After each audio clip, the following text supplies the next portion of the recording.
I am filthy pig stink greasy right now, and I was just about to hop in the shower, get all clean and bathed with my cheeky soap, but as I was getting the towel, I had a memory hit my hippocampus like a Jimmy Neutron brain blast. Earlier today when I was streaming during a tournament, I saw a ton of people ask me for hours what I thought of Watch Mojo making fools of themselves. Like the Watch Mojo crash out is what they were saying. And when I saw it initially, I had to do like a triple take. Because I hadn't seen the name Watch Mojo in who knows how long. I'm telling you, 2026 is dusting off some fucking old school villain cameos here, like James Charles and now Watch Mojo. So I decided to pump the brakes on the whole hygiene thing so I could take a look at this before I lost the memory again forever, just have it fall into the void. And it is kind of wacky, so I do kind of want to yap about it because it's really goofy. And Watch Mojo is, again, a name that I think probably most of you haven't thought of in a long time.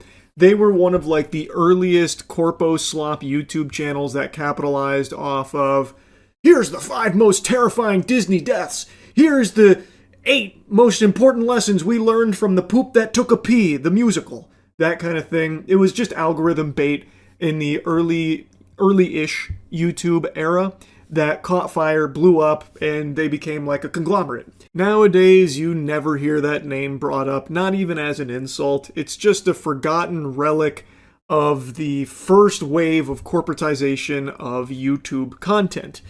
But they didn't close their doors and sail off into the sunset.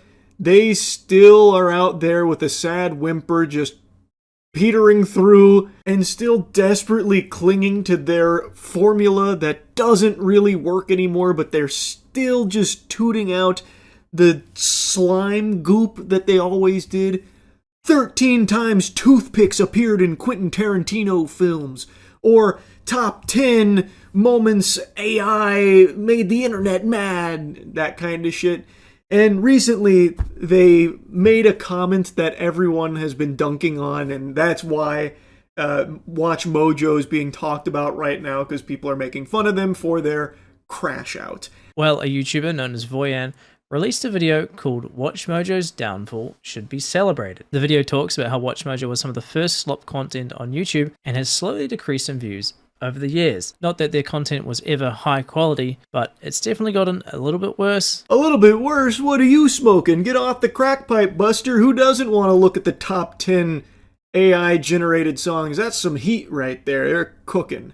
I think they're about to enter their golden age again. I got a hunch. Anyway, a YouTuber named Voyan made a video covering kind of just like the whole history of Watch Mojo, the time period in which it existed, where it was prominent, and also where it is today and how everything's kind of unraveled for them. Anyway, it is a video that is pretty harsh on Watch Mojo. And, well, they weren't about to take that on their bellies. They weren't just gonna bend over for them. So, they decided to fight back. And what battlefield did they choose for this pugilistic combat with a mean YouTube video about them? You guessed it, the YouTube comment section. They left a little piece of their mind down there, and it's pretty embarrassing. They opened strong by saying, "The day no one talks you is the day you are irrelevant, so thank you." They couldn't even get their first sentence coherent. The day no one talks you, huh? That seems like some shit that someone would rapidly type in a League of Legends solo queue game as they are melting down from ending. How do you even fuck that up? They are a company. This isn't just a guy. This is a company that's posting this, by the way. Okay, never heard of your channel, and I admit I didn't see the video, but a few points. Yeah, these are going to be really strong points. When you haven't even watched the fucking video you're responding to, what in tarnation? In 2006, when we first started, we were obviously a bit ahead of the curve. In 2012, when every channel was some vlogger sitting on the couch, we mastered our signature style, and many cried as it looked more like VH1, MTV, ESPN, and not what the vocal minority viewed as YouTube content, aka corporate brand shit. That was the complaint, that it felt soulless, that you were just delivering off of like, here's 5 games Okay, and there they are. Like, that was the complaint.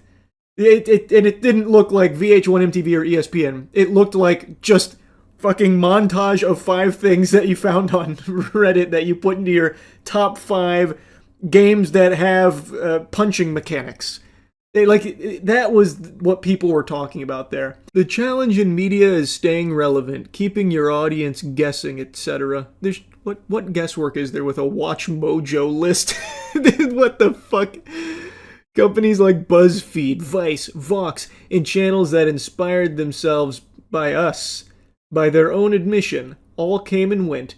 We managed to both keep our OG fans happy and innovate. Is there such thing as a Watch Mojo fan? I feel like that's not real. That's just a fairy tale. That's like being a lobotomy enthusiast.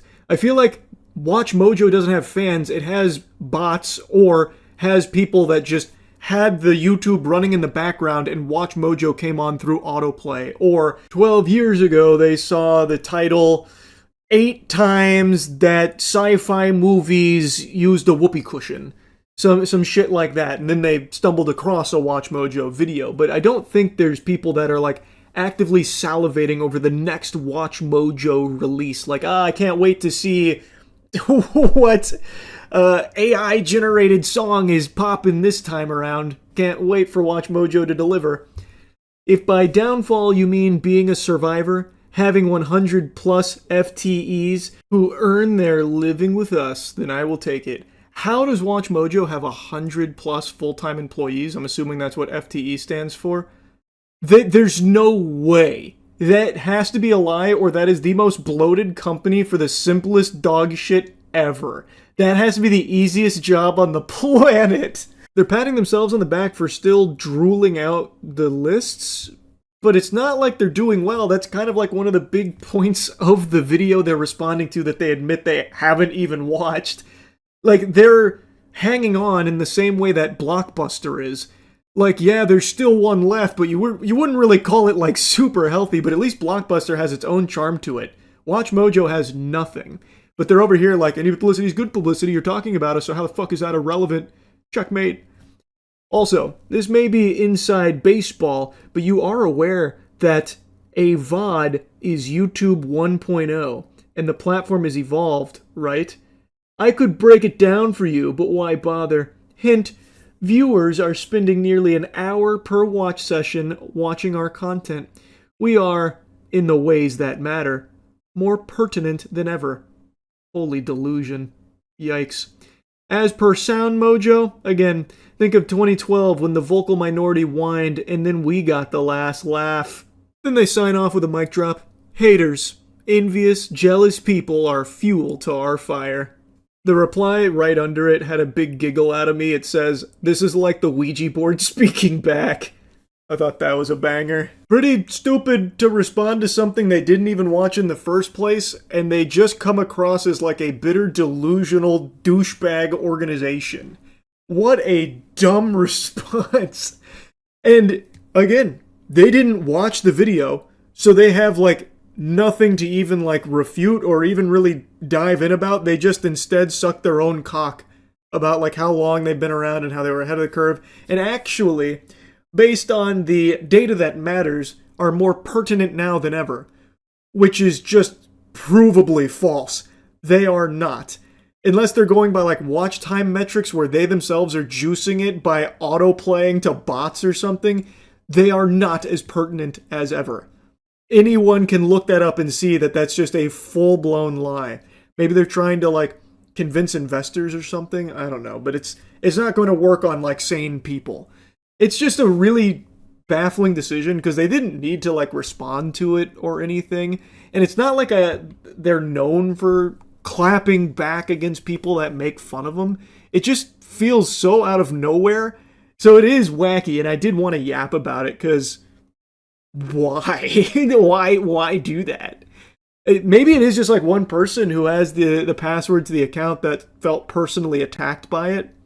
Maybe it's the owner. I don't know. But yeah, pretty silly. That's really about it. So yeah. No, I don't play chess. I retired. I hung my jersey in the rafters. No more chess. I got too into it. Traffic stop. Planet Fitness parking lot. Oh, nothing good ever happens in a Planet Fitness. Uh-oh, this is about to get crazy. I already feel it. The title already told me, but now that I see it's at a Planet Fitness where the Genesis is, we're cooked. No, I'm expired. Yes, sir. Yeah. I'm listening with the cat in the car right now. Okay. You got your ID on you? Yeah, Yeah, it's just expired by, what, 3 weeks? yeah, I mean, we're... What's that? Probably the cat. Oh. Meow. What's your social, ma'am? I don't know by heart, but I can get my... This seems so polite right now. How does it go tits up? Where I'm speaking with you, Mr. Montgomery? No, no. Okay. I don't have no weapons. 42 years old. She's hiding something, or she's got worms or something like that. Hey, just keep an eye on them. All right, male driver's the listed owner. Still working. That's on not trying the to most figure out unbelievable who thing in the passed. world, not knowing your social by heart. I could definitely see that. I'm sure there's plenty of people that don't. I don't think that's that suspicious. I'm gotta get that fixed. I Okay. understand Yeah, that. no problem. I can't find her information, so that's why I was going to ask you guys to step out of the vehicle. Our car looks like... Yeah, you I wanna see. Come and go in, The are car you looks legally to be in good shape. What do you mean? What's wrong with the car? A little bit of bird shit smudged here, but that's nothing. That'll buff out. What do you mean, man? The car's fine. Why are you saying it like that? Absolutely, yes, sir. because of the tag? What's that? It's not 7. I don't even know what I did. Okay, you're not wearing your seatbelt, so I'm allowed to identify you. It's Fuck places. What the hell is a Terminator? Is that the spike strip? Or what did he do? He just drop a bomb under the car tire? What is that? I'm assuming that's a spike strip, right? Fuck is a Terminator? A Claymore! Yeah, man, just deployed the tactical Claymore here. Alright. yeah, I'm trying to be cool. Get in her car.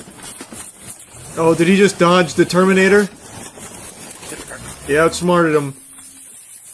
Got flat.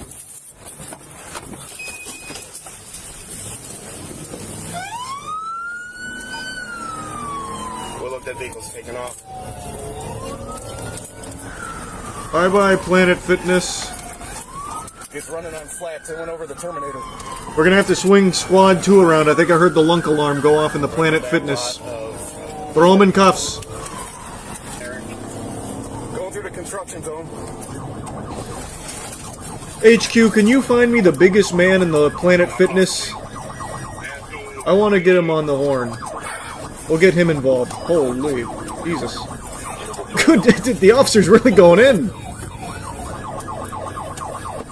Right through the roadwork. Boy, it's running on at least one flat. God damn it. That's in grand.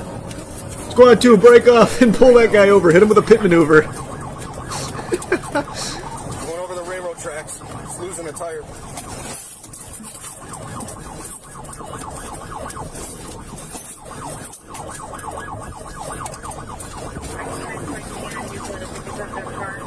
Uh-oh, the Terminator's taking its toll on that tire now.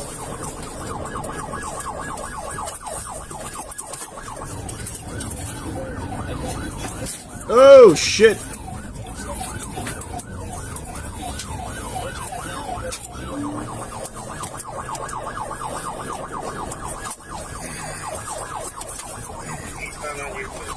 Damn, the officer's growling at him. He's getting feral.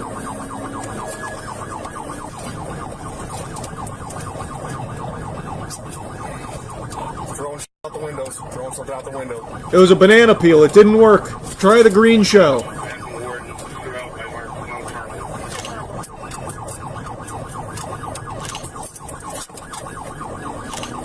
Oh, God. He's throwing drugs out the window. He's throwing all kinds of trinkets out there.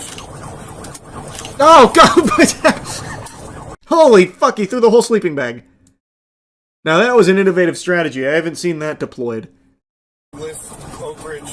This is like fucking Diddy Kong Racing right now. Holy.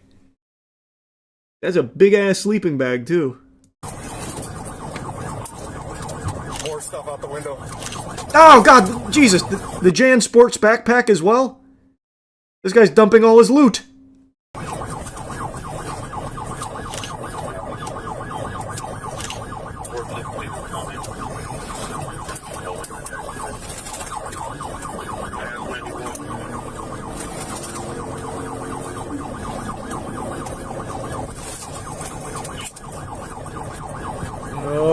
shit, right by the Chick-fil-A.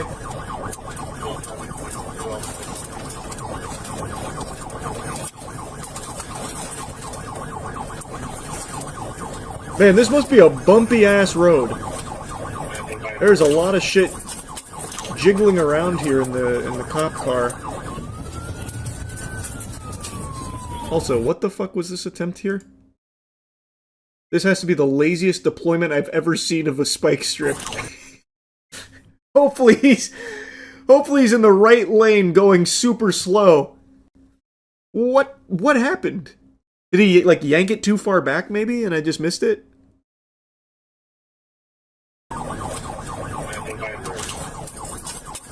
Nope, he just runs up and just plops it in the right hand lane there.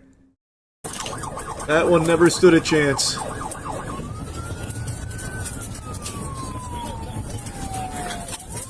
Into the Lowe's parking lot. You ready, buddy?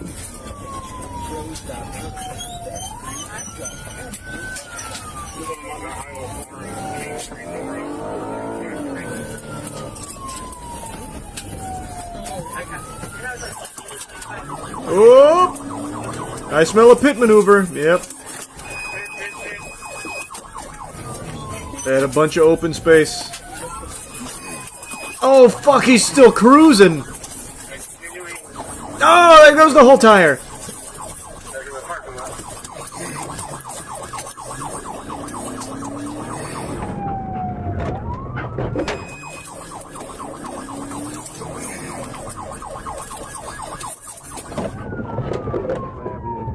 I lost him. I don't know where he is. He vanished. He must have picked up some active camo.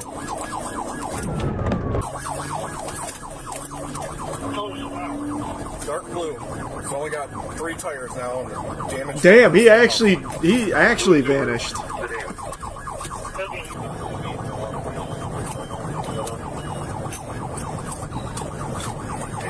What are they blurring? Both currently smoking meth in the vehicle. I can see it. I thought maybe he was like gearing up to throw a big dildo out there or something. Ah, that's huh. Wow, they're giving it one big hoorah. Right behind him. You ready, buddy? You gonna get that, man? Tactical meth deployment.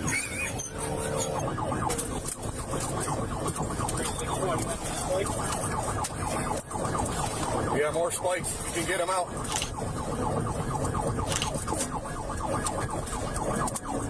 Almost. That was a more spirited attempt, at least. Oh, fuck. Jesus. Okay, now I'm starting to get a little worried that he hit somebody. Does everyone walk away from this okay? Because now he is fucking zooted off his gourd now. So now he can't even stay in the right side. The meth powered him up. Yeah, it's like the goddamn star in Mario Kart.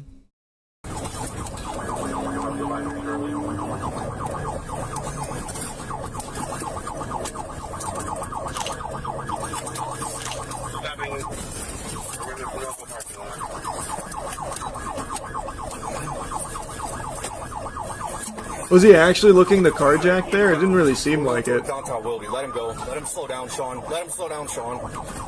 Sean! Hit the brakes, bro. Just back it off and turn your lights off so he slows down and he's doing 70 on one rim. He's crossing there, you know. Alright, let it go. Base, you can advise Menor. He's coming into their city. He's going 60, 70 through Vine Street here. We're going to let him go. He was throwing out numerous baggies. There was a whole book bag he threw out. And that was a very responsible decision right there. Because it was getting very dangerous. Just drive, dude! Why are you yelling at him? What did he do wrong? He's stressed out. Got a fucking maniac on the loose. You got the methed out marauder just fucking pillaging the city here on the streets. Searching for them, the suspect seized the opportunity to make multiple carjacking attempts. Oh, he actually... What the fuck? Oh my god. Damn, this guy's actually fully unhinged. Him and his girl were actually going to carjack them.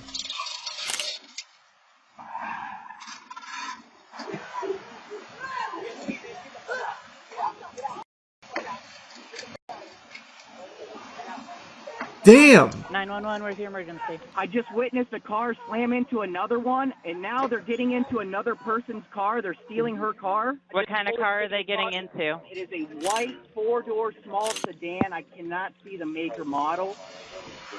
Wow, the title did not lie. This is chaotic throughout the entire city.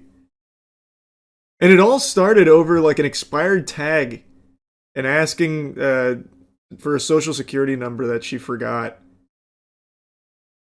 It turns out they stumbled across like an actual madman.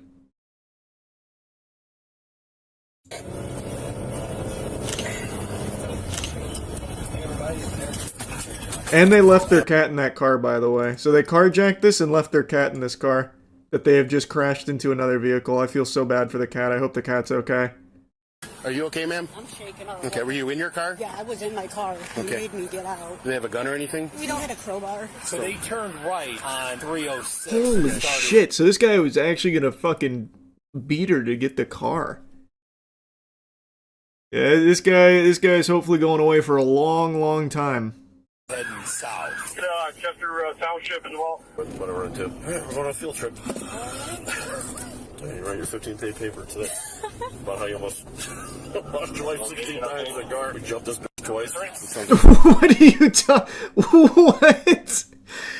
How you almost lost your life 16 times in the car? What are you talking about, bro? That's not what I'd want to hear with the person who is still currently driving me. You telling me you almost got my ass killed 16 times today? You don't have control of your vehicle like that? You're not that guy? Bro, drop me off. I'm not on the force. I don't need to be doing this. I've got the data I need for my paper. Let me out. Let's go! Here we go. Big deployment. Oh, there you go. 25's got a hit. 25. Well, it doesn't have an ID on the driver. It does have an ID on the driver. We're going to have an egg rob. What? Did the officer... Didn't mean to click there. The officer, like, swerved out of his way to hit the spikes. Well, it doesn't have an ID on the driver. It does have an ID on the driver. What the fuck, man? Why did he do that? The cop literally went out of his way, swerved to hit the spikes. What did he think it was going to be? Like a speed boost or something? Like video game rules? Like it's F-Zero GX or something? Oh, fuck yeah, boost pad! Too many tires. True. This is an unfair chase. I have 4. He only has 3. It's dishonorable. I'll take one out. Driver, we're going to have an egg rob. Charge some. They just got me with spikes. Oh boy. Oh no. 899, I just got hit with the spike. I'm dropping out. I'm picking up the bags and stuff I found up here. Damn, he got us. This guy's good. Yeah? What'd you find? Knife. Okay, you tell me where it's at and I'll come get it, okay? We were just walking. We found a purple knife. It's down there on the sidewalk. I'll show you exactly where it is. Okay, I appreciate it. Just give me off, please. Okay. Man, it's like a citywide scavenger hunt with all, like, the drugs and knives and shit that he threw out of the car.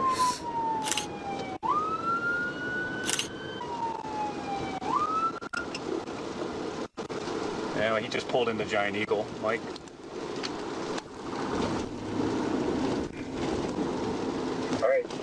How long has the chase been going on for? I feel like this has been a really long chase. It's starting to get to nightfall now. Trying to carjack somebody else, it looks like. Oh, he's actually going for another carjack. Holy shit.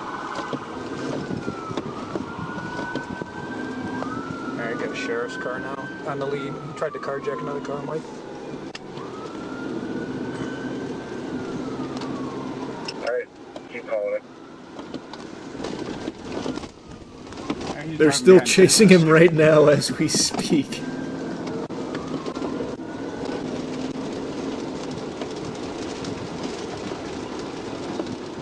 Off-roading. He's trying to carjack another car now at the gas station. Oh my god. Don't get out of the car. This is the most successful carjacks I've ever seen in a chase. This is number 2. And he almost had a number 3 earlier. Holy shit. Don't get out of the car. Oh, fire department 10 rounds.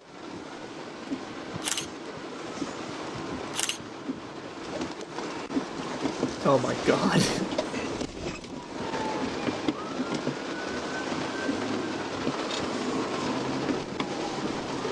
One at gunpoint, one on foot.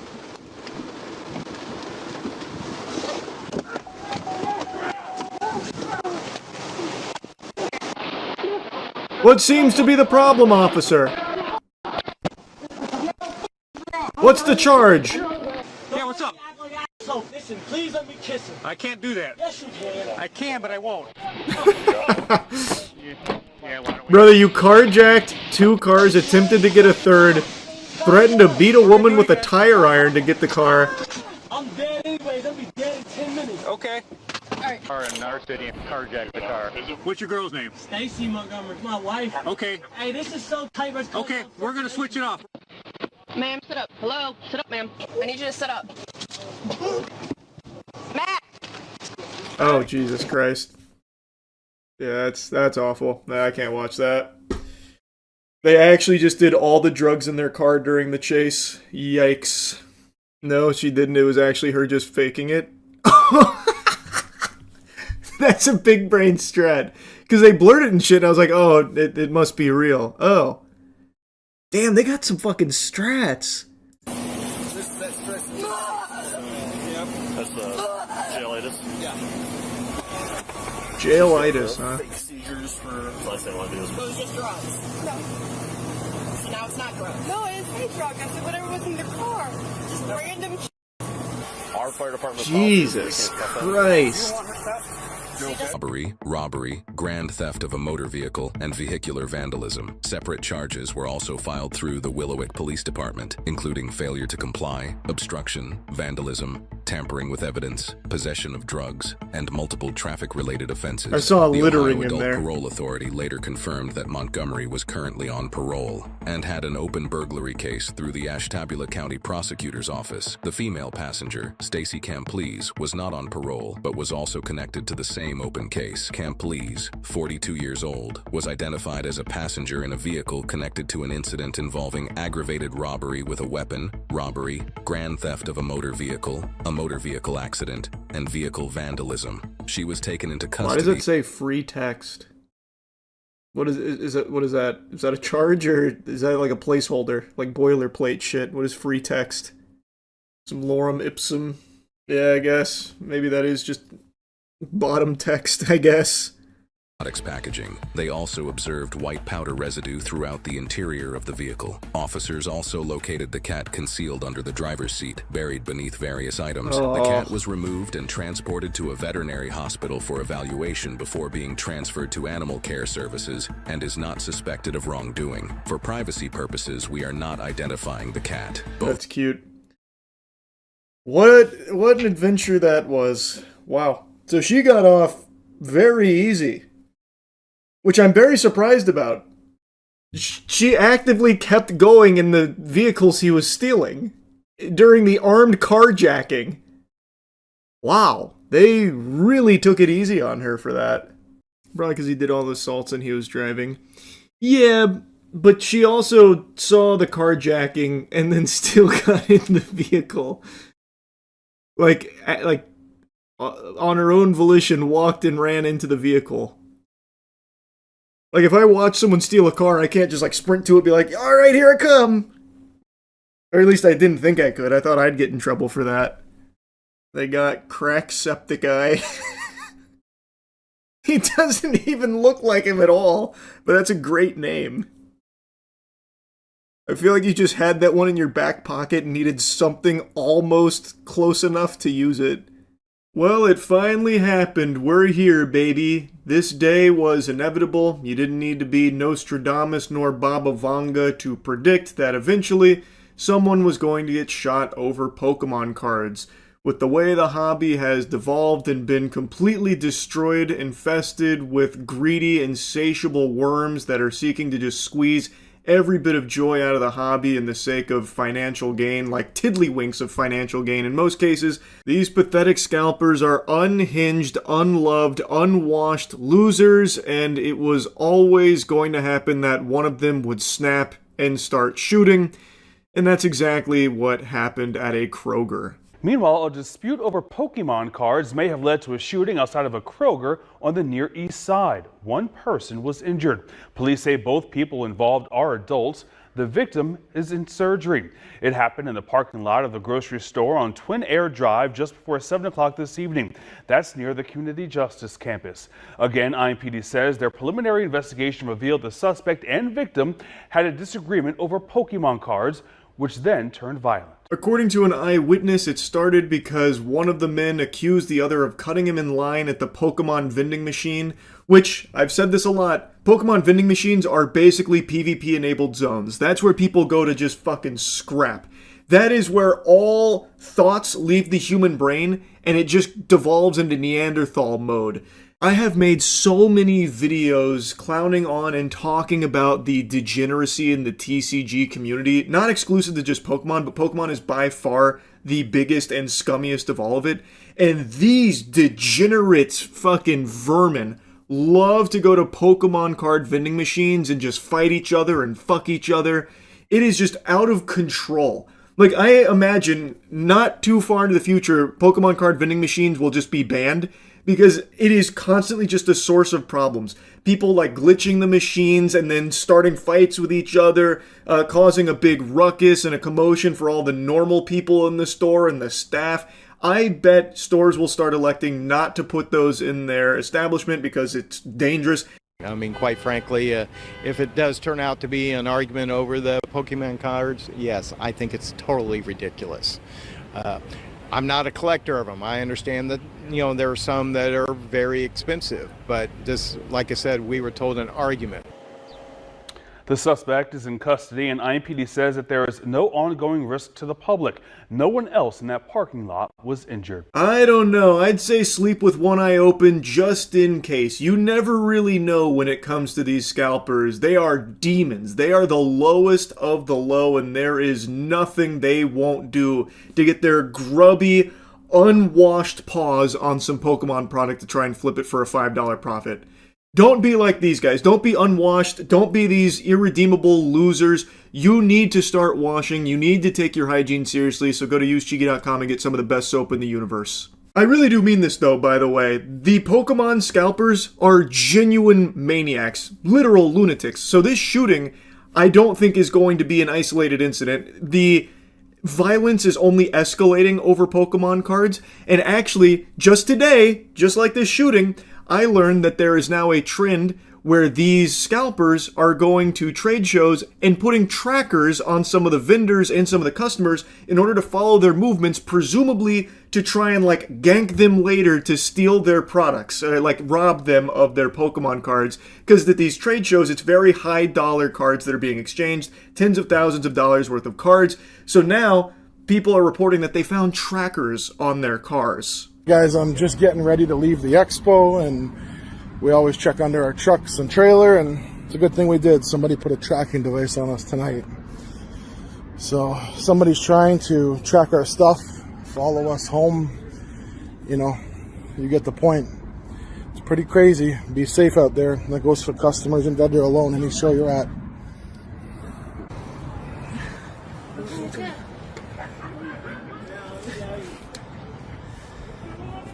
Tracking device put on our truck. Now, when I first saw this video with the claim that Team Rocket's going around putting trackers at this expo, I thought maybe it was fear-mongering or just trying to make a viral story out of it, like this giant bulky tracker that looks like some kind of gadget or gizmo out of Ocean's 11. I thought okay, maybe this is fake for the sake of cashing in on the hysteria around Pokemon cards. But I have seen multiple vendors now claiming that no, they are actually finding trackers on their vehicles, like across the expo. There were a couple other vendors that reported that, yeah, they had found something similar on their vehicles too. And then I decided to do a little more digging, like, is this something that's new or has this happened in the past? In the past, there have been instances where vendors, not so much at expos, but like actual delivery drivers that have Pokemon product, have been tracked by scalpers in order to follow them to wherever they're delivering the product, and they put tracking devices on the vehicles. So all signs point to this being real, like legitimate. It is something I can find evidence on in the past too, way before all of this started bubbling over to this degree. So it stands to reason that because of the state it's in, they might be doing it even more to a larger scale now, where they're putting it on vendors at the expo and shit. That is terrifying. Transporting Pokemon cards is more dangerous than transporting drugs. You might just get hit by a fucking bazooka while driving down the interstate because these scalpers caught a whiff of you having like $500 worth of Pokemon cards in your back seat. It's actually outrageous. I cannot believe the state of the Pokemon card community right now. And it's not showing any signs of getting better, only getting worse. Like also, just today, the Costco Prismatic Evolutions restock happened, and let's take a peek at that line with all the people that were lining up around 1 a.m. waiting tons and tons of hours for opening for the chance, not even the guaranteed, the chance of getting their hands on some Prismatic Evolutions Pokemon product. Look at this diabolical line. This shit is going over to the next county. The line for GTA 5 midnight release wasn't this long. This shit's longer than Disney World lines. Fucking Taylor Swift concerts probably don't even have lines this long. And this is Costco at like 1 a.m. or something with all of these goobers lining up waiting for it to open to maybe see Prismatic Evolutions. It blows my mind. It's so pathetic. And not a single child in sight there, unsurprisingly, because what kid is going to be getting up at 1 a.m. to go wait in line for 8 hours before open to go maybe get some Pokemon cards? This is a hobby that has completely kicked out the main demographic it was made for. Children. It is all these assholes, these losers, and I bet there's not a single collector there amongst them. It is all scalpers desperately trying to get their hands on Prismatic Evolutions, which was a very popular set, and they covet it, and they believe if they can get some here, they'll make a little bit of money by flipping it on the secondary market. That is the entire clientele of Pokemon now, and this is just the perfect demonstration of that. It's just gross, man. I don't know how you can have so little shame. I don't get it. Anyway, had to yap about it again. That's really about it. So yeah, I've been on these in a while, and I used to do them all the time. Many of you may remember way back many moons ago, I used to do an annual video, a yearly roundup of the most common questions I got asked that year, and answering them all in one big video dump. But it's been a long time since I've done that, mainly because I started streaming daily, which means I was answering the same 50 questions every like 4 minutes. So there wasn't really like a ton of questions that were going unanswered. But I wanted to give a little mix up here, hit you with the shake and bake, because there is one question that for actual years I have been asked probably above all else. The only thing that comes close, like maybe second place, is why am I so short? Which is a question I've answered like 3 times now. I mean, again, it's not a question for me. You gotta ask the man upstairs. I don't know why God made me this short, but I don't mind being fun-sized. Can't change it. Is what it is. But I'll be right back, though. I have to excuse myself to the little sailor's room. Alright, anyway, and that question is about the gym. What is my advice for anyone looking to get started with gym going? A fitness journey. And it's a question I always enjoy answering or just diving in on. The subject is just something I'm very familiar with. Maybe you know, maybe you don't. Maybe go fuck yourself. But a little bit of lore on, my academic career. When I first went into college, I had a digital arts major. I wanted a career in animation. But it became painfully clear for the 2 years I spent in this major that there is no one worse in that field than myself. I have to be the least talented organism on the planet when it comes to art and animation. When zookeepers give paintbrushes to elephants and they fucking doodle on a canvas, that demonstrates a higher level of artistic prowess than what I was able to produce in 2 years with that major. So going into my junior year of college, I switched to a human sciences degree with a concentration on exercise physiology. And even though I don't use it these days, I of course still am very active in the gym. I know a lot of people like when I do the old sleeper build showcase type shit. It is something that I've always been very passionate about, and as such, I get questions about fitness and gym all the time, like where to start, because that is the hardest part of this whole journey. So I wanted to make this whole video dedicated to that topic on how to get started with working out. I always really enjoy seeing that so many people are really taking their health more seriously. It's always been like the number one thing I recommend to people that are struggling with self-esteem or maybe finding themselves in a bit of a rough spot mentally. I always recommend starting some kind of fitness journey, setting these small, attainable little goals that you can chip away at, so that way you can feel yourself progressing and taking your health more seriously. I really think it can just do wonders for people's self-esteem, their outlook, and their general attitude. And it's something that's completely free to begin with. You don't need an expensive gym membership. You only need your body. I'm a big proponent of calisthenics. The bulk of my training these days has been heavy weights, but I always integrate calisthenics into my workouts because I think they are just great for functional strength, and especially if you are just starting, it is great for beginners because there's so many progressions. So like push-ups, for example. If you can't do a full push-up, you can do knee push-ups. Pretty much every calisthenic movement has progressions for it. But by far, the most important thing when it comes to working out and taking your health more seriously, and one that everyone always mentions, how do you stick with it? How do you stay motivated? I believe it's routine. It's not easy to start for a lot of people. It's very hard to stay motivated. It's hard. It is difficult. But if you can just grit your teeth and bear it for like a week of sticking to a schedule, it starts to become easier. It starts to become routine. It becomes more comfortable. And then over time, maybe you start to enjoy it. Maybe you and your friends want to start working out together. You go to the gym together. Then it becomes fun. Like, it may start as something daunting that you're not looking forward to, but if you stick with it for a week or two and it starts to feel like a routine, or even starts to feel fun if you're doing it with a friend, or you start to find the joy in working out, then it starts to be locked in. Then it becomes far easier to stay working out, going to the gym, this kind of thing. So that's always the number one piece of advice I give to anyone looking to start a health and fitness journey is stick with it for like a week or two so it starts to feel like a routine. It becomes a normal part of your scheduling, because then it's a lot easier to stick with it. Now, the next piece of advice I always give to people that are starting a health and fitness journey is you do not need to spend fucking oodles of doubloons on all of these outrageous fitness courses that are being hawked on every single social media platform out the wazoo. You don't need to do that. It's the big 2026. There is unlimited information right at your fingertips for exercise science. There are countless great resources online. There's innumerable channels on YouTube dedicated to every single possible training methodology that you could ever imagine.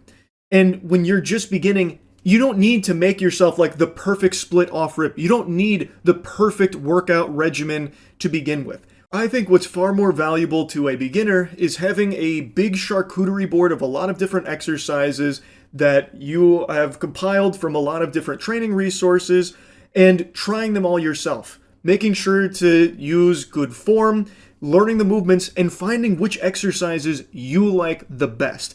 Because when you're starting a health and fitness journey, you probably want to be enjoying it. Having fun would make it a lot easier to stick with it. So finding the exercises you actually like doing in the beginning, I think, is far more helpful than immediately spending hundreds of dollars finding the most optimized workout splits for yourself. That can come later. once you're more, seasoned in the gym, you know what you like, you know what's working for you, what's not, then you can start catering your workouts more specifically using other resources that are specific for the goals that you are trying to achieve. But I don't think you need to do all of that all at once. I think it's much more valuable when you're starting out to find the exercises that you really like. Now, naturally, that leads into another question. How do you find these exercises? Where do you go to learn about these lifts and how to properly do them? And how do you avoid the information overload if you do just type in, like, chest workout, for example? Because if you do type in something like that, you're going to get hundreds of thousands of videos from thousands of different channels and influencers telling you a bunch of conflicting things. Like, maybe this guy over here is saying you're a fucking idiot if you're doing barbell bench press. This guy over here saying, no, actually, it's a gold standard to just flat barbell bench. This guy over here is preaching the gospel about, no, actually, you have to dumbbell press. That's the only way to train your chest. That's the way you got to do it. And when you're just starting, it's a lot of noise. How do you figure out what's the best or who to trust? And I believe, kind of like what was said in the famous commercial, why not both? When you are just starting, I think it's valuable to experiment. So learn both of these lifts and try them for yourself. Because maybe this guy hates dumbbell press, but you end up loving it. So now that can also help you narrow down what channels you want to get your fitness information from, what resources work for you personally and what you enjoy most from your lifts. And like I said, it doesn't always have to be weight training. Maybe you fall in love with calisthenics. The point is just trying a lot of these movements and a lot of these lifts and figuring out what you enjoy most will help you stick with something. I think that's far more effective than immediately spending tons of money buying like a program and, buying a bunch of supplements. Just try shit yourself first. And as you become more accustomed to working out, as you start making it more of a routine, then you can start fine-tuning it a bit more. And I think by trying a ton of things, it'll help you narrow in on what resources are teaching you these kind of things, and those can be the channels or influencers, whatever, that you follow as like your trusted source for workouts, because it's what's, most enjoyable to you and what's working for you on a personal level. But as I said, the most important thing to start is trying to lock it in as a routine. And starting with somebody else is always going to make things easier. If you do this with like a friend, I think that makes it infinitely more fun just off rip. So if that's an option on the table for you and a buddy to begin this kind of thing, I definitely think that's going to help both of you right away. But again, it can be done solo too. It just takes effort. Like, it does take some time and it takes some effort. But I truly think it's worth it, which is why I always recommend it to everyone. And I always like when people ask me about it, even though I'm not the most knowledgeable guy in the world on it. Far from it. There are people far smarter than I on this subject. But hopefully this yap session has been helpful to someone out there that's been tinkering around with the idea of taking their health and fitness a little more seriously. Anyway, that's really about it. So yeah, have you heard of the real-life superhero Skyline? He's a local Albuquerque man who helps the homeless. Someone mentioned that name not long ago. Skyline Superhero. A night patrol with Skyline. Albuquerque's real-life superhero. This reminds me of Phoenix Jones. The story of Phoenix Jones was so fascinating. Does he go around and beat up crime? What's his MO? So I go by Skyline, local superhero here in Albuquerque. Maybe coming to a town near you. Yeah. Oh, that was a cool move. My parents left when I was 15. I was out on the streets. This is so cute. My main goal is to inspire people to do better, do good things for their community. What is the difference between a rooster and a whore? A rooster and a whore? Oh, I got 2 sandwiches left. Okay. This is sweet. I'm trying to make this superhero thing like a full-time thing with making YouTube videos about it and stuff. What a nice thing to do. I wonder if he's gotten in any fights. Has Skyline squared up against any villains? Yeah, Phoenix Jones actually fought a couple times actually on camera. What ended up happening to Phoenix Jones? Was it a domestic dispute or something? I remember he got arrested. No, it was drugs. That's what it was. It was drug related. Didn't he turn into a villain after pepper spraying innocent people? It's been so long since I brushed up on my Phoenix Jones lore. He might...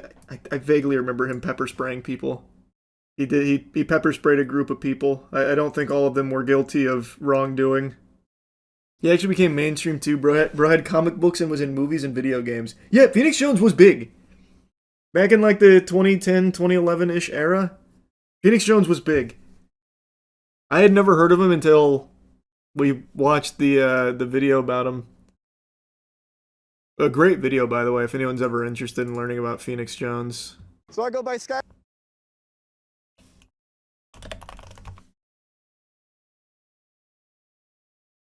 Oh, there it is. Atrocity Guide. The Fall of Phoenix Jones. My demeanor is usually very, haha, you know, let's all have fun. 1, 2, 3. Up and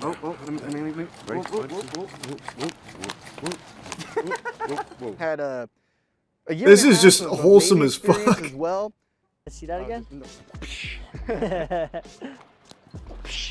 I get that rock right? That one there?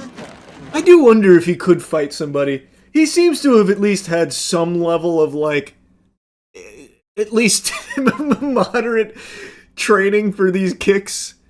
Or maybe he watched a couple YouTube videos. Maybe I'm giving him, like, a very charitable gesture there. I just really would love to see, like, one day some bad guy comes over, he's like, fuck those Chewy bars. Those aren't going to the homeless, they're going to me. And that's one step too far for Skyline, so he takes him down. Phoenix Jones was MMA, right? Yeah, he was a former MMA fighter. This guy seems like a soup you'd see in The Boys. Yeah, I mean, he's very Peacemaker coded here. It would be cool if his arch villain was also someone that helped the homeless. Why would that be his arch nemesis then, though? Like, this town's not big enough for 2 people helping homeless people out here. Get out of here, guy. Scram. Or else. Skyline's not quite like Phoenix Jones. Skyline's more like, I'm just gonna spend some money giving homeless people some gloves and some food. He's like very sweet. And like he said, he hasn't apprehended anyone. I don't think he would look to tussle. Not wanting to, like, be mean to me, because I'm short and I'm nice. I got 2 batons here. 1, 2, bam. Oh, fuck yeah. Oh, wait, what? That was a cool move. You're doing this. Wait, wait a second. That flourish was kind of hype. Wait. Phoenix Jones had his own villain too. It was Rex Velvet. I remember that. Yeah, I remember that. The Phoenix Jones universe had its own villain. Seattle supervillain calls out Phoenix Jones. Oh god, it was so good. Hello and welcome.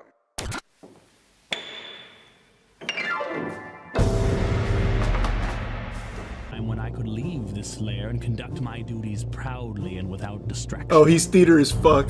Oh yeah, he's thespian troupe. Along with his villain, if you will. Before you jump to conclusions, let me tell you that I'm a fair negotiator and businessman. But I will not back down from you, Jones. No! The city is rid of you.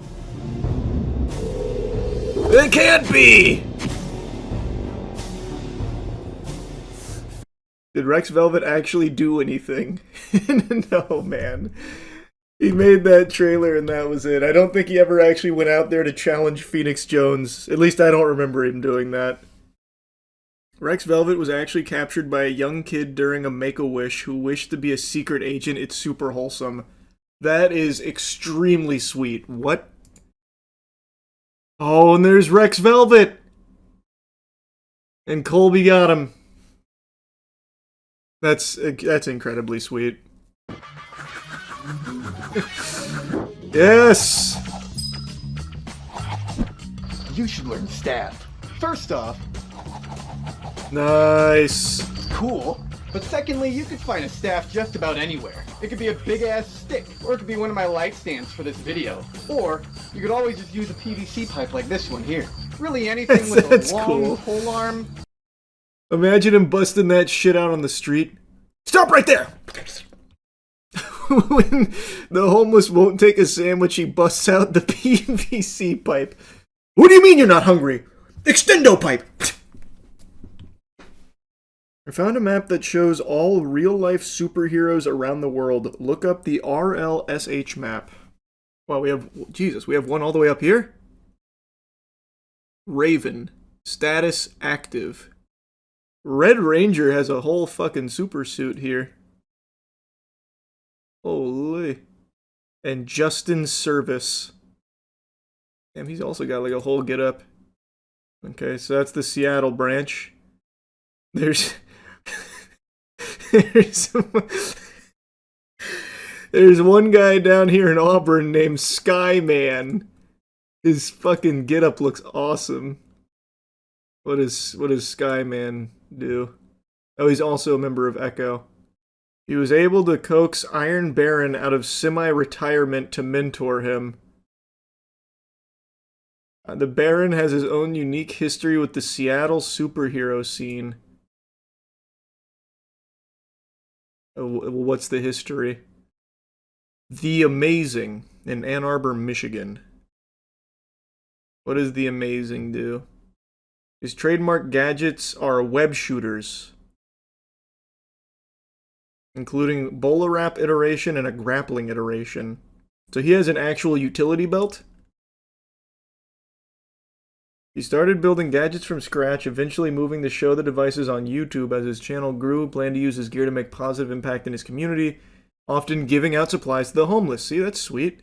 And keeping an eye out for crimes. He eventually joined the Astrals and became part of the Ann Arbor branch. That's very sweet then. See, so finally, a little information on what they're doing. What are the... I wonder how often the gadgets have been deployed. The Amazing PhD. Oh, he's still very active. This video is that you'll be able to see what I see in this project. Not just an interesting scientific exercise, but something that could be a truly powerful robotic platform.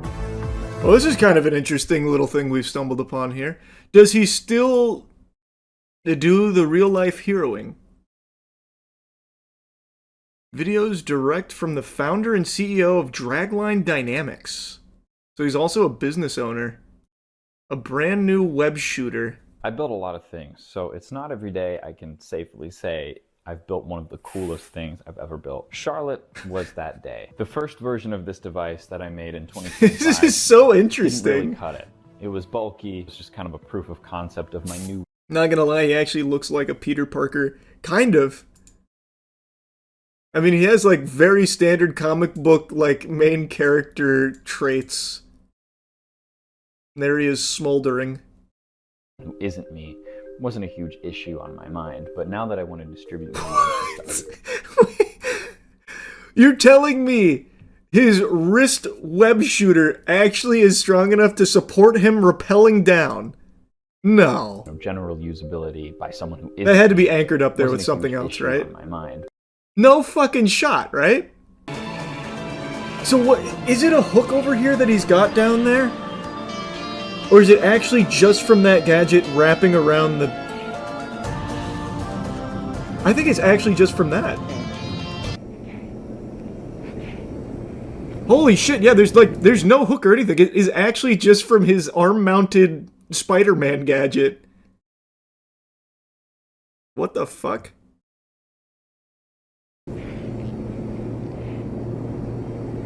That's cool.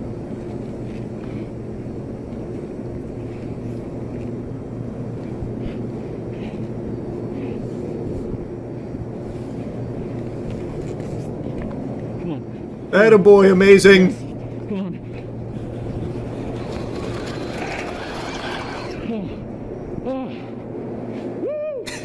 Oh my god. Security guard comes out and arrests him.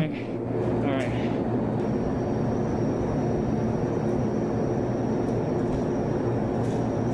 Wow, yeah, and he can just retrieve it pretty easily too. Yes, okay.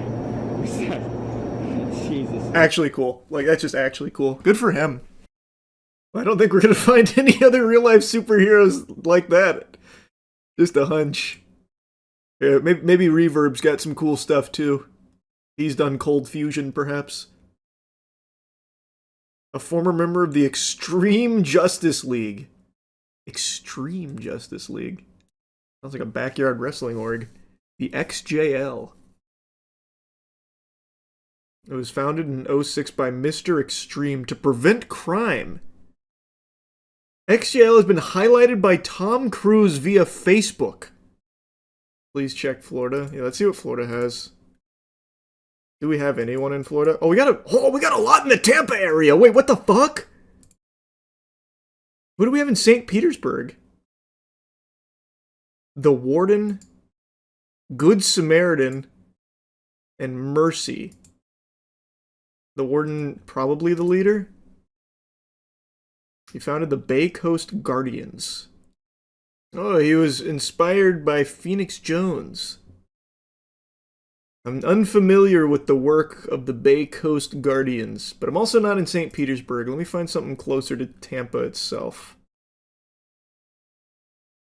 Oh, we got nobody in Tampa. Fuck, it's lawless. And in Clearwater, they only have Jaguar. While in North Carolina, the homeless took to calling him Spaghetti Man due to the cans of spaghetti Impact would include in his handout packs.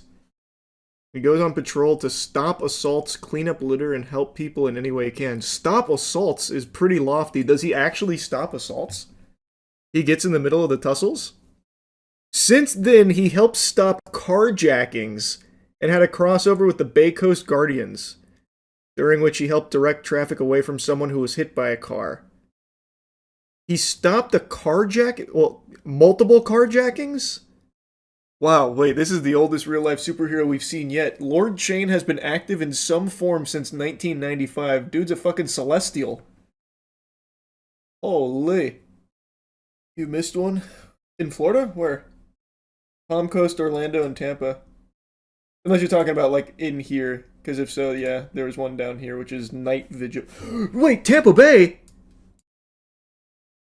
Tampa, what? Does Night Vigil live on a boat? This man's probably saved your life hundreds of times. Can you imagine? It turns out all the good things that have been happening in Tampa are a direct result of Night Vigil. Damn, we got one all the way over here in Australia. Out in Brisbane. Naturally, it's Captain Australia. Who else? 8 months ago, 332 Captain's Log.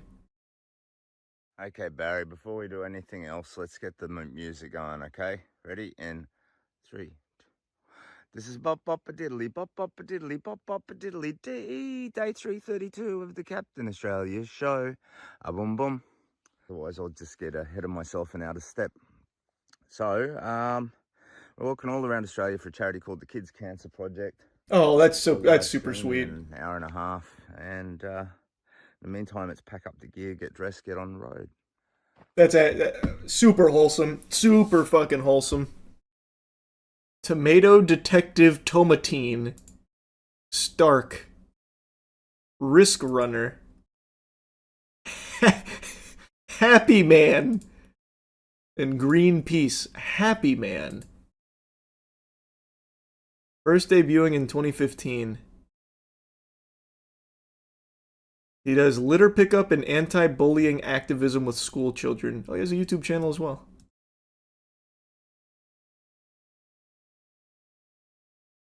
Not super active on YouTube. はい、じゃあお疲れ様でした。お疲れ様です。今ちょっと外は寒かったけれど。寒かったですね。いや本当に、今日は本当はね。Who do we have over here? Dark Jacker? Now that doesn't sound like much of a hero name. The Dark Jacker? He was also known as Hell Hero. He became a founding member of Trash Breakers. So it looks like also predominantly like litter pickup, trash disposal. Which is very sweet, but the name Dark Jacker, I think, leaves a little to be desired there. They joined forces with a focus on cleaning the streets of Shibuya. What? Purification. Cleans litter off the street and promotes blood donations. Oh, Skull Rouser was the one we just saw there. He's Trash Breakers, right? Yeah, cleaning the streets. I guess he's not part of Trash Breakers, though. I think his costume looks the best so far. Oh, this is a new YouTube channel. This is brand new.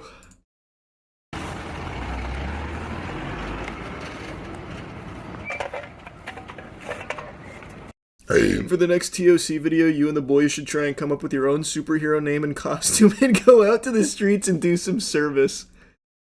Actually, a banger idea. Maybe we'll see Night Vigil on one of our patrols. There are certain subjects I make a lot of content covering.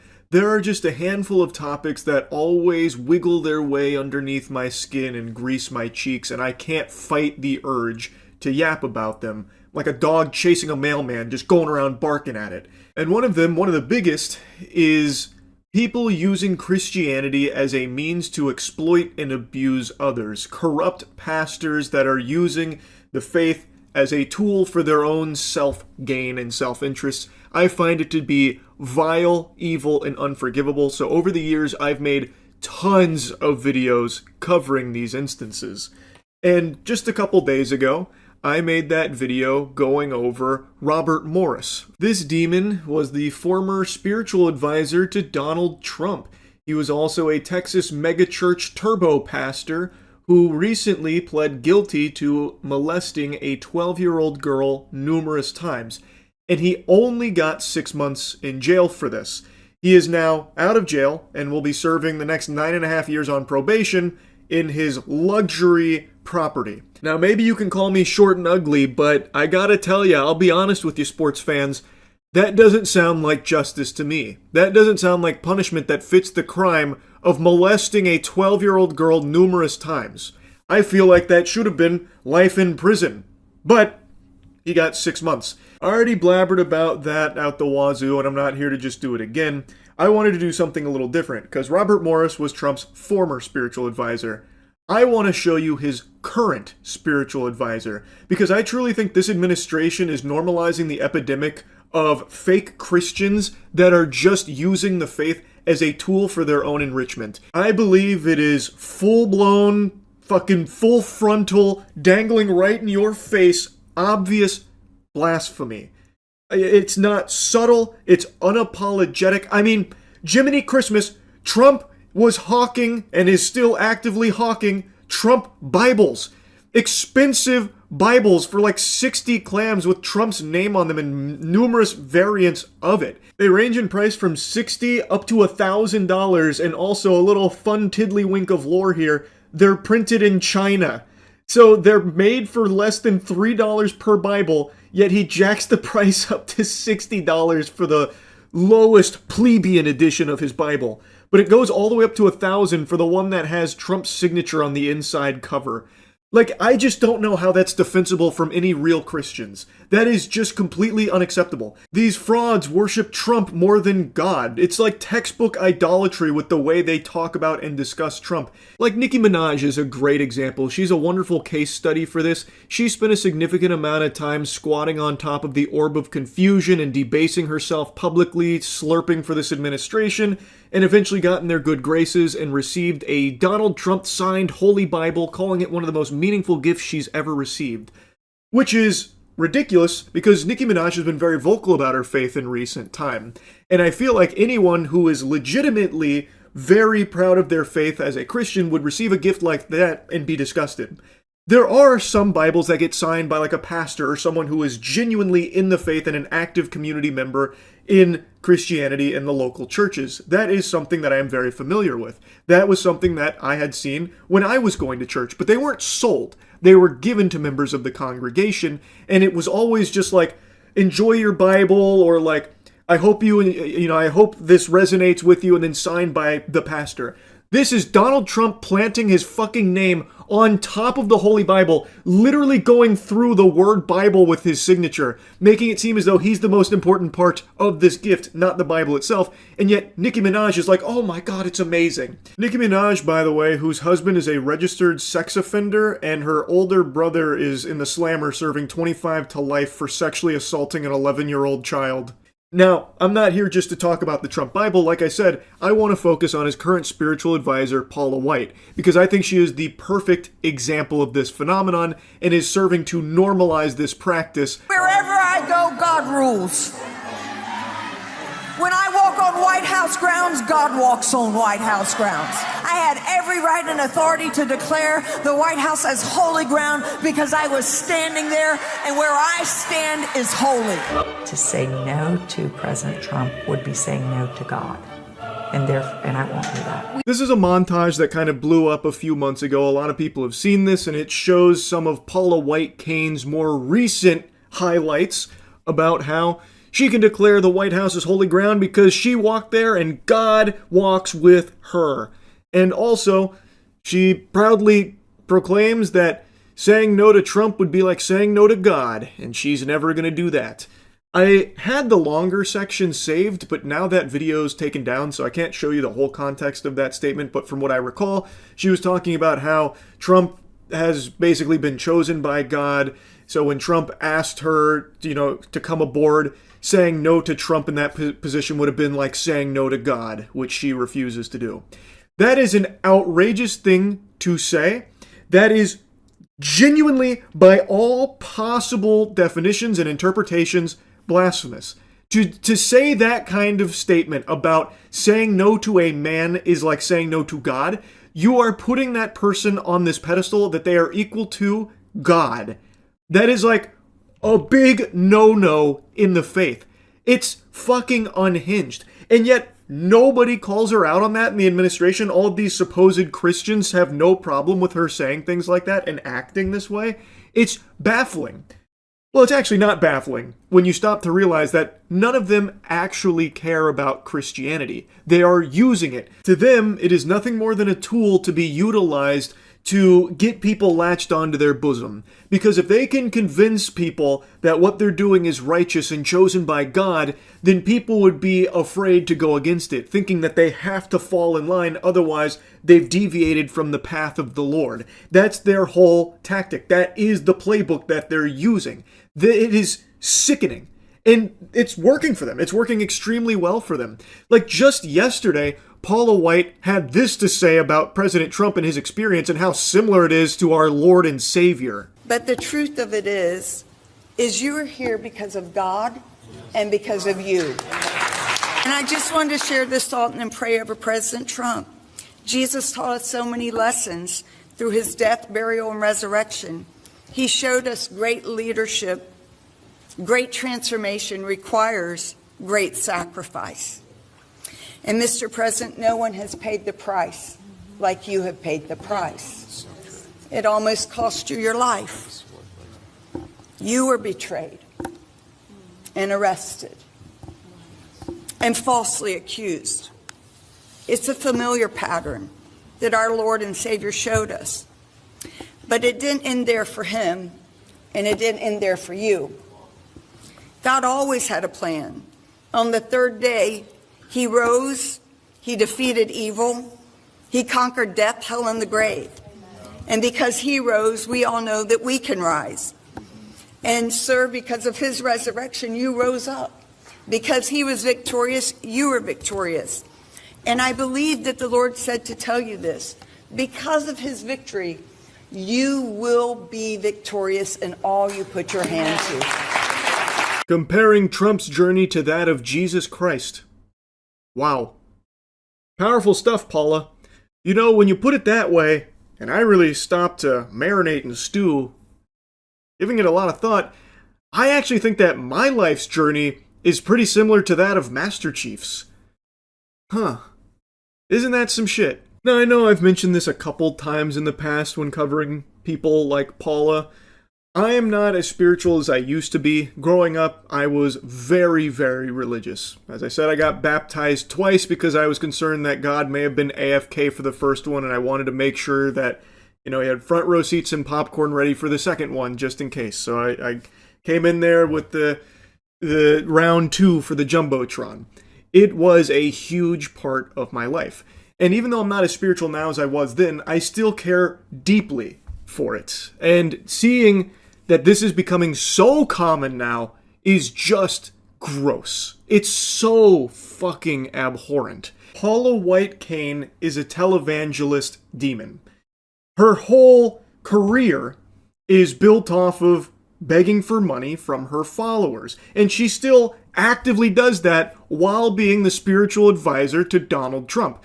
In fact, her 2026 Unleashed conference, she had this wonderful moment. Because I'm telling you, there's an anointing of release right now. I want $100,000 to come in. I want $100,000. There are 10 people that could give $10,000. There's 100 people that could give $1,000. How selfless, how noble. She wants $100,000. Fork it over, cough it up, guys. Where's the $100,000? I know I said that she begs for money, but it's actually more accurate to say that she demands money. And she tries to present it as though if you don't give money to her, you are doing a disservice in the eyes of the Lord.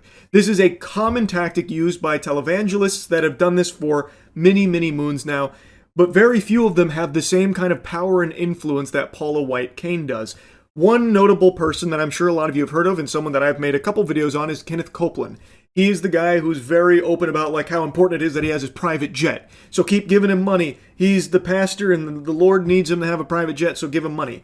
Paula White Cain is cut from that same cloth. She is still actively doing this and demanding money from people in her church, and it is just disgusting.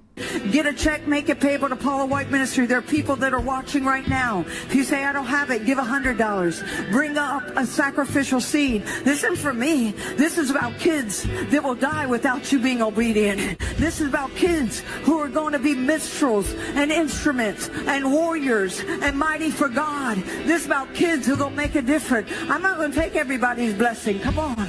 I'm going to tell you, get a seed of sacrifice. There's only 3 envelopes. I'm not moving. I'm not going to lay hands on people till you're obedient. Get out of your seat. Come on. And come bring up a seed. Because I'm telling you, there's an anointing of release right now.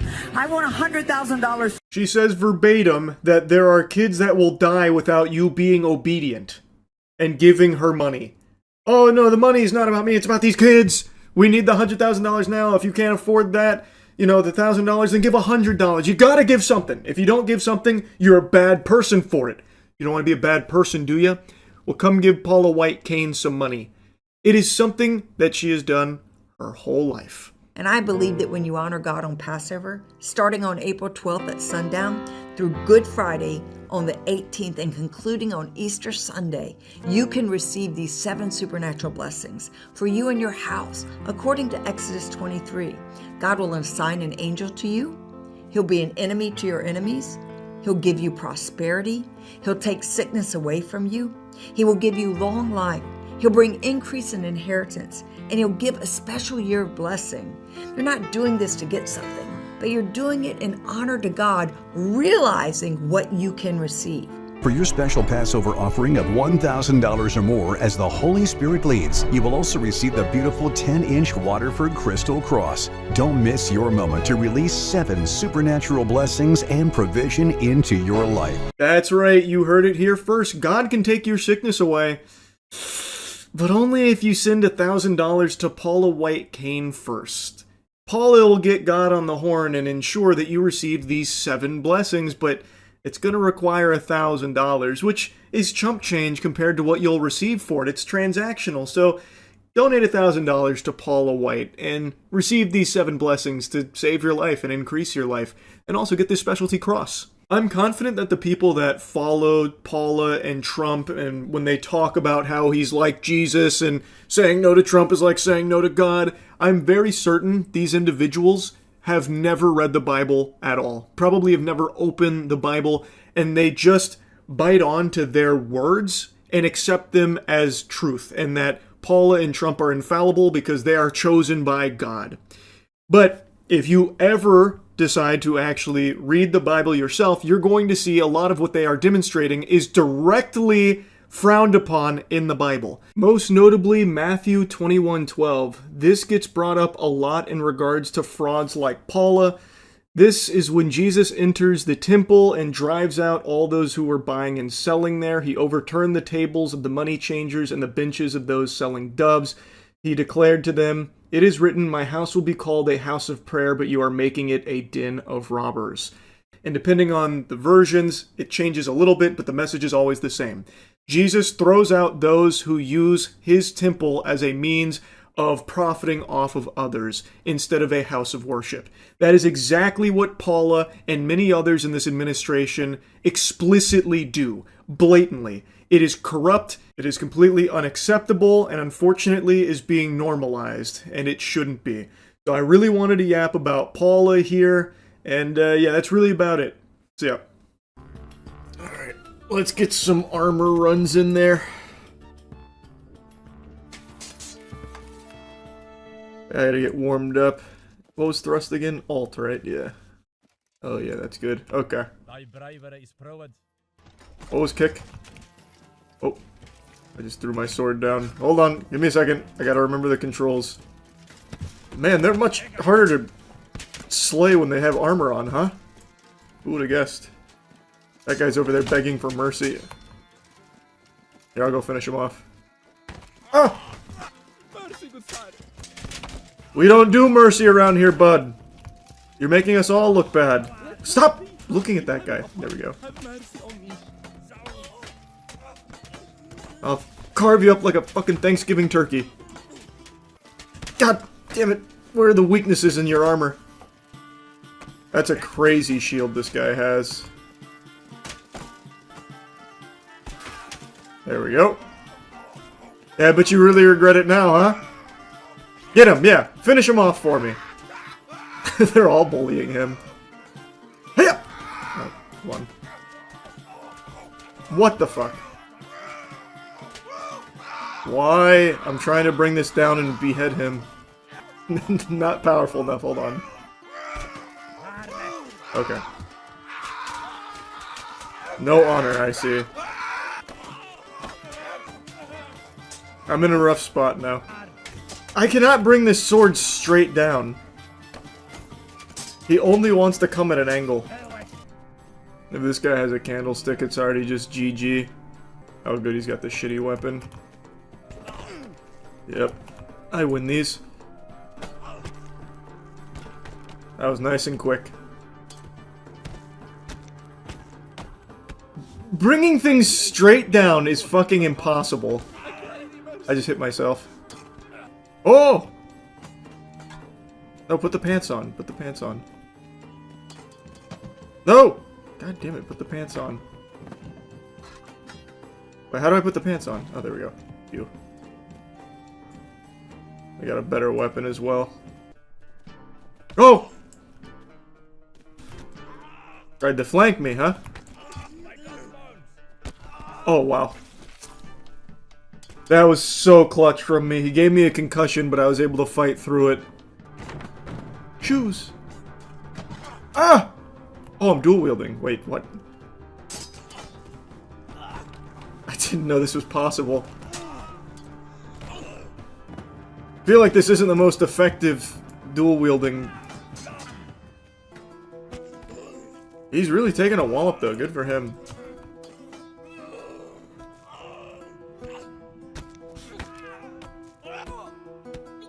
There we go. You really thought, huh? Okay, he's grabbing onto me. Yeah. Bet you feel real stupid now, don't you?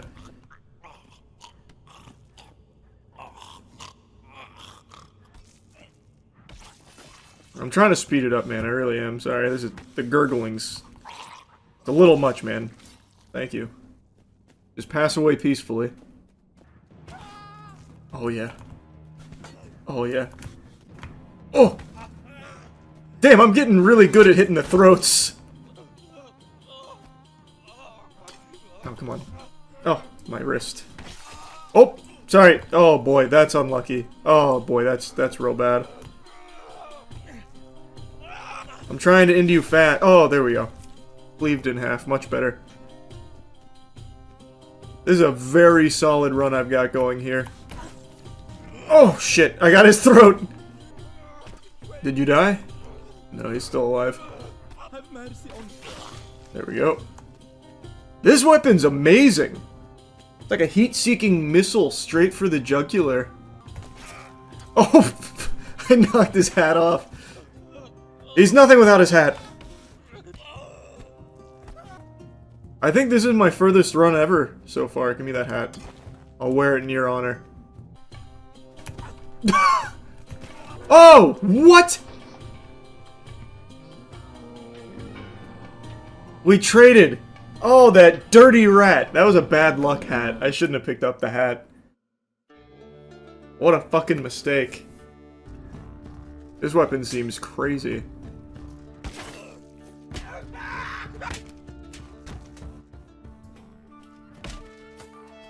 What the fuck? This thing seems nuts. Oh, I see that neck bleeding. Oh, Jesus. Oh. I can't believe he just pulled that off. If that isn't the biggest load of barnacles I've ever seen in my life. Run that shit back. He didn't earn that.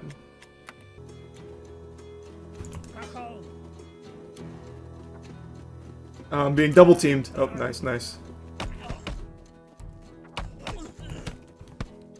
Get away, get away, get away. Up! I will not resort to the candlestick. That's the enemy of the weapon, or the weapon of the enemy. There we go, I heard that skull crack. Got you in the Adam's apple. Yep. Get over here. Hang up! That's a big combo right there. That's some Enter the Dragon shit. Oh, fuck. What are you doing? Oh, wow, this guy actually climbed over. Just die! You're taking up valuable space in my arena.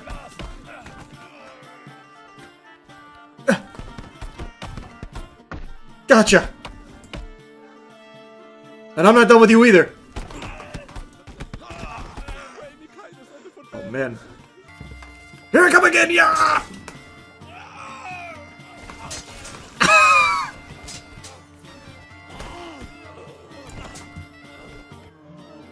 Alright, these weapons seem pretty good. More! Oh, they had to disarm me here, and it still won't be good enough! My speed! You can't slow me down! Oh god, oh god. Hold on, alright, hold on. Yep! Okay, hold on. Oh, my signature weapons! Ah! The Bart Simpson strategy. Oh, shit, someone got me! I think I hit myself.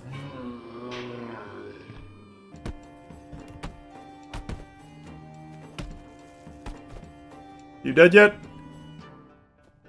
No? There we go. Oh, you're lucky. You're... Oh! You did not. Get him, Candlestick! Trip him! Trip him! Fuck! Now this is by far my deepest run. Oh my god, he's got a scythe. Wow. Wow, the scythe seems good. Wow. That instantly cut me in half.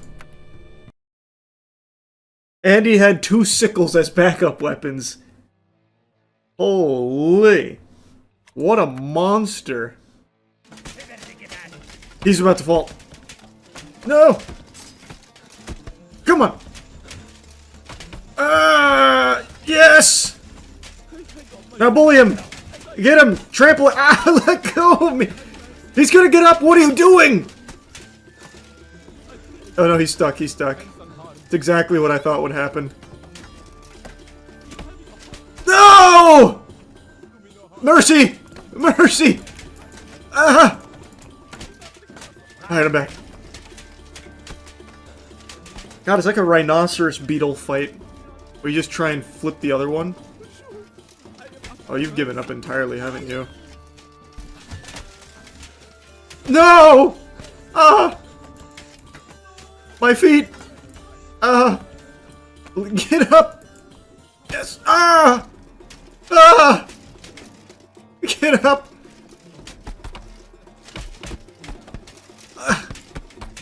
I don't need weapons to defeat you. Just these steel mitts. Grab his weapon.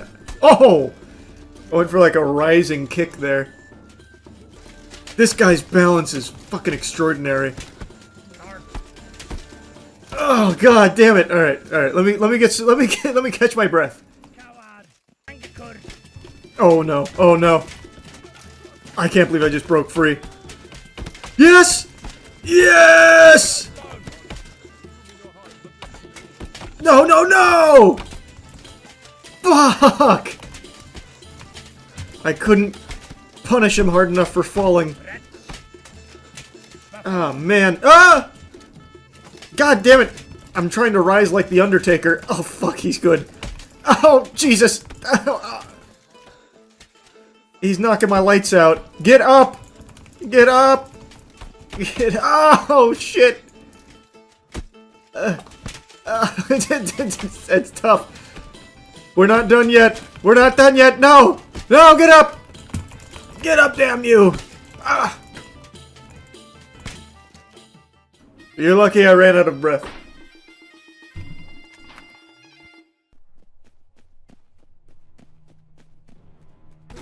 Oh, it's the scythe guy. Oh! How did that happen? Ow! Ow! Ow! Shit! Give me it! Give me it! I'll at least finish the job. Ah! I know we're both in pain. Yeah, fuck. Slice him with it.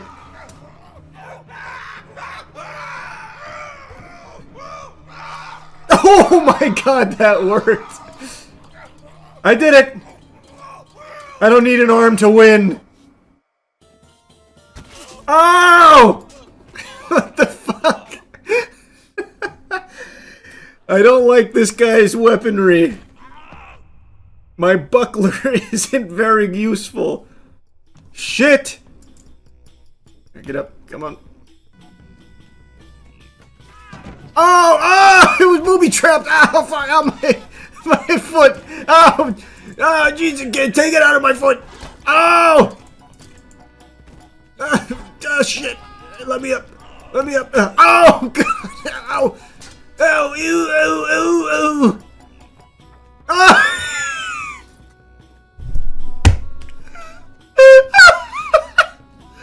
Fuck! Did you see where it went?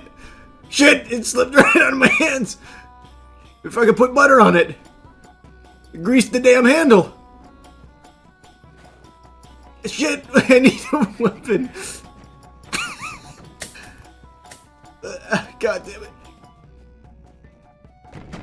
Oh! I'll beat you with the top of the box. Ow! A weapon. Ah! Fuck! Just give me the goddamn stick in there. Oh, they're huge. What is this thing? It's a chair leg. If you lose to me, you deserve to go straight to hell. Oh.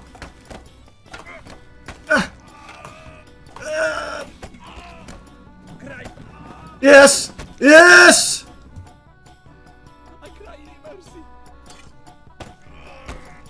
Never any doubt in my mind. Yeah, I got him with the toothpick.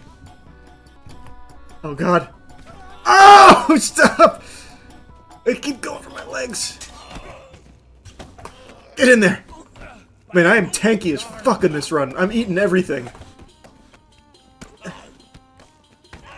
Yes!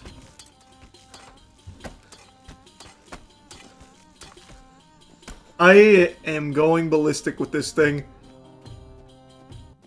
I don't need the pitchfork. I'm committing full whole hog to this. Is it the scythe guy? I hope so. I'm running right into his warm embrace, his open arms. Oh! No! Unlucky.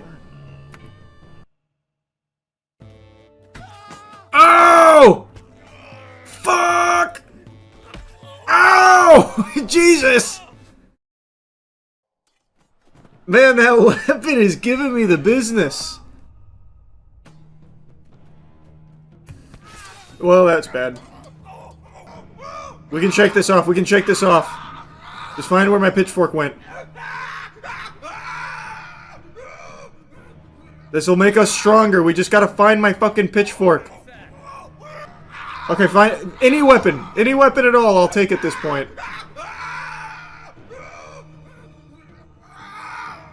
Where are all the weapons? It won't let me put it in my hands. I'm gonna have to try and stick them like this. I'm gonna try and whirlwind on him. Ow! I'm missing a hand. Get him. Oh, I hit him. I hit him. Ow! He keeps disarming me. Oh, shit. I'm trying so hard to get this to touch him. Yes! That's damage. That's oh, fuck. Damn it! Yes! No!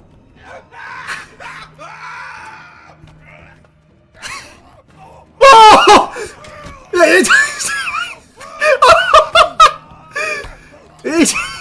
No way! I might be the best goddamn half-sword player there is. That's unbelievable. Holy shit, what a clutch. What an unbelievable clutch. They just actually built different, man, I'm telling you. Don't nobody do half-sword like I do it. Oh, shit! Ow! Ow! God damn it, I hit myself on the fucking post. Well, right back to the abyss. It is unbelievable how good that weapon is. I can't even get in there on him with the sickle. Alright, back to the abyss. My fucking home. Alright. Is it the Grim Reaper again? Because I'm coming for it. I just need to bait out and attack first. My normal rule. Oh no, it's this guy. I'll still bait out and attack. Yep. Got him right where I want him. Yep. Falling right into my trap, huh? There we go. Gotcha. Oh! God damn it! No, I surrender. Jesus. I gotta find an opening. Oh! What the fuck? Oh god. No. That's really unlucky. Yeah, I think I'm cooked. Yep, there we go. Grab the candlestick, not his leg. Oh, wait! Get up! Oh, that was unlucky. Maybe we find a way to get up here. Wait, I'm biting him! Yes! Oh! This will be the biggest mistake of your life! He's so fast. Yes!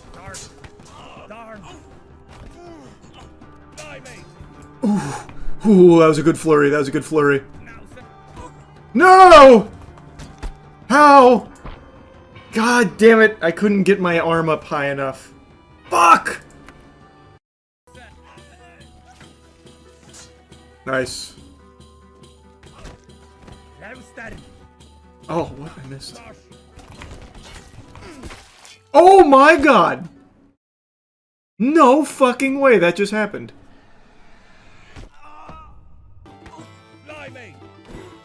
God damn it, you're lucky it stuck. Okay, you're not that lucky it stuck. That went straight up his asshole. That was huge. Alright, time for the Reaper. With the sickle. I just have to charge right at him. I'm gonna try and stay on the right side, though. Yep. You like that? Woo! Finally. Alright, who's the champion here? Oh my god, it's Slender Man.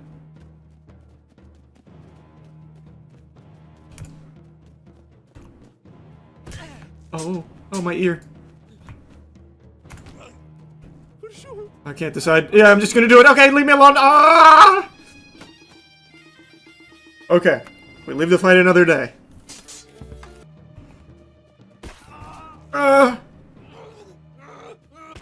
I couldn't give up in time. God damn it, that's such a wide range that he has. Holy shit. God damn it. Let me up. Oh, hello? A poltergeist is taking me by my legs. Fuck, let me up!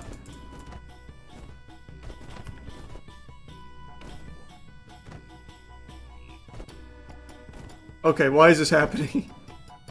This is... Finally! Oh, I'm dead. I'm dead. He's got me. Unless... Oh my god, I actually squeezed out of there without taking it. Nope, he's got me. Yep, there it is. God, the sickle is just... Or the scythe is just so good. Imagine though? Imagine though? Oh, I actually almost got in there. I dove at him and almost weaseled a kill in there. Fuck, man. That weapon is so strong. Because he doesn't have to hit you with it. He can miss, and if you get tapped by the hitbox, like on the way out or something, you just insta-dead. God damn it.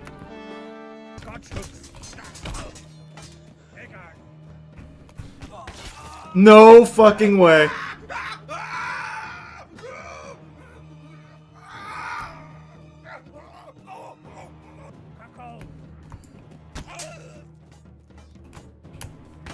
Oh my god.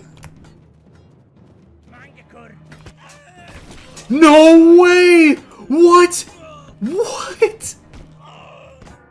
What? What? What is going on with this guy? Now he's beating me every time.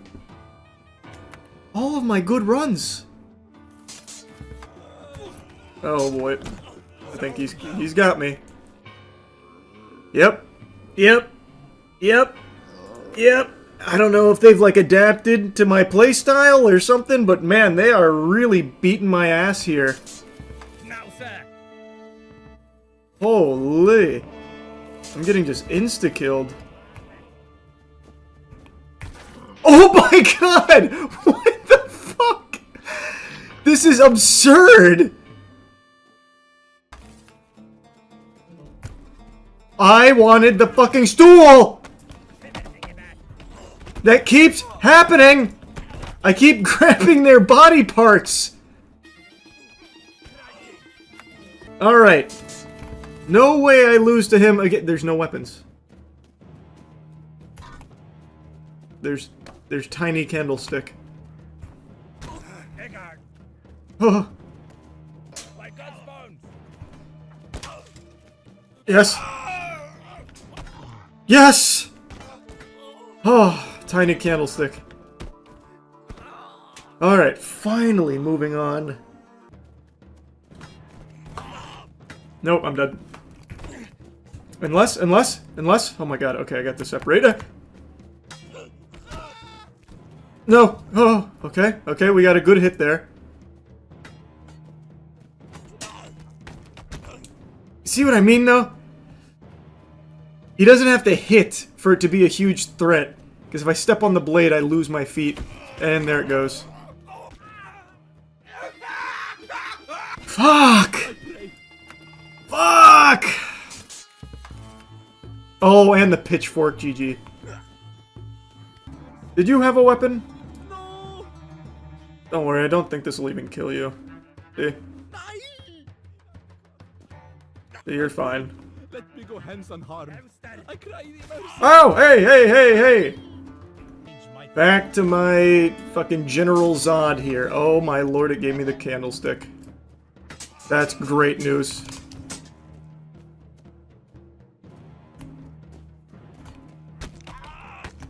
Okay. Oh, god damn it. Didn't mean to do that. I wanted to switch arms. Well, and then it still fell apart. That's crazy. That is crazy! How did it get stuck? What is happening? That is so... Oh my god. Case is calling. Where? I don't know what you're talking about. He's not... He said the stab with the knife. Which knife? The knife I just had? Because that knife fucking sucks at stabbing. Oh my god, there we go. Got in with the cleaver, finally, thank god. A weapon.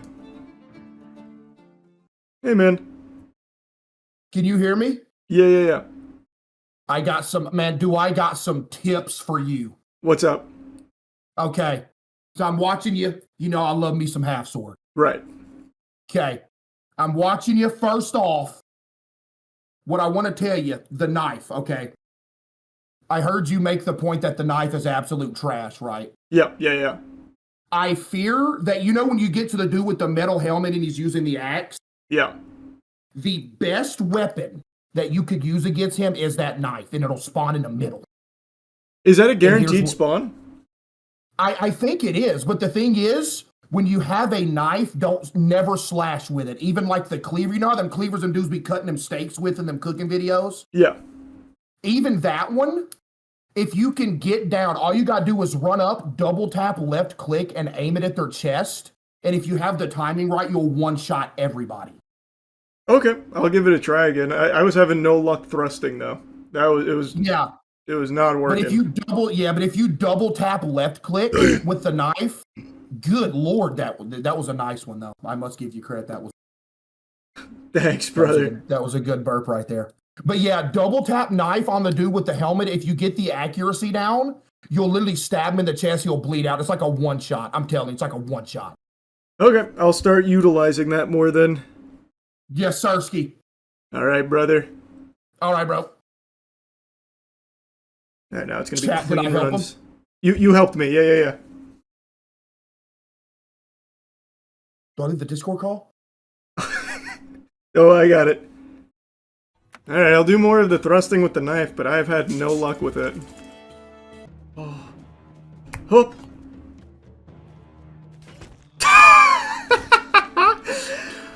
God, it's so much better when it gives you an actual fucking weapon for these guys.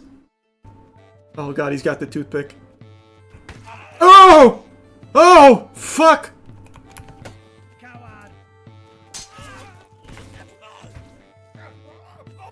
There we go. Alright, we're back to Slender Man. Fucking finally back. Alright. Alright. And there it is. Okay. God, his range is unbelievable.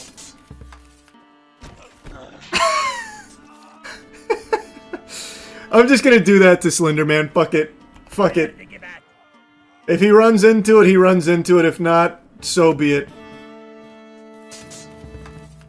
Ah!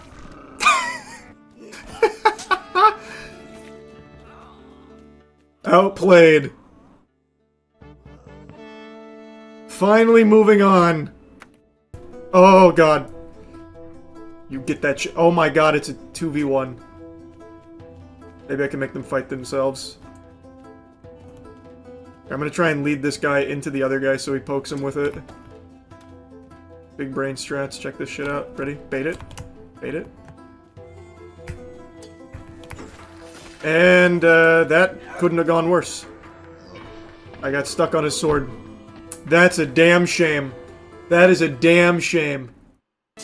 Oh my god, I have to do... This is already cooked. Yeah, there's no way I kill this guy with this. There's, like, I actually just don't think it's possible. Unless I'm just built different! Pussy. What'd I tell you?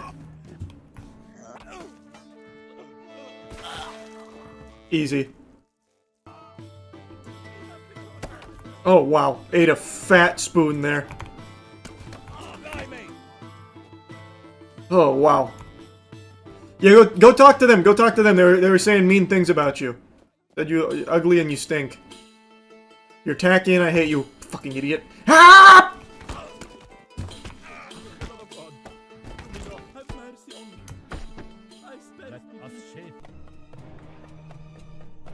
Ah!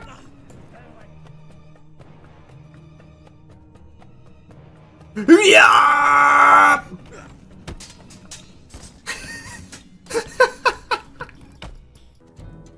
Ugh.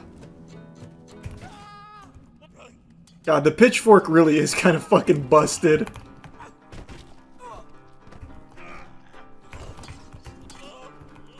Just look at the way I work this guy. And he's still alive.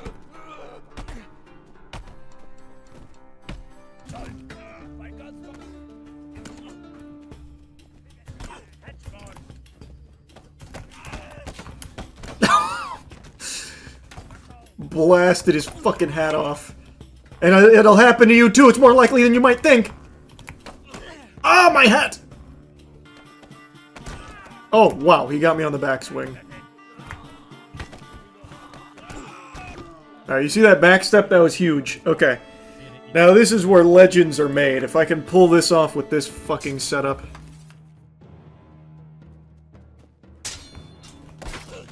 Yep, that's immediately just KO'd. That feels impossible with this. The toothpick and the shield against that? Oh, they actually just gave me a candlestick. That's huge. Well. Should have just grabbed the knife. Should have just grabbed the knife. Oh, fuck. There we go. Clean. Oh my god. What a beautiful decapitation. Textbook. We're already to the scythe guy. We're making good time. Look at here I come! I am cooking. Go quietly. Thank you. I know I don't need to do that, but I like doing that. It feels good. Stay back. How at you then?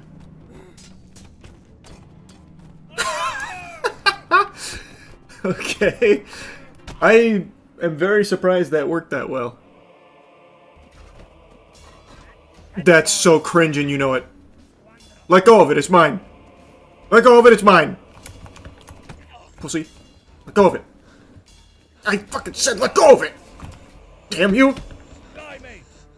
Let go of it! There we go. Hold on. What? It's going right through his head. He's achieved immortality. Oh! Wow, that dodge was unbelievable.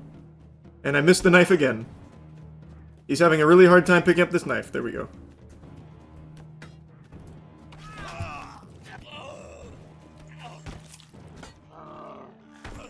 Very clean, very clean.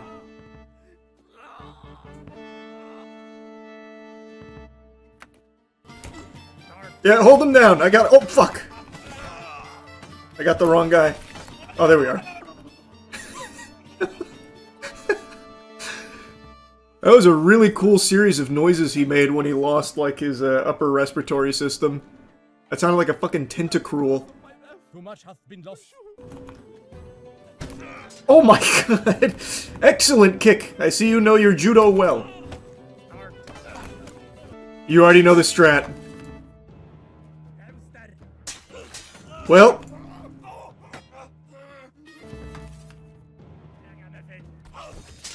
Okay, I'll be back in a second. This guy's got great technique.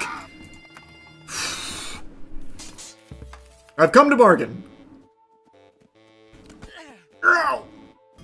You think you've mastered the candlestick, do you, Junior?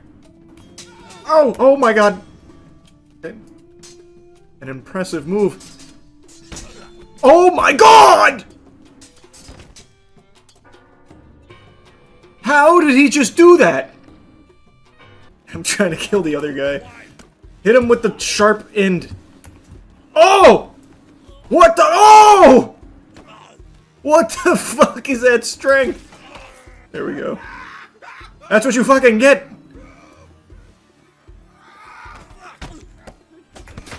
What? Oh my god, I just hit myself with it.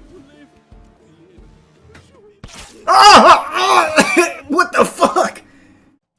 I couldn't get any charging going. Every time I went for the thrust, it just hit me.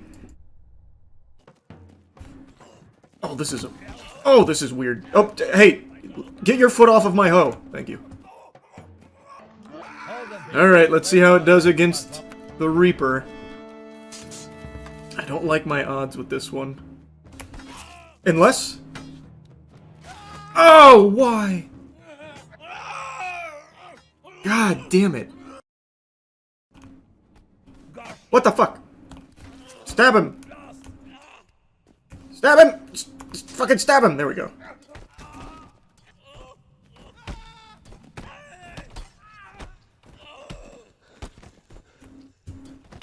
Why won't you die? He's still alive. He's gotta be so dizzy. Okay, okay, this is really unlucky. I need to get up now. Please let go of my skull. Please let go of my skull. Get up, get up, get up, get up, get up, get up. We gotta get the fuck out of there. I will take anything that's not what I currently have. Signature technique. Engage.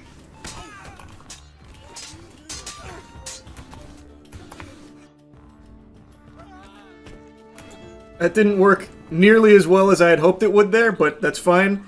We've got to just fucking rip it on this guy. I'm going to try and bait out an attack. God, his range is scary. It's so close. What? That's such baloney.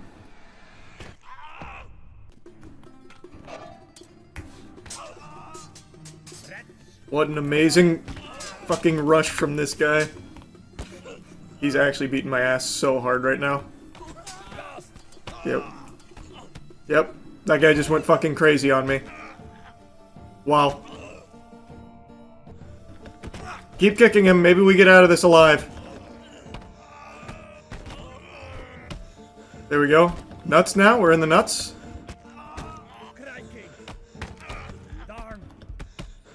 Eventually, we'll pop those puppies. It's just a matter of when.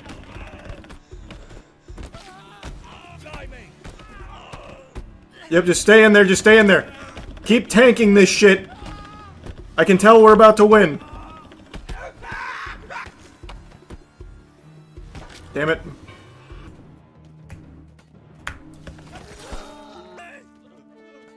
Nice. Very clean, very clean. Alright, here we go, here we go. I think I just gotta send it, I gotta go in. There we go. I just can't let him get his feet planted. Once he does that, that's when it gets hard. Okay.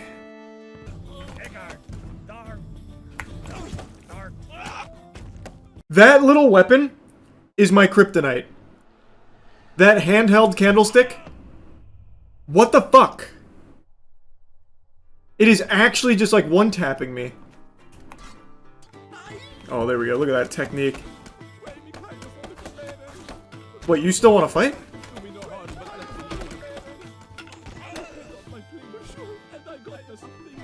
There's no way you still want to fight! Jesus. Okay, hold on. Shake it off, shake it off, shake it off. He's hurt too. We got a couple of good stabs in there. There we go. Alright. This is where we've just gotta hold the pointy bit out and hope he runs into it. He did not, he did not, he did not. Oh, fuck. Oh. What an excellent fight. What an excellent fight you and I just had. Wait, what? What? I'm dead. I'm dead. Never mind, I got lucky. He got stuck. I'm getting impatient. I'm getting so impatient! Oh my lord! How are you not down? What are you? I think I'm probably cooked.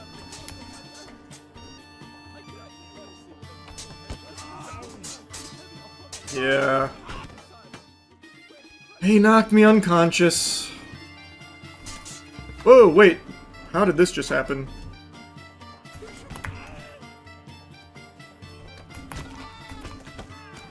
How do I get out of this? I can't tell what's happening.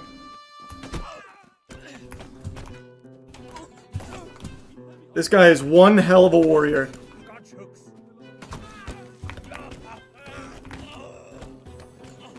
I'll always remember you.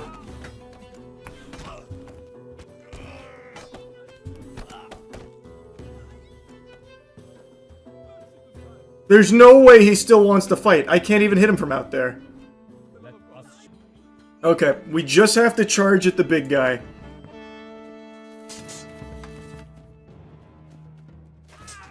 See, that's the only way to kill him. He just has way too much range otherwise. That's the only fucking way. Okay. Finally back. Christ. No way. No way. No way. Friends! Friends! Friends! Do something about this guy. He's bullying me. Help! Do something! Stop going for that guy. He's immortal. Okay, good. Give me a second for my arm to regenerate. Yeah, alright. You guys got him. You guys got him.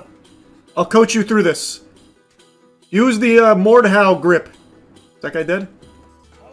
How are you still alive? That is some high quality armor. Ah! No! This is the most fearsome warrior. Who is this? Achilles? Christ! Okay, kicking doesn't seem super effective on him either. I'm trying to... Oh! What the fuck? He's a madman! I saw a lot of blood that time. He's gotta be close. Oh, that was our blood. What the fuck are we gonna do about this, boys? This guy... He's just not fated to die here. This is unfucking believable. Why did they even have the teammates for this guy? He can solo us. Okay, wait, he's finally... Oh my god, finally!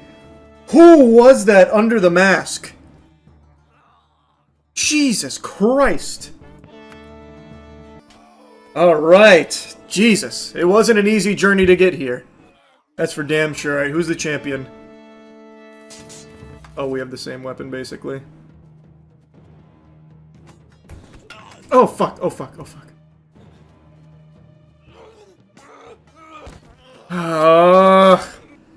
I need to just charge in there on bosses. I 100% need to charge in there on bosses. This is going to be so hard in the abyss on this guy. Oh!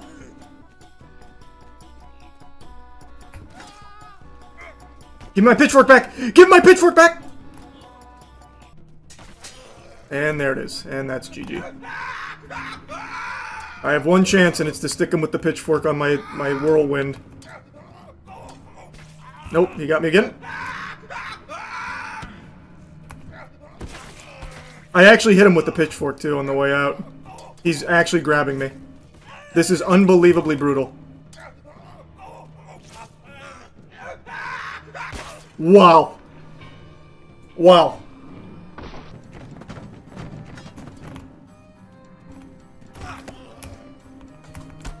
What? There's no way he just two-hit me with that. I can't fucking believe that.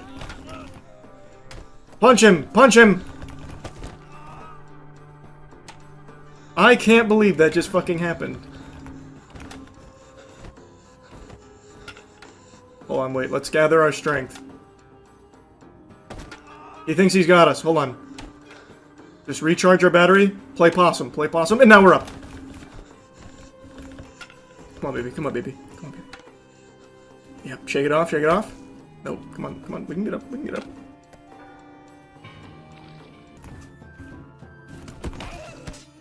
I heard all of your teeth break on my fist. Oh my.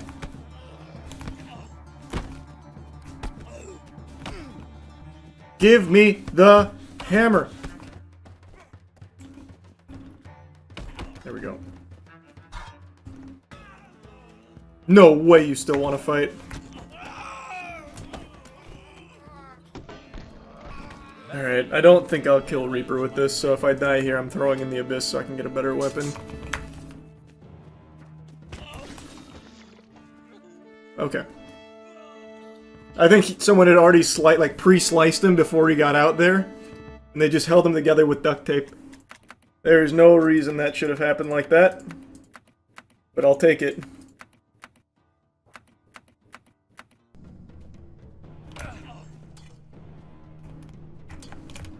He keeps putting it on the ground, looking for my fucking tootsies. Hate it.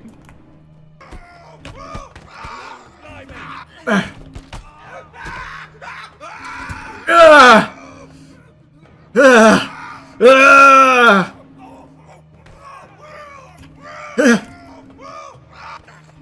Get away from it. Fuck.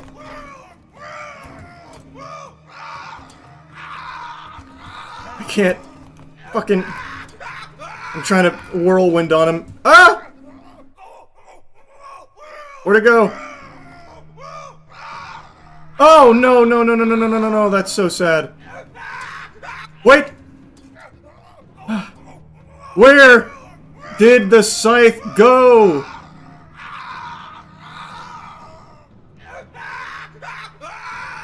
Where is the scythe? Jarvis! Locate scythe. Fuck, man. Oh! No! Oh, I almost fell. Alright, I know where the scythe is. I just need to get him to stall. Yes! No! I didn't have enough strength to pull it through him.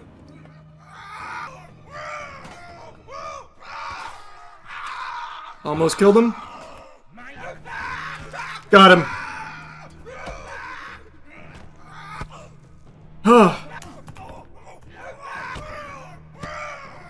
Oh boy, what a fucking fight you and I just had, huh?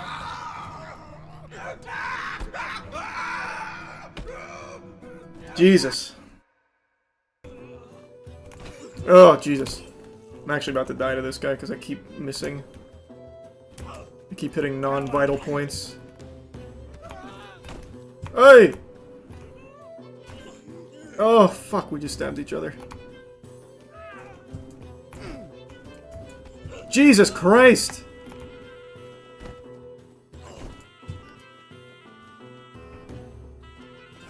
I actually cannot get in there.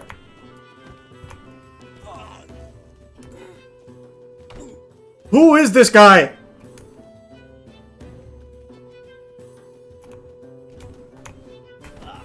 Oh, god damn it. Let's try maybe two-handing. There we go, finally. Could not generate enough power to pierce that guy's flesh. He was like made of dragon scales. It is hard to swing this from right to left. He does that every time. Oh wow. I haven't seen that kind of gore before in this. Oh! Wow! Very cool. Slenderman's been beating my ass tonight. We gotta switch it up. Hello, pick it. Hello? Hello? Wow. Wow. Wow. Unbelievable. Unfucking believable.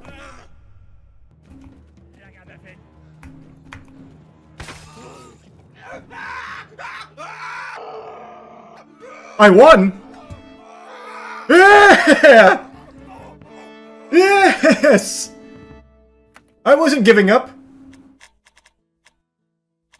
Oh, that was big.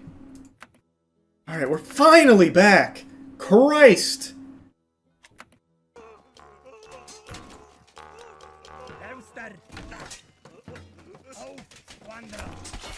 Oh, I got in there. That was actually all me.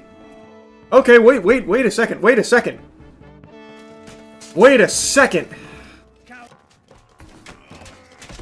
Oh my god. I fucking harpooned this guy. Give it back, give it back. I know you're dead. Just give it back. Give it back! No way you're still alive. Oh my god, he's still ready to fight. Uh-oh, uh-oh. Oh! Huge! Wait, I'm liking this weapon now. It was a little finicky, but now I'm finding it. Now I'm finding the groove. Wow, that's gonna be a hard team to get in on. Oh, nice. Already got in. Oh, what the fuck? What the fuck? What? What was that? How did he... What? Oh god, I've chicken winged him. I know, this is very painful for both... Oh! Ow! Ow!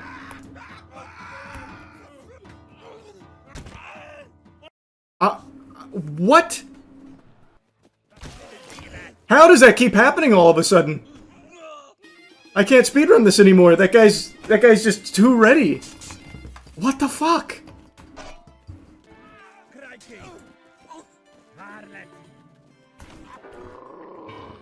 That guy he's got my number.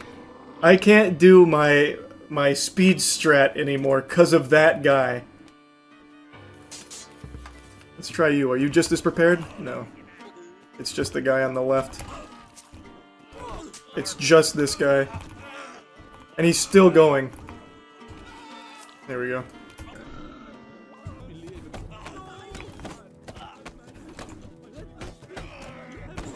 How are you still standing? What the fuck? Am I healing you with these shots or something? Jesus!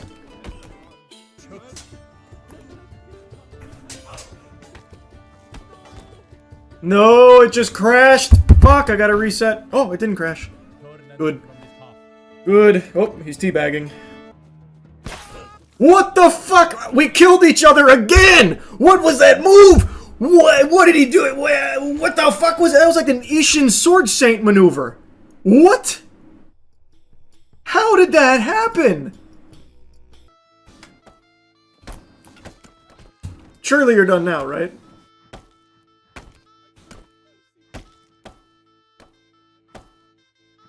Who still wants to fight? Is it you? Or is it you? No, you. I just heard you call for me. Oh my god, it is you! What the fuck, man? Are you insane?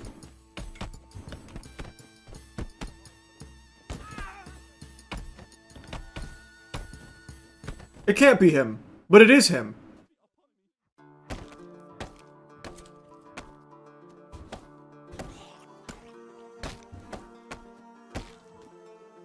Is it you? Are you not calling for mercy? Oh my god, it was you. He was pretending to surrender. Alright, here we go. Okay. Lock in. We've got to just get right up in his ass. If he goes high, I go low. If he goes low, I go lower. Oh god, it's too late. It's already too late. Fuck, fuck, fuck! Just stay in there! It is great! Like, there's no way. There's just no way to get there once you miss that first initial charge. Like, he doesn't even get a full swing, but his sword is so sharp it just instantly cuts me just from me being near it. Oh, come on, man. God, that boss is so annoying. We're just going in.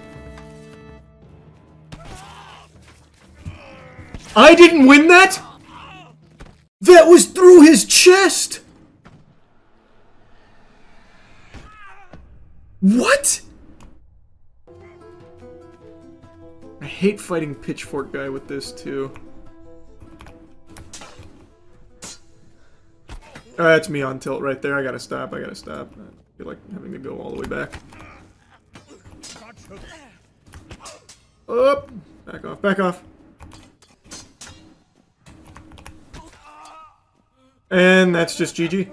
He actually just fucking cut my arm off. I can't believe this shit.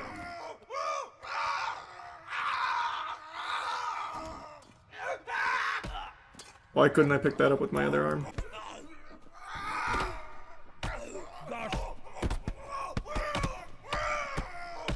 I'll just try and body bump him and kick him in the balls enough till he dies. Do you surrender? Oh, I heard something break. Okay, I don't think there's any world I kill the scythe guy, but I will try. If I could just pick up a weapon.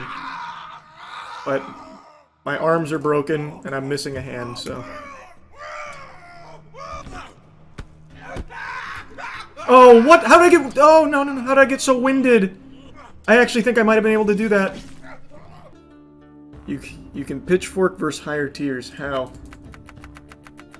This guy doesn't have it. Or do I not have to play this guy in this tier? You don't. I thought... Okay, wait. What? So this will play at that tier. Okay. I had no idea. That is a fucking game changer. Wow, okay. Wow. That just changed everything. Okay, let's see. This feels like it should be a lot more manageable with Pitchfork.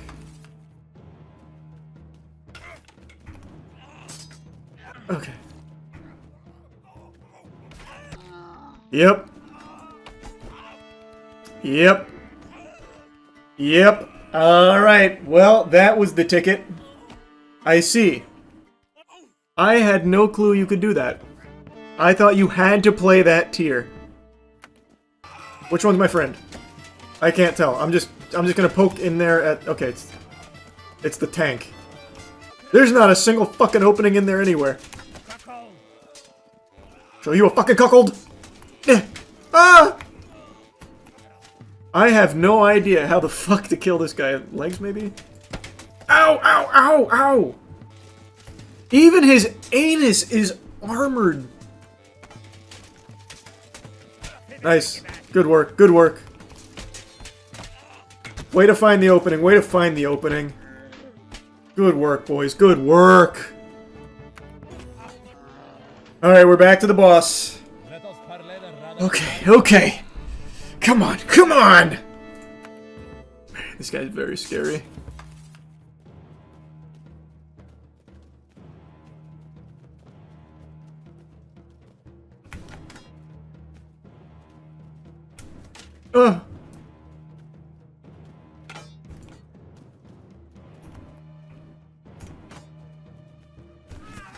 Yes! Let's fucking go, baby! Uncharted territory. Soldier rank, let's go! That was clean. What? Oh my god, that's so cringe. What? That weapon jumped up and slit my Achilles heel. Holy.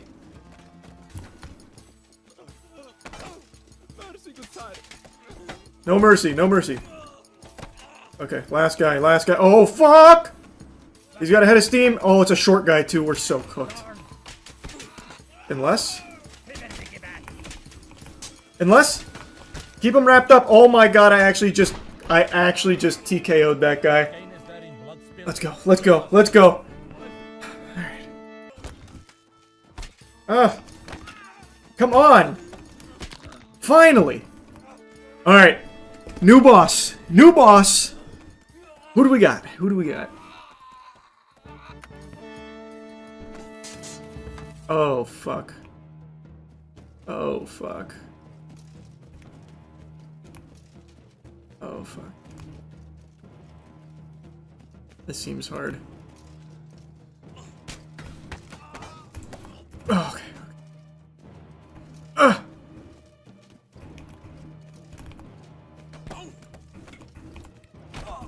Just get out, just get out, just get out, just get... Close. I had to. I literally had no choice. I was stuck. He shish kebabbed me. You really thought, huh? Adorable. Adorable, you... Ah! Oh! What did I step on? Ugh. Nice. Oh, okay, okay, I'm stepping on something sharp. Do not step where I stepped. Trust me, you don't want to step there. Okay, you've got this from here, right? It is crazy that the most dangerous part of these fights is just what's on the ground. Finish him, finish him. Ugh. What the fuck? This is so cringe! That is now the 3rd time that's happened here. Oh, what the fuck? That cut my hand off, by the way. There was no power behind that at all.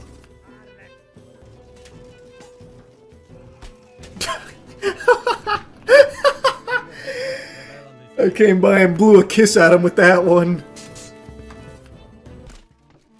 Alright, back to the boss. Back to the boss. Let's get it. I have a good weapon now.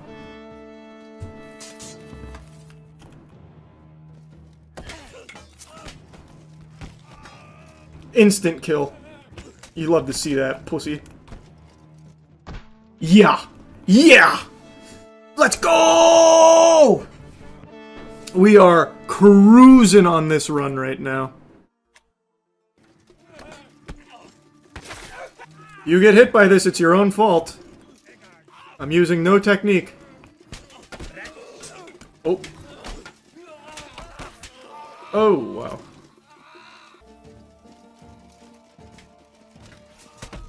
Uh-oh.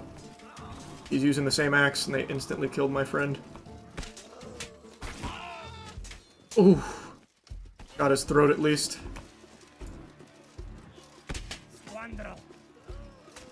Nice. He killed the other guy. Oh, shit. What? He stood up! Is there a field medic that just gave him a new throat? Someone performed tracheotomy in here? What the hell? Alright, thank you for putting him down. That was a goddamn miracle. Got a piece of... Oh!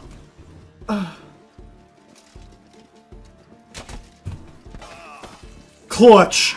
Actually so clutch. Boss. Oh man, that was smooth.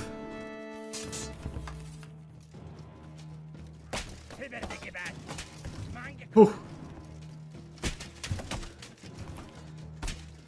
Oh.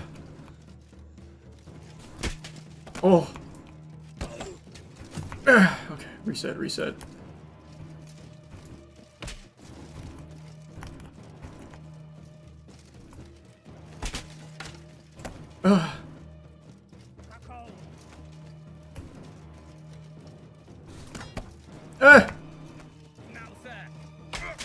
God damn it! I bruised the shit out of his face, but he's good. He's good. He's persistent. What is going on with my axe? What is going on with my axe? It's not getting a swing cooked up. Oh.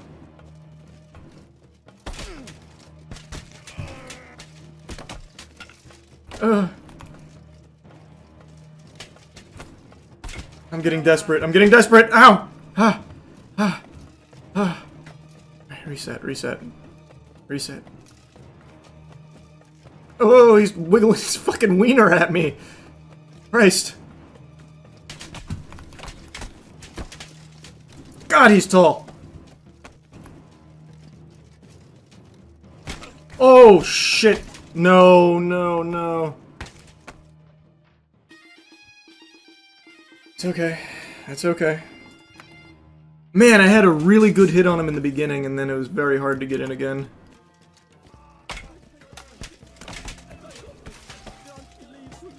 Wow. Can you stop mutilating his corpse and help me fight the guy that's... Can you fucking stop? Here. Now hit the other guy. I'm too injured to swing this... Oh, wow, that was good. Oh, wow, that was good. Alright, back to boss. Okay, come on. Come on! God damn it! Send him to hell! Ah! I bruised him again immediately.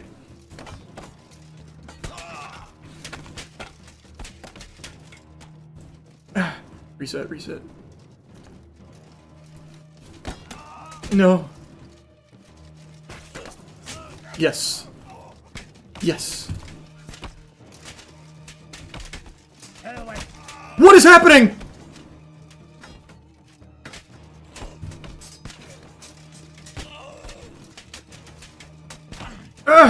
Separate, separate. What the fuck is this guy?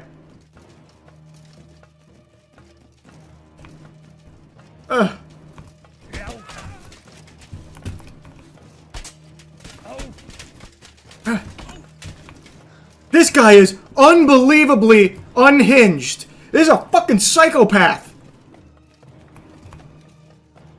Holy shit.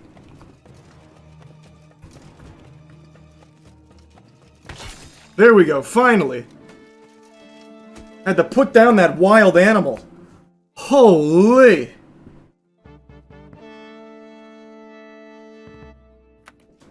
Nice, we are so deep. I don't really want to use that fucking drumstick. Oh yeah, we're doing axe again. I'm all in on axe. That was fun, that was nice, that felt good! Oh wow. Oh, yikes. Okay, there's one. Alright, there's two. What just happened? They just ate my axe. I can't move. I actually can't move. What is going on with my legs? I sprained my ankle. Come on, there we go.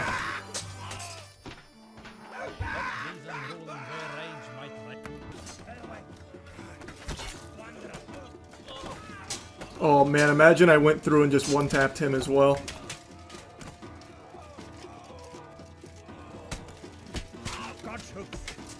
Oh, I thought I had that. Okay. Hey, you good, man? Can you keep fighting? Or at least distract him. Do something.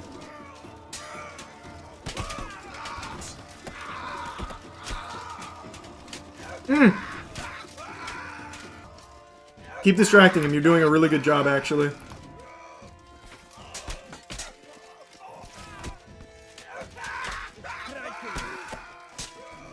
There we go. Excellent work, brother. I know you're just faking it. Put your arm back on, man. You're good. He's dead. You're good. Oh, yeah. There we go. Oh, I got them both with that. You have my permission to give up, man. How many weapons do you have? Oh! Fuck, he stabbed me in the foot. He still has more weapons on him. Just give up. Thank you. Boss time! We are fucking cruising! Who's next? Who's next? Oh god, he's so tall. I need to find the opening. Oh, okay. Reset, reset. Oh, it's his back! It's his back! His back is not armored. At least not all the way, I don't think. I think I caught a glimpse of his weak spot. I don't know how the fuck I'm gonna get back there. Maybe my movement tech? Oh, no. I'm too heavy for it.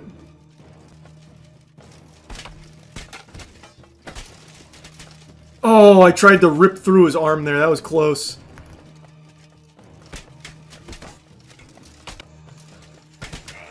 Keep him on the corner. Keep him on the corner. It's hurting him. Oh, fuck. I can see his face is bruising. He's off balance. The concussion's setting in. Keep giving him the wham bam. Thank you, ma'am.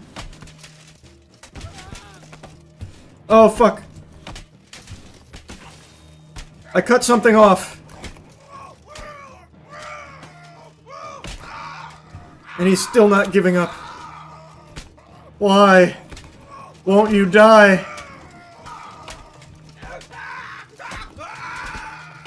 Finally. Woo! Is this the highest rank? I think we're at the final rank. Oh no, there's one more over this.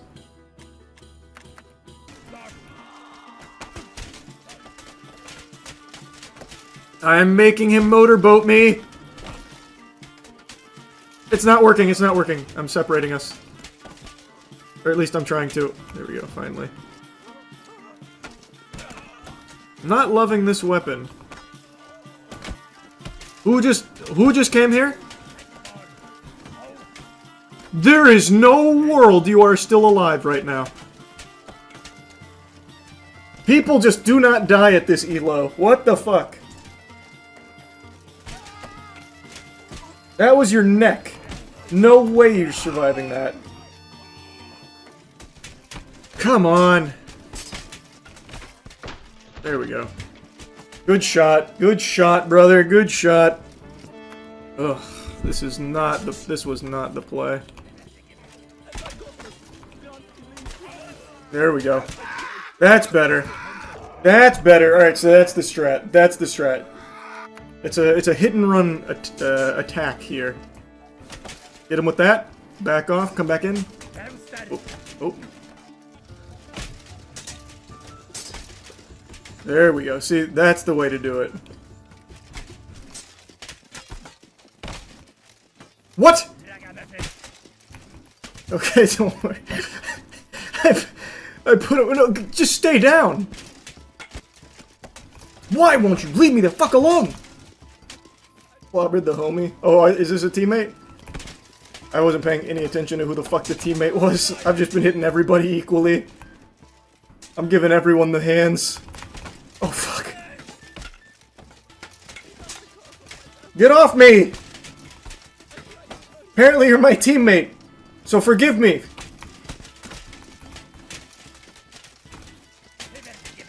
Fucking get in my titties! Oh, okay, I'm winning myself. That was stupid.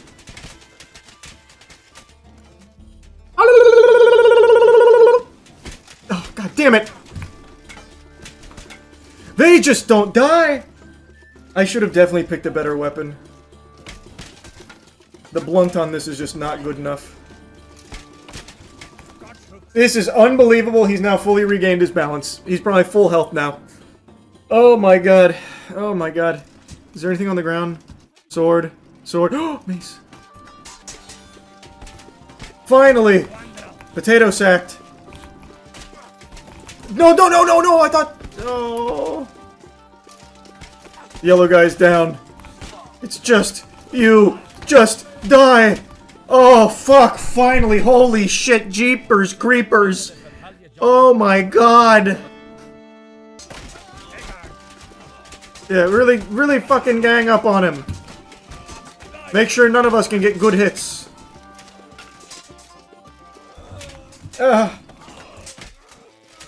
He's showing us his back. Finally. No way. Okay, thank you. Christ. This guy's gonna be the problem. Oh! Yep. Yep. Yep. Dislocated my knee again, I guess. Come on, damn it! I'm whirlwinding. Oh, there we go, got him in the neck.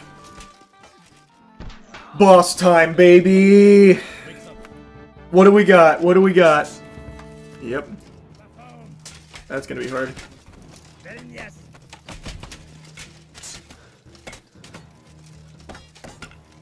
Okay, reset, reset.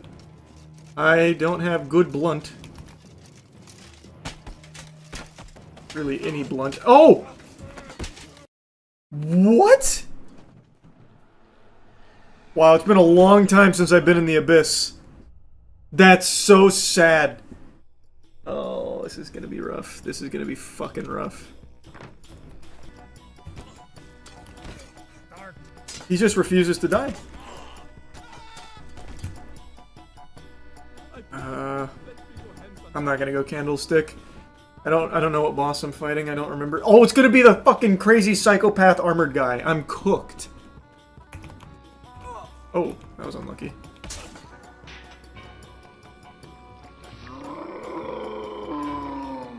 Wow, I didn't expect that. Well, that was a really good run too. We are almost to the final. God damn it! Yeah, it's a good spot to stop. I can't even turn the lights on for this intro here. Many of you know I've been on this quest of trying to prove the paranormal exists while not being a believer in it, even slightly myself. I've gone on 5 ghost hunts prior to the one I'm about to talk about, and nothing's happened. It's been a bunch of fiddlesticks up until this point.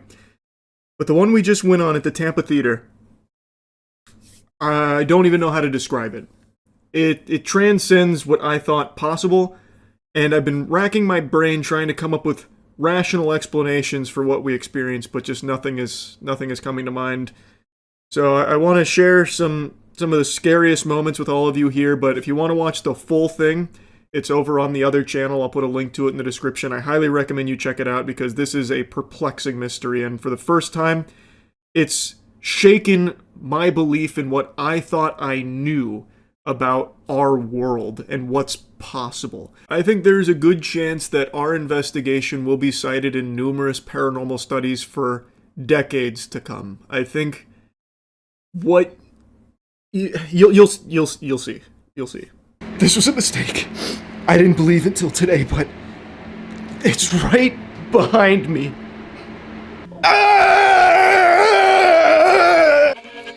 How's it going? I had to get the fuck out. That was... I'm not as light as a feather right now. I'm not moving. But there's something going on here. There's something fishy.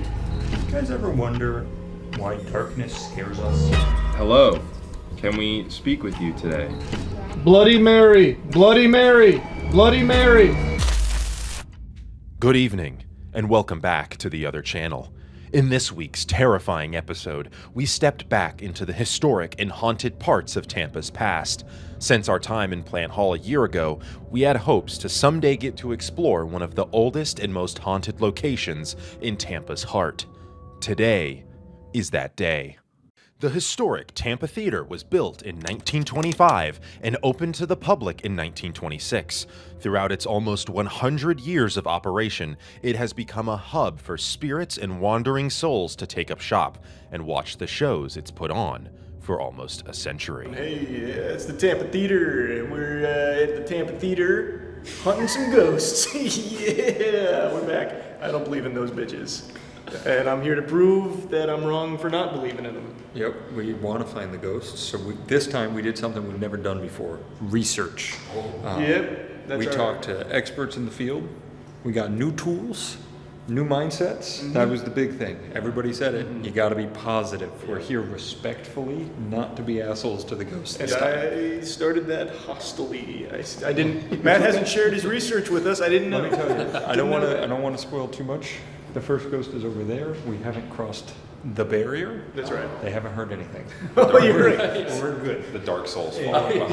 Yeah, the fog walls. Boys, let's find some ghosts. Yeah. Let's ghost hunting time. Ghosts. What we always say. 1, 2, 3. Get them. Is there anyone here with us? Tile. Oh, worth noting, this is the original tile. He died right where Danny's sitting, and apparently in a pool of blood. So that may mean something. Say. Hello, Robert. That would be mean. That's the most I've ever gotten from a spirit box. Well, because you got his name on it. Sorry. And also, that is the new upgraded spirit box. Yeah, this is the Sam and Colby recommended spirit box, so if it doesn't work, entering. You know who to blame. Ronald, if you are here, please. Robert. Sorry, I can tell from the vibration of Charlie's voice, he's not being respectful. I'm trying to. Oh, I'm not gonna be the first one to go in there. That is actually a very disturbing painting. This dude went in the ladies' bathroom. I'm not afraid. Well, this is not the ladies' bathroom. This is the ladies' smoking room. Yeah, that's true. Oh, that's right. Mm-hmm. I will That tell seems you, pretty cold. And I'll spoil this, I'm not a believer. Yeah. Tonight I'm a believer. And that's- I'm not normally. So normally I would never say anything about this. When I walked up to place that cat ball by myself up here, I got goosebumps. That's good. Normal me would go, I got goosebumps. Yeah. Tonight, Matt got goosebumps. Oh, And she was here. What? She was doing that. I was She picked me up with her mom powers and shook me like a dog. The believing is immediately gone. I'm sorry. With the above ground levels primed for spiritual encounters, the basement was where the most haunted room in the theater could be found. The dressing room. Though there isn't a name associated with this entity, many have referred to it as a trickster ghost, or a spirit not in need of closure to move on, but instead a malicious presence that only wishes to torment and erode the sanity of those who goad it. Little did we know that a prime vessel for this trickster may have been walking among us. Alright. Let's leave Charlie to his hunting. Yeah, just lock me in here for a little bit. Bye, Charles. No spirit box? Nah, I'm good. Where are you guys gonna be? Actually, don't even tell me. That'll be part of the scare. Yeah. We might leave. Yeah, well, that'd be fucked up, but yeah. That was a little bit of fear I heard. That'd just be mean. That was a little bit of a... That'd be mean.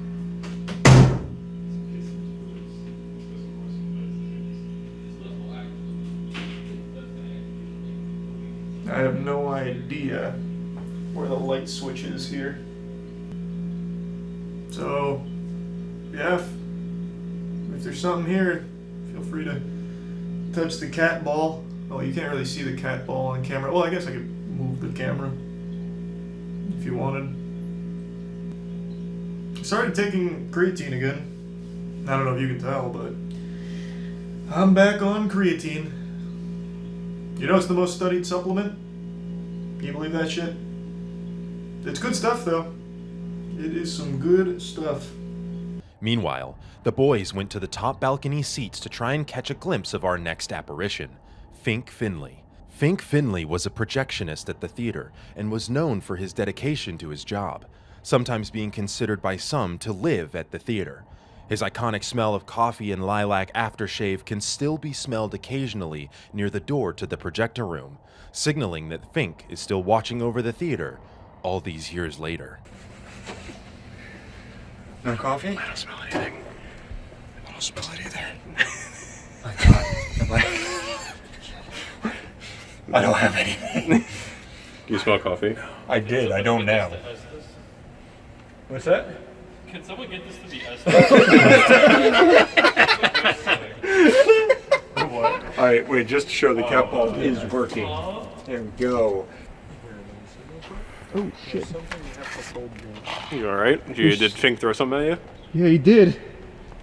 What is this? It's a... That's not ours. Why would he leave that here? He was hunting ghosts. Sweet. I can feel you opening up to us, Fink. Oh, yes. I think we should just send Charlie into buildings with a camera and just forget about it for a while, see what happens. You'll have me doing all kinds of impressions. Fink. Donald. Donald. Put it down, Donald. Maybe he likes Mickey Mouse. I've been working on that one. Charlie's lost the plot. Donald. We decided, as our last excursion for the night, we would try to invoke the spirit who was giving us the most trouble throughout our investigation, the trickster. You may have noticed throughout the night that Charlie has been talking into the camera. We believe, after watching the footage back, that the trickster ghost inhabited his vessel and was teasing us from beneath Charlie's flesh. Guide us. Speak through me.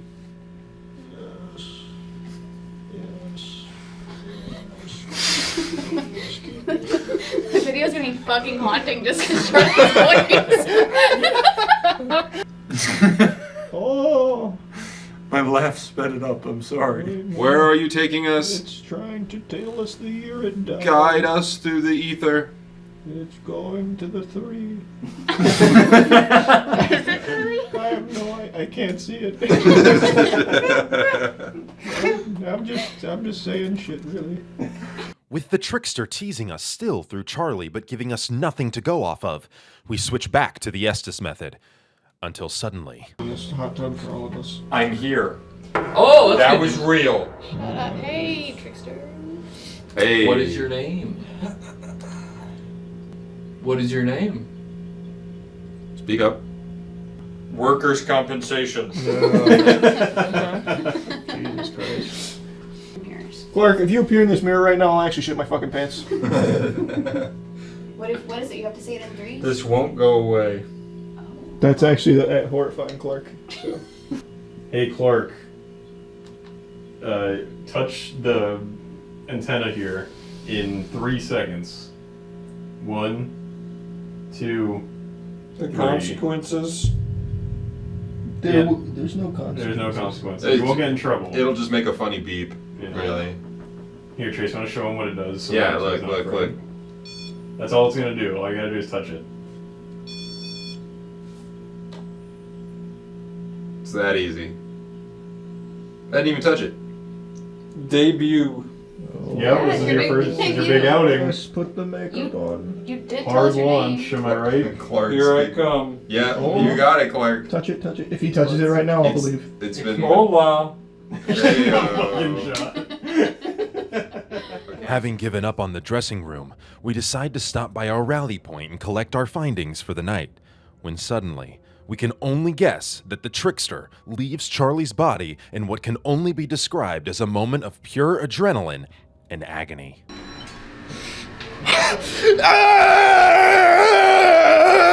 Last year, the world was plagued by what is potentially the worst film ever made, War of the Worlds starring Ice Cube. And what if I told you the producer of that abomination, that affront to God, just directed a new film for Amazon called Mercy? Well, I guess it's not for Amazon, because it's in theaters right now. It's distributed by Amazon MGM. And now, after experiencing the cinema that is the style of Timur Bekmambetov, I can tell you with confidence, this guy's got it. And by it, I mean terrible fucking movies to his name. Timur Bekmambetov, and I'm not sure if I'm pronouncing his name correctly, but he has been in the film industry for an extremely long time.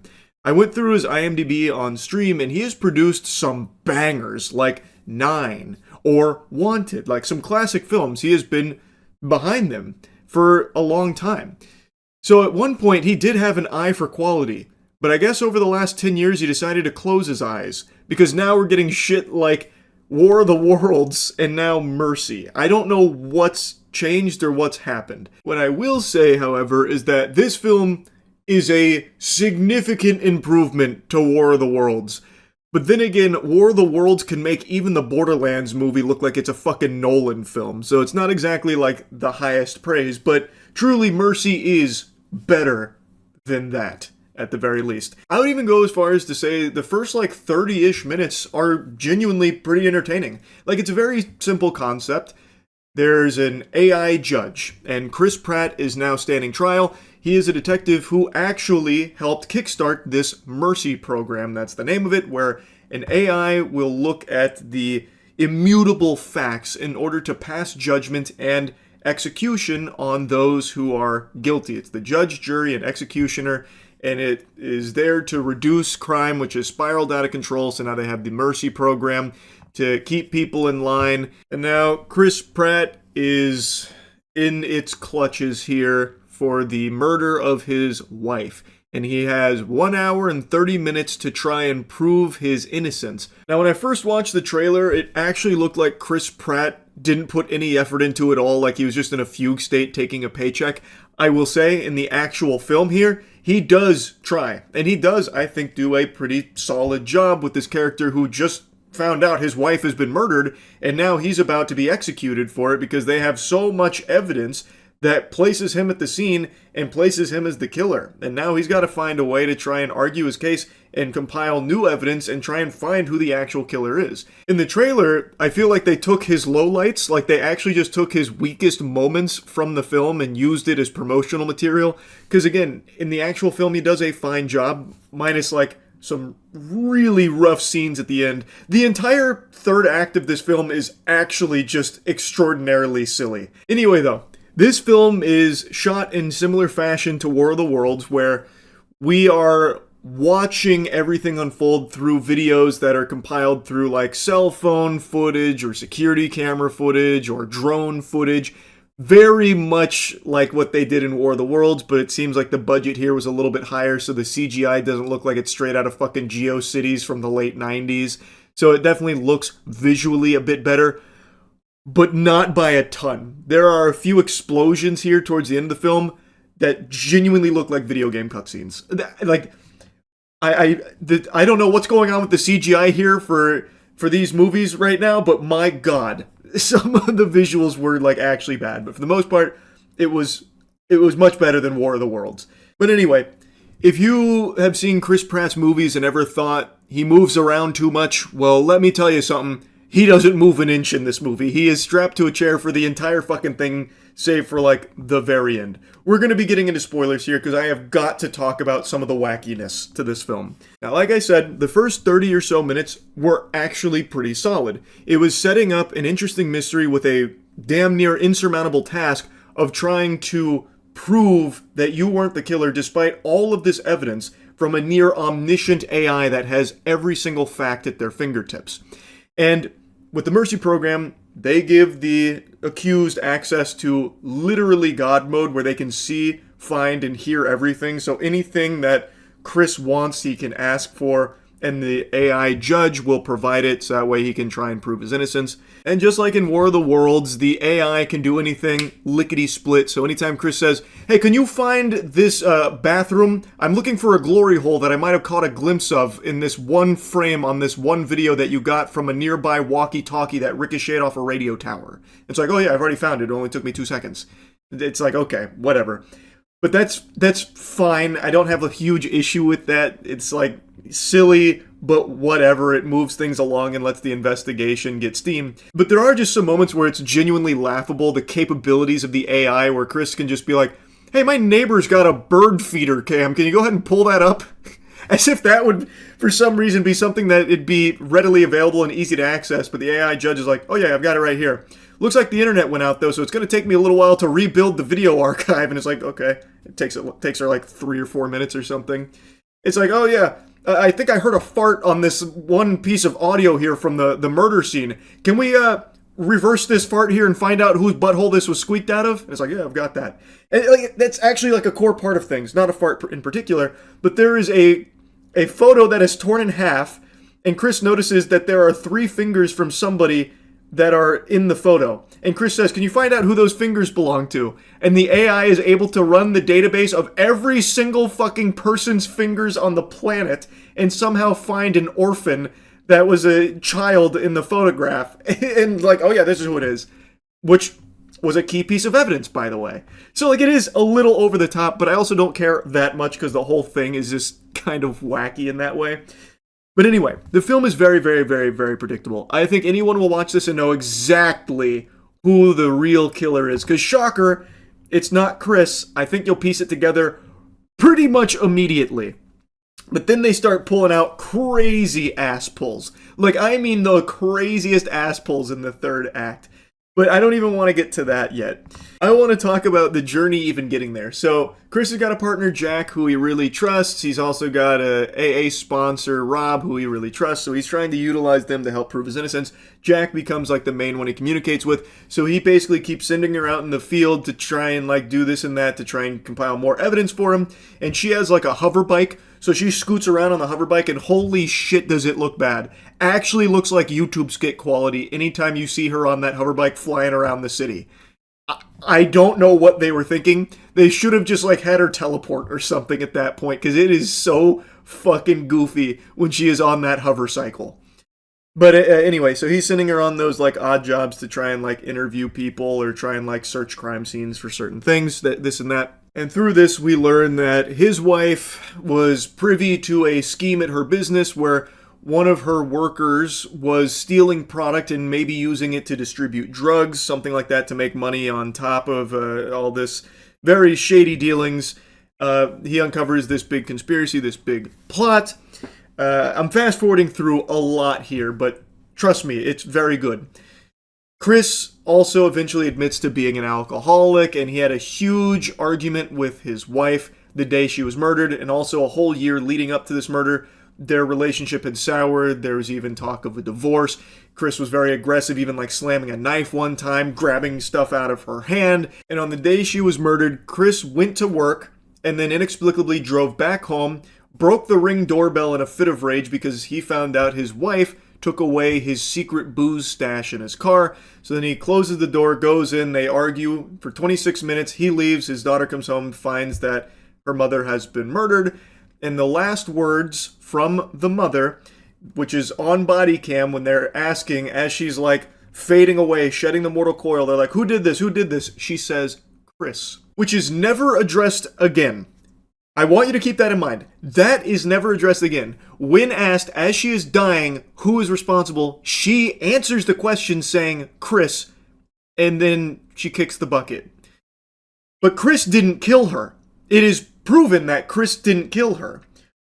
Why the fuck did she say it was Chris? Like, it seemed like she was just trying to get like one fucking slam dunk in on him before she died, before she met her maker, in order to make sure that Chris also, suffers at the end too. She knew it wasn't Chris that killed her. The person that stabbed her, murdered her, was not Chris. Why did she say it? What the fuck? Like, I tried to be like very charitable, like, oh, maybe she was about to try and say like, it wasn't Chris, but she didn't get the first part out, or she was trying to like, say, Chris, I love you, or something on the way out, but none of that comes up. It is actually never addressed again why she would say it was Chris when it just wasn't. That is crazy. I won't bore you too much with like the middle stuff and all that, but when we find out who the real killer is, we learn that the killer was one of her work associates, the one that was stealing the product to maybe distribute drugs, and decided to murder his wife Nicole because she found out, wasn't really willing to play ball. And also there's a very close personal connection to Chris from the real killer.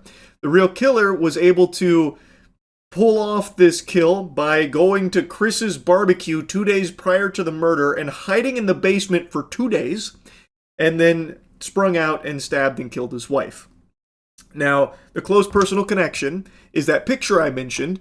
Well, that kid with the 3 fingers was actually the brother of the real killer, and that brother was someone Chris sentenced to the mercy program where he was found guilty and wrongfully executed.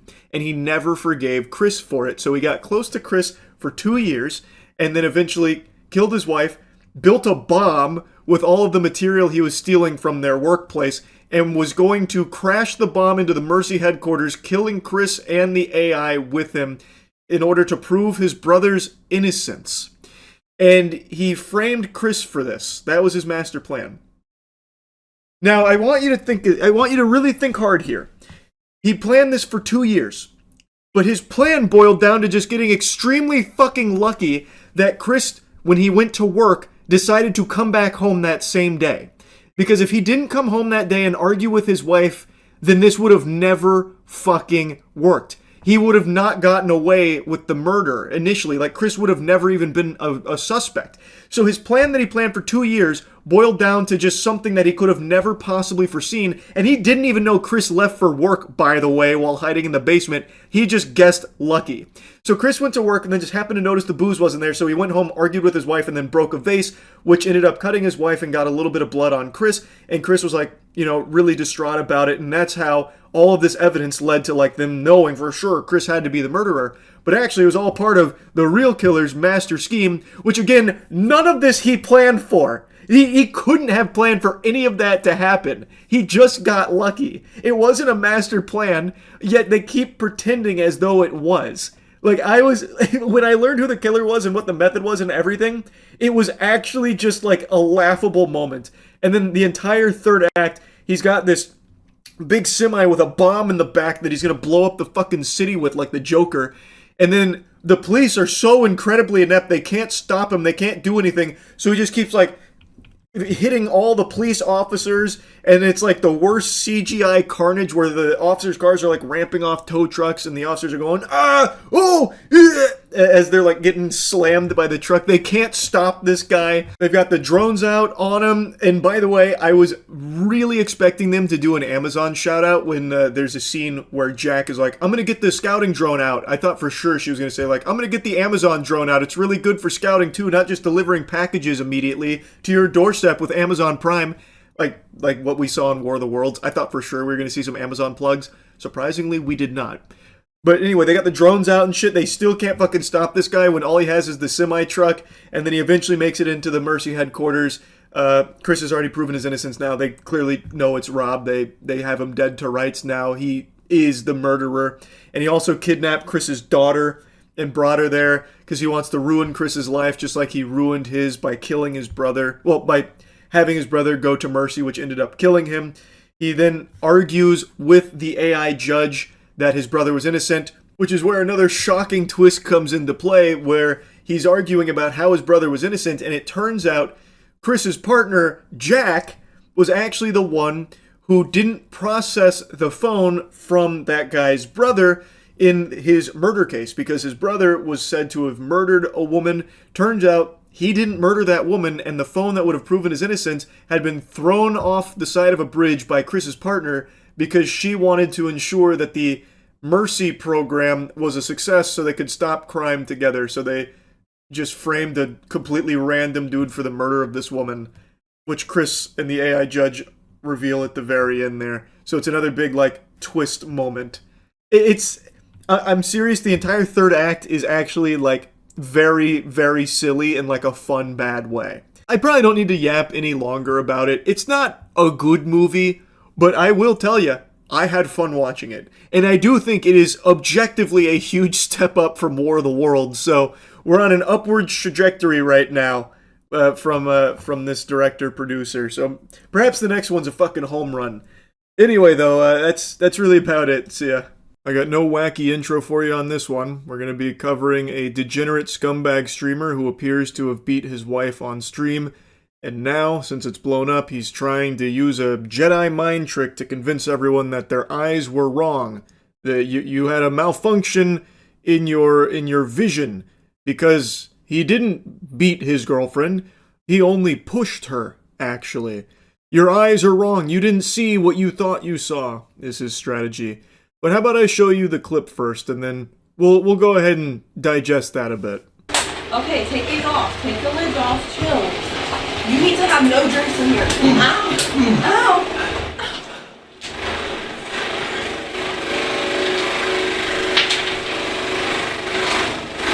What is drinking?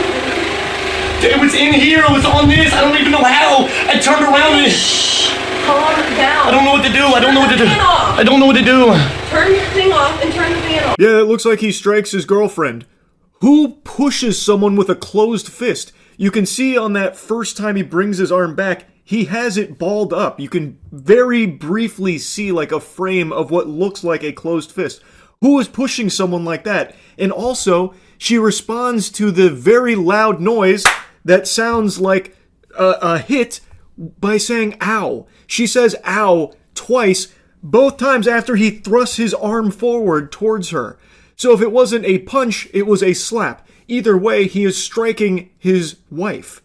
Like, he's trying to claim that it was just a push, which, by the way, is also a really fucking weird defense too. It's like, no, I don't hit my wife, but I push the fuck out of her, actually. I push her so hard that she says ow multiple times. Whoa, guys! Let's pump the brakes, hold your horses. I don't hit my pregnant wife, that's uncivilized. I just push the fuck out of her until it hurts. I cause her physical pain through pushing, not through punching. I use open hand palm strikes in a pushing fashion like a monk. That's what I do. And that's normal. You guys, you're blowing this way out of proportion. It's fucking disgusting, this freak. And now all of this is over him spilling a drink on his setup and him like panicking and throwing a temper tantrum over it. His wife came in to like try and help, and then she's over in the corner, and then you can see him lunge at her twice, throwing his arm at her twice in what appears to be a punch or a slap. Either way, it is a strike. That is not him pushing her, and even if it is him pushing her, it clearly hurt. He caused her pain. You can hear the impact. Like, you can't talk your way out of that. You can see and hear this through the clips. But here, let's do a little zoomed in version where you can really more clearly see and hear everything. Okay, take these off. Take the lids off. Chill. You need to have no drinks in here. Ow. Ow.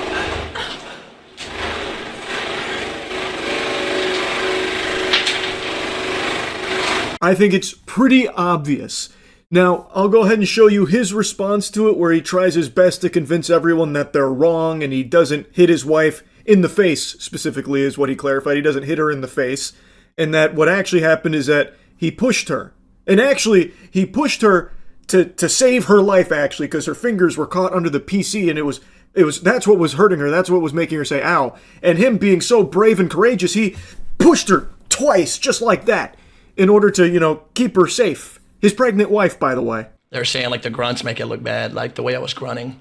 Brother, I promise you, brother, I don't know what else to say. Like, it's literally like, no, I grunted in that. I mean, I grunted, but I wasn't hitting her, bro. I pushed her. That's the only thing that I did.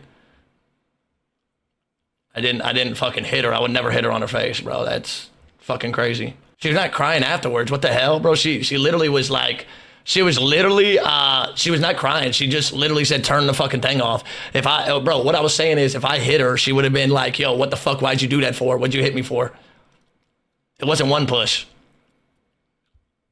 It was one push, bro. It was literally like... It's so fucking ridiculous. Like, what he's trying to pull here, it relies solely on people being dumb enough, delusional enough, or just genuinely not caring enough to form their own thoughts on what they can see and hear in the clip, and will instead just take his word for it. The word of an embarrassing cringe fungus that can't stop raging anytime anything happens to him in his goddamn Call of Duty game.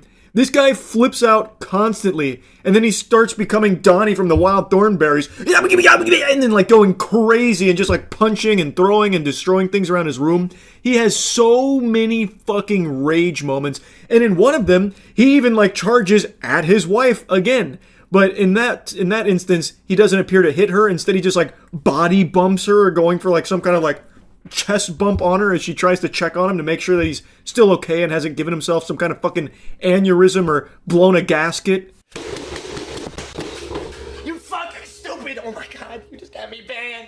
You just got me banned! You just got me banned! You just got me banned! You just got me banned! You just got me banned! You got me banned! You just got me banned! You just got me banned! You just got me banned, dog! You just got me fucking banned! Stop!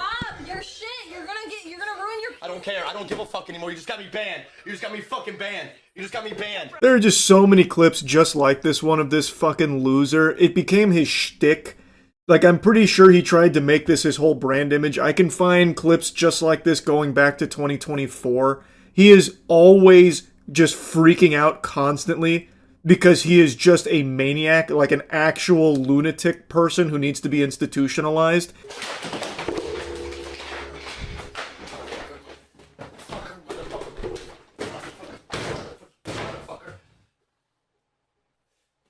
Ooh, I swear to fucking God. You think I'm not? You think I'm not? You think I'm not? You think I'm...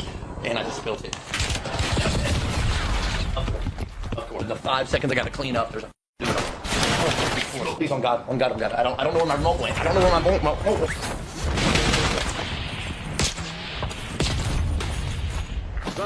Bro. Oh my God, bro. Oh my God, bro. What do I do? Chat, please help me, bro. I don't know what to do. I don't know what the fuck to do. I don't know what the fuck to do. I don't know what the fuck. He's literally SpongeBob with the ripped pants. This is his one joke. I hesitate to call it that because he actually does just have this level of disorder where he can't control himself. He is just always having violent outbursts, but he tries to use it for his content on TikTok. Like, that's his whole image there, is he's the psychopath guy who's just always fucking angry, it seems. What a complete pathetic loser. How do you even look yourself in the mirror? The shamelessness, man. Like, how? You're just such a fucking weirdo. Now, he does seem to have made a habit out of constantly spilling his drink on his desk because he's always hitting it and freaking out. That kind of thing, always for the sake of his clips on TikTok. But in the one where he starts hitting his girlfriend, or excuse me, his pregnant wife, it seems like he didn't anticipate the drink to spill on his computer and actually cause a problem.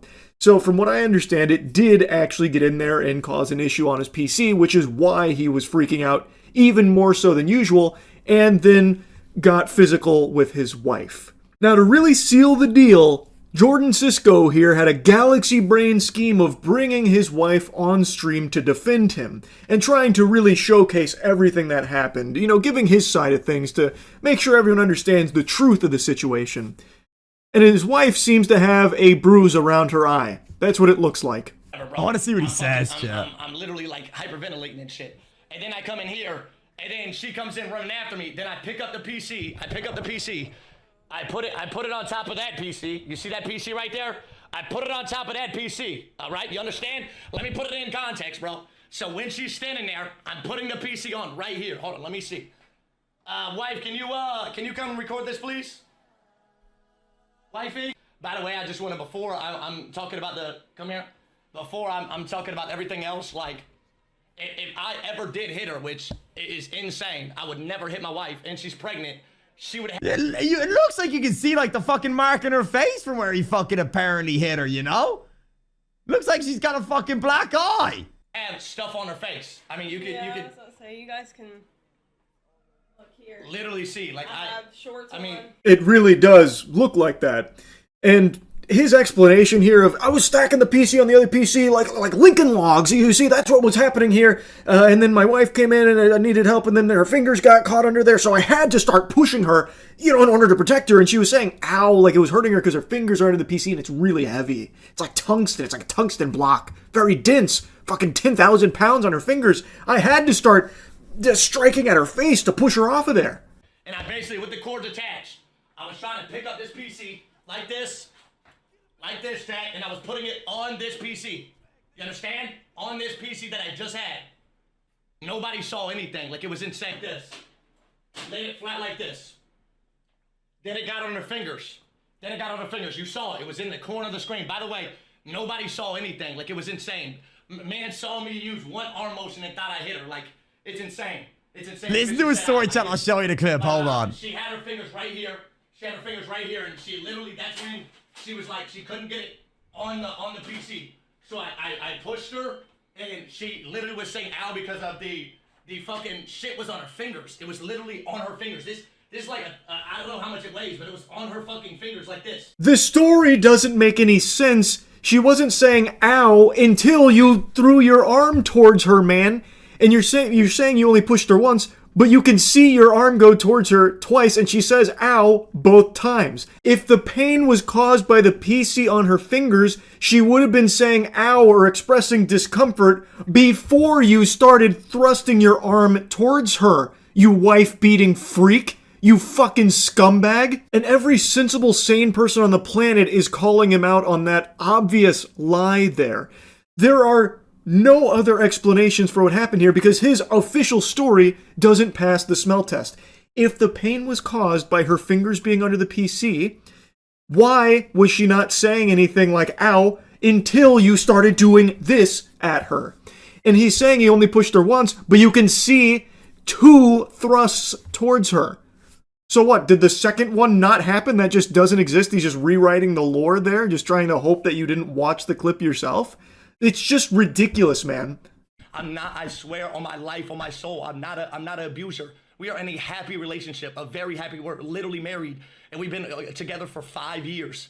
Trust me, if there was something up, our whole family would know about it. I'm telling you. You can hear her saying ow, ow. I'm telling you, we are in such a happy relationship. She's going to be talking about herself, by the way. I'm going to be out of the room because I want y'all...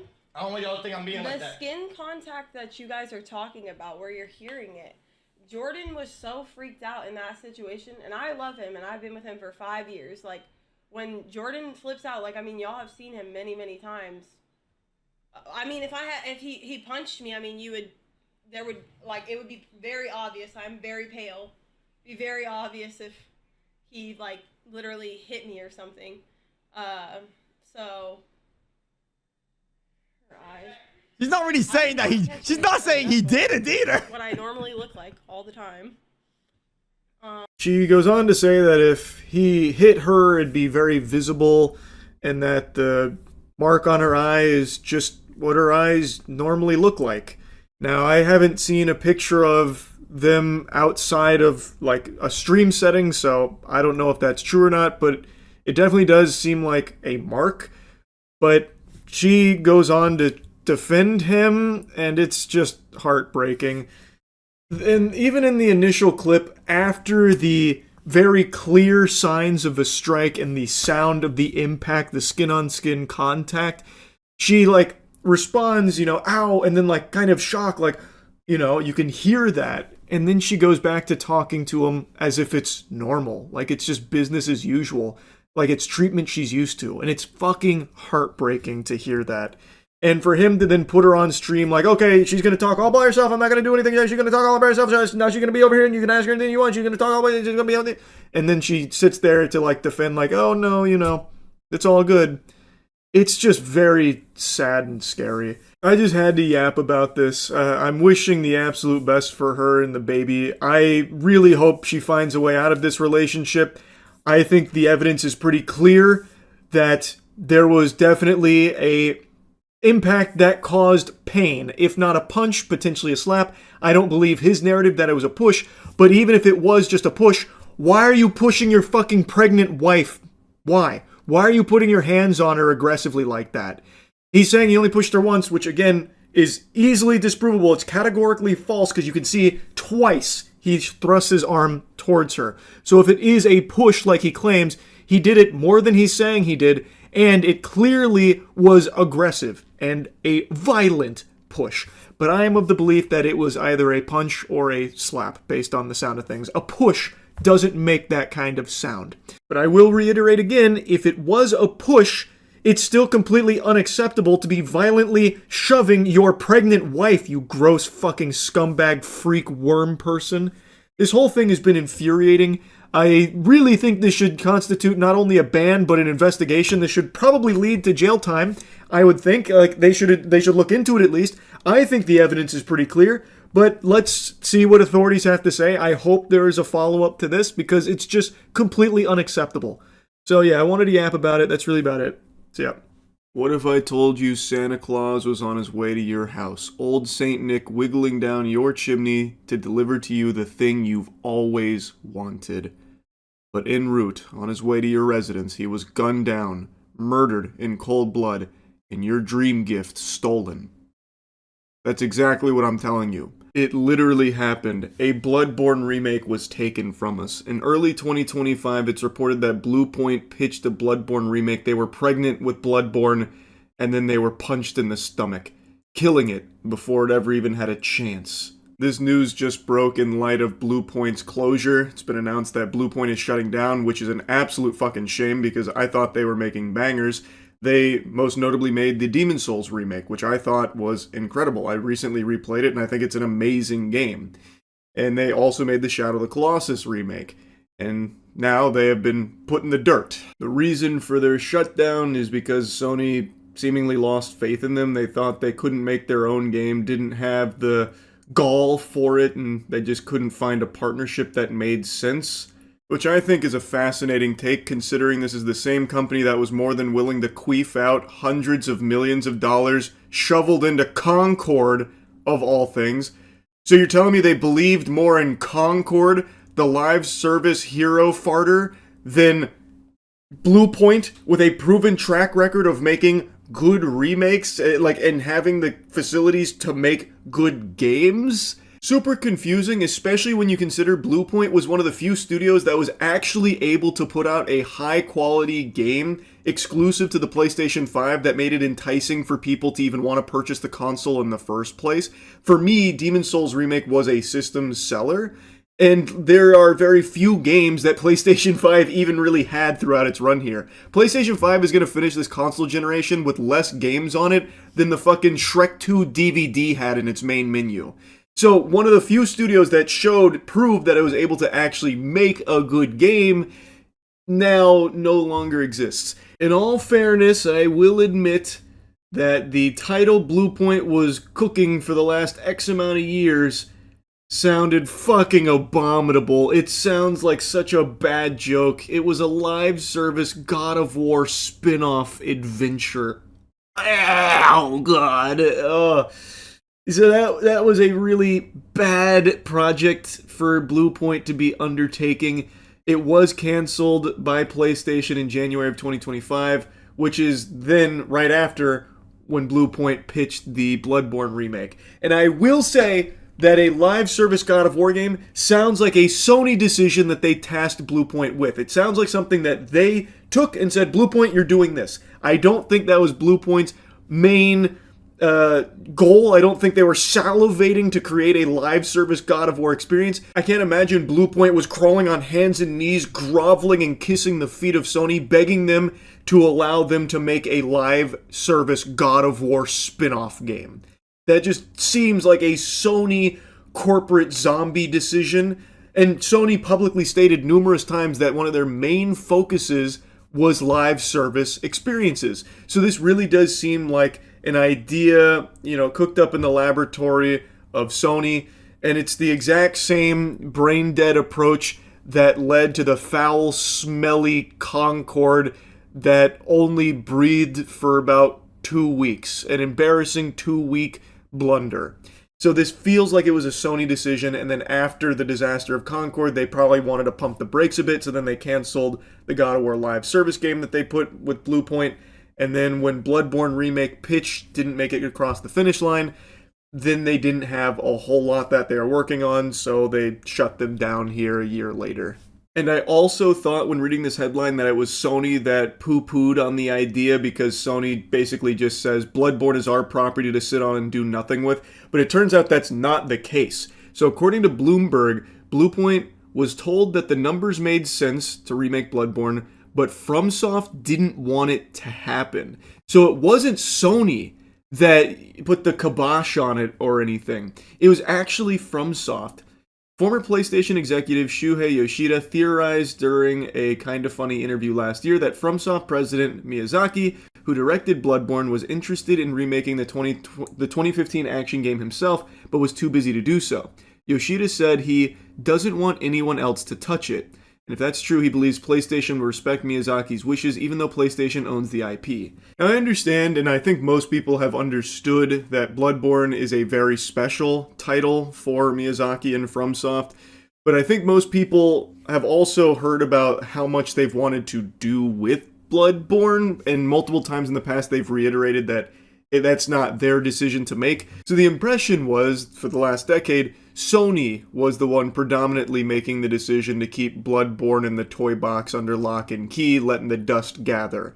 And that they were just squatting on it, either because they didn't believe that it was, a powerhouse of an IP that they actually want to do something with, or whatever.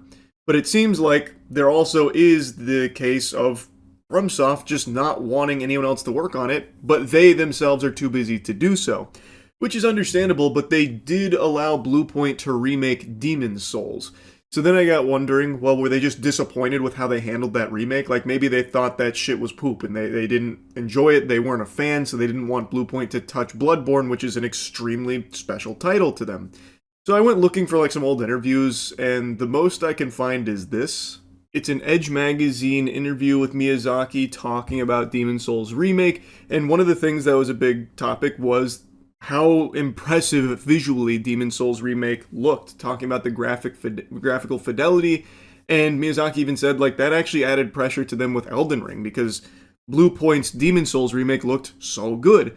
And when talking about the remake, it's mostly positive. Now, of course, obviously he's not going to come out and be like, oh man, that's the worst thing I've ever played in my life or anything, But what I read here sounds like someone that actually does appreciate the work that went into it. So he was asked about, what's it like to experience the re-release of a game you originally worked on over a decade ago but had no direct involvement in. And he said, point blank, I haven't played it, but it's because I don't enjoy playing games I've made in the past, brings up a lot of old emotions, memories, and gets a little bit overwhelming. So he hasn't played it, but then he says that he's very glad to see it get this fresh look, these brand new current gen graphics. He then goes on to praise some of the decisions they made, even outside of the visuals, like with their mechanics. He goes on to give like a lot of flowers to how Bluepoint handled Demon's Souls remake. So it seems like he and FromSoft were pleased with how they approached that one, though there are also like rumors out there that behind the scenes they were really disappointed. Trust me, bro, they were fucking fuming at the FromSoft headquarters with Bluepoint's Demon's Souls remake. It was insulting. They were actually about to march over there with sledgehammers and beat them to death because of how much they hated it. But I can't find any like official sources that confirm that. That's all just rumors and speculation. What I can find, however, is them just openly saying like, yeah, it was actually like really impressive what they did.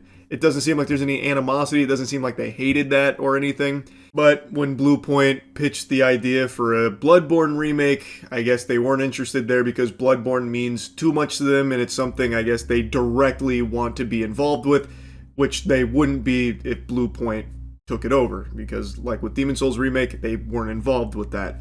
And I guess Bloodborne just means way too much for them to want to do that. So even though they can't work on it themselves right now, that also means that they just don't want anyone to work on a video game for Bloodborne in general, if it's not them. Which, I can understand, it makes sense.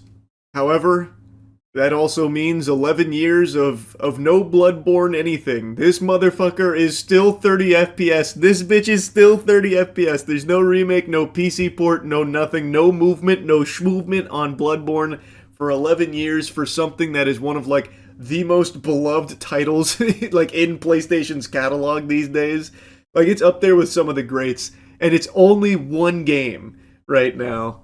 And I speculate it will be one game for many, many moons to come. I personally don't foresee any new Bloodborne games coming, right around the corner anytime soon. Maybe, deeper into the future, we might see like a Bloodborne 2 or Bloodborne port, but I don't think it's anytime soon. Anyway, just wanted to yap about this. I keep my finger on the pulse of anything Bloodborne related.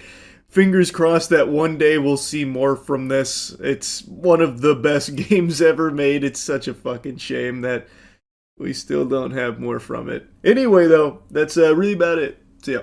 The amount of restraint I've shown over the last week resisting the near insatiable appetite to insult NVIDIA for DLSS 5 has been nothing shy of, like, saint-worthy, I would argue. Like, I have been the Zen master when it comes to this topic because I wanted to wait until the dust fully settled, because I just knew, I smelt that stink in the air, and I knew Krampus was right around the corner delivering some misery. I had a feeling it was only going to continue to snowball into this avalanche of embarrassment for NVIDIA, specifically their CEO Jensen.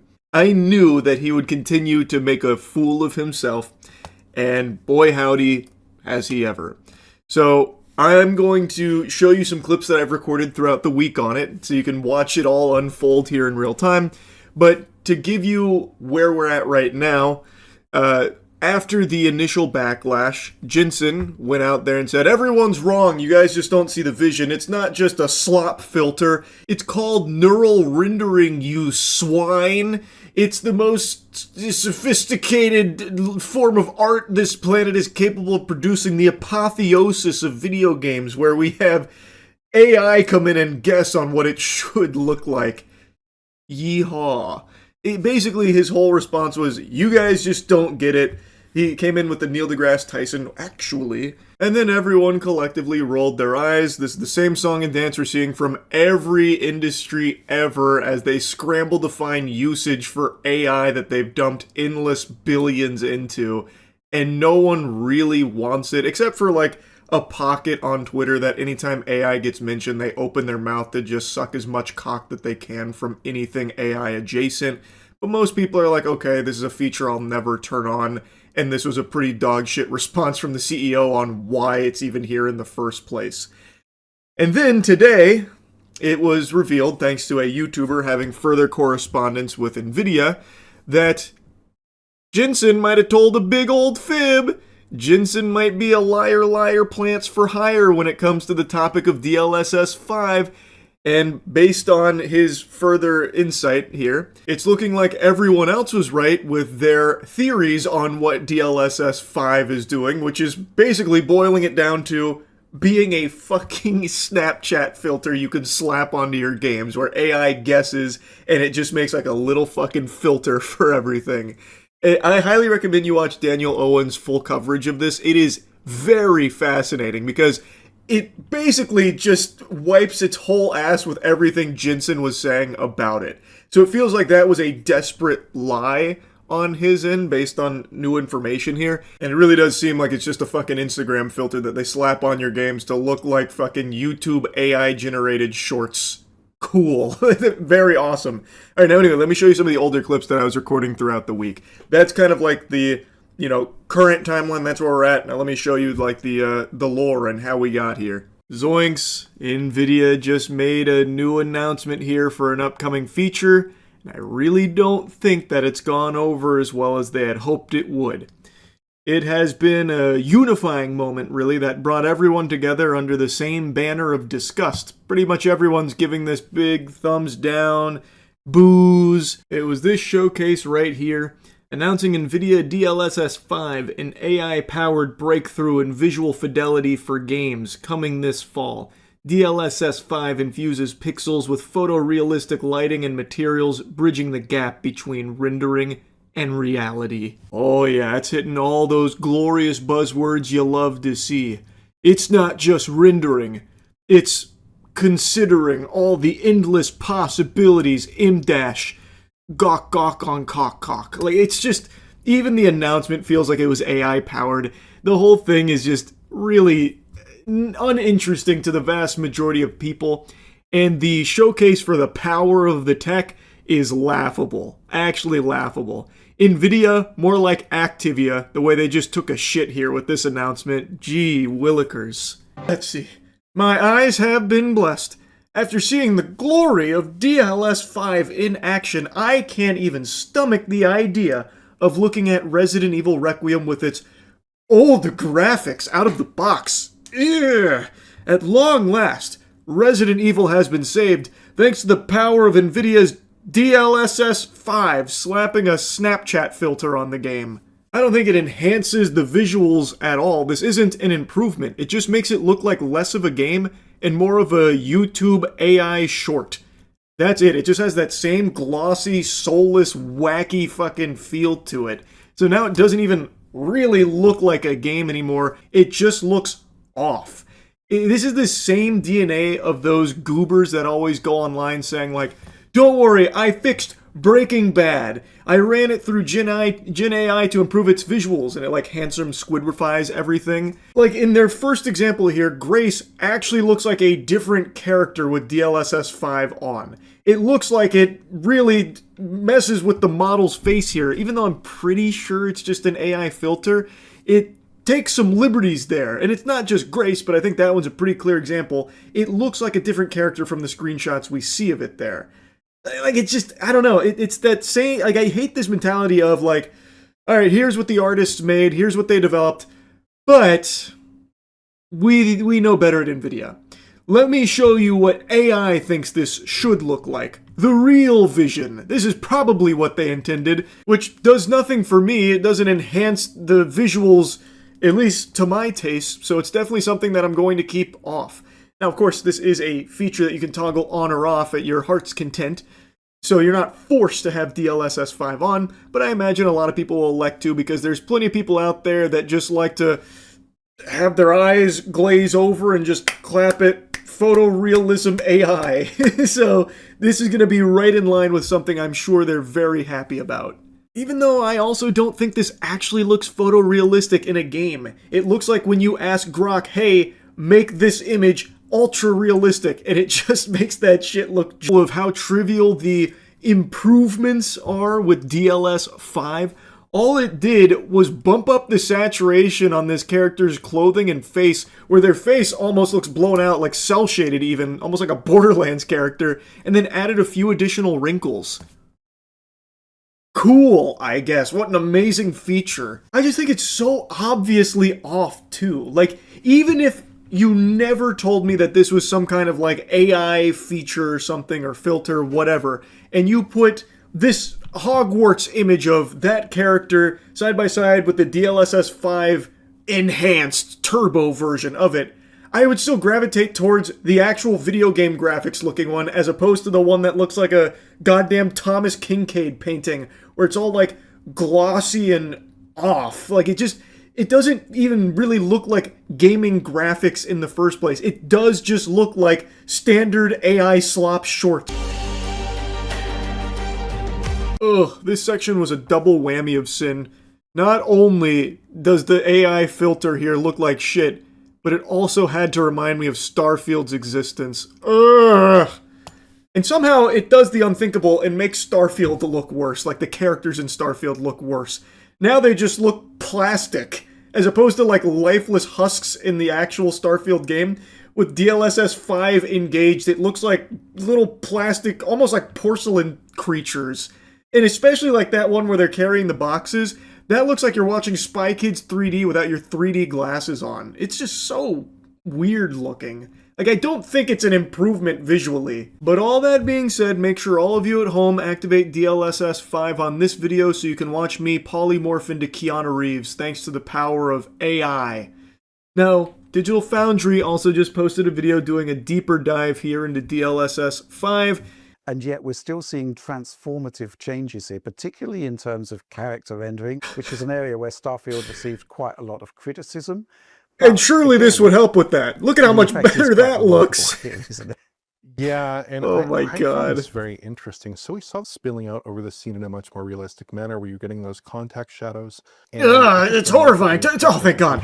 Even they Thank you for pointed out, applying like, the some slop of filter. the, Now I character can models enjoy are this. A little bit on the side side, but they still look like garlic to a vampire. Keep DLS 5 on. We put DLSS 5. Ah, thank heavens. I mean, they look a little much bit better. uncanny, I would say, but definitely the overall portrayal of those characters is much more sophisticated.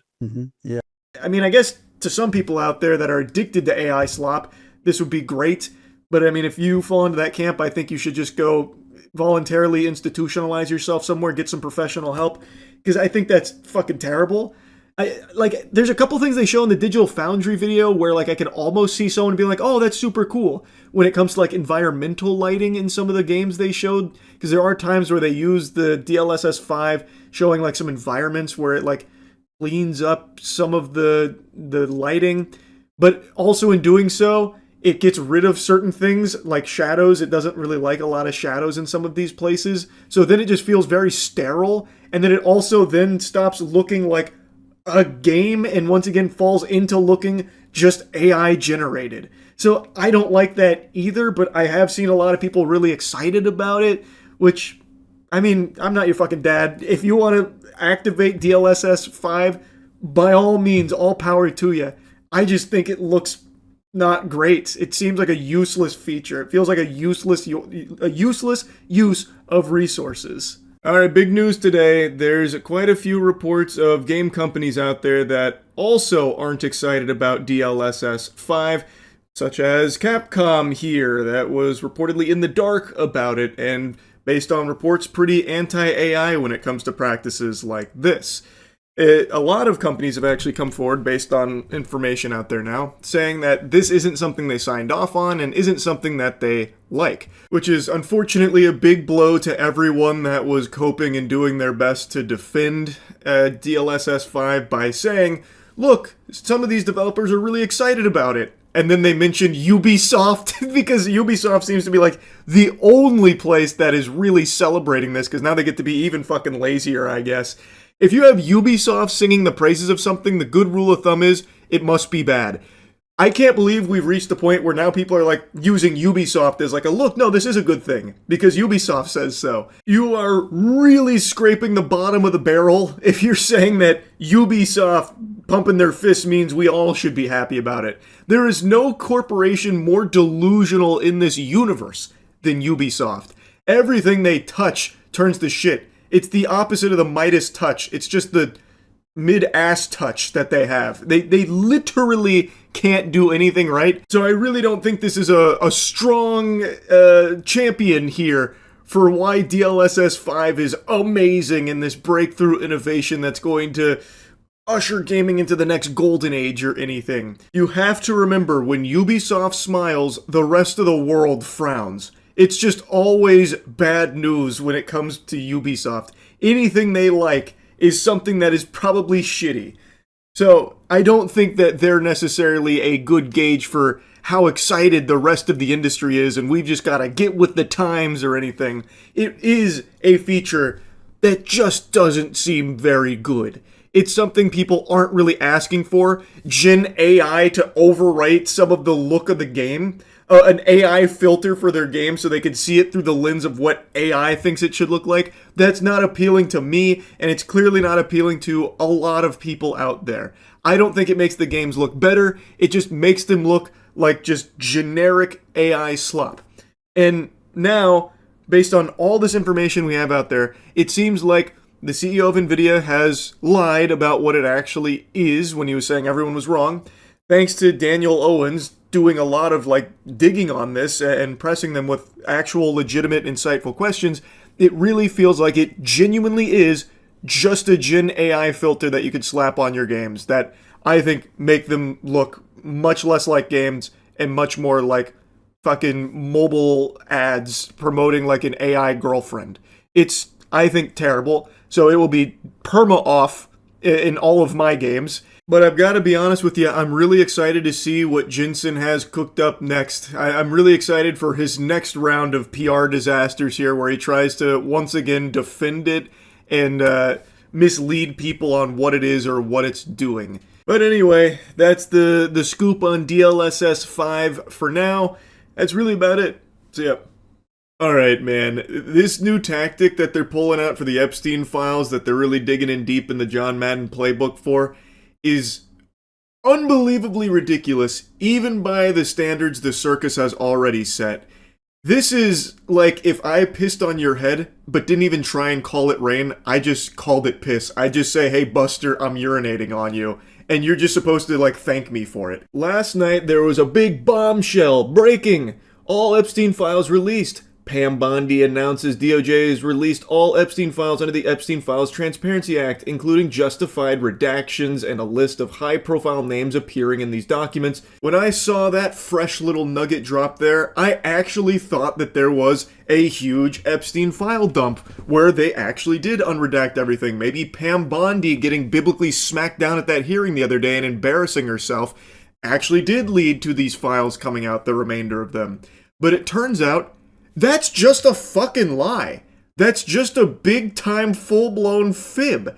And of course, it was a speed run to community note it as people went to check, only to learn there are no new files. What's being referred to here are the same files that came out a few weeks ago, the 3.5 million files from a couple weeks ago. And now the new thing here is, I guess after Pam Bondi got fucking farmed on Rust by anyone with even a single semblance of a brain at that hearing, she huffed and puffed and then farted out a giant list of names from anyone that was even mentioned anywhere, which includes people like Janis Joplin, who died when Epstein was 17. So this has naturally been called out by a lot of people saying, to have Janis Joplin, who died when Epstein was 17, in the same list as Larry Nassar, who went to prison for the sexual abuse of hundreds of young women and child pornography, with no clarification of how either was mentioned in the files, is absurd, which it is. It's done on purpose with the sole intent of confusing and muddying everything here. They combined the actual, real, evil child sex trafficking clients with just random people's names who appeared in emails like Janis Joplin. This is ridiculous, and it's just blatantly corrupt right in your face. There is no new files here. That is just a lie. Yet for some reason, it's being peddled by tons of people as if it's real. I guess they all got the call, so Alex Jones here, preaching about how Pam Bondi just unleashed the full Epstein files. She dropped her trousers and took a shit on this whole narrative that the Epstein files implicate anyone in this administration. In fact, it backfired bigly on the left, on powerful Dems like Bill Clinton. And others busted, while fake smears against Trump are bullshit. Vindication for Trump. It's crazy how Alex Jones, for years, was talking about this elite pedophile ring that was raping and torturing and killing children, and now he is finally proven beyond a shadow of a doubt to be right. He was completely correct on that, and now he has to pussyfoot around the subject, just tiptoeing, walking on eggshells because some of his friends are in there.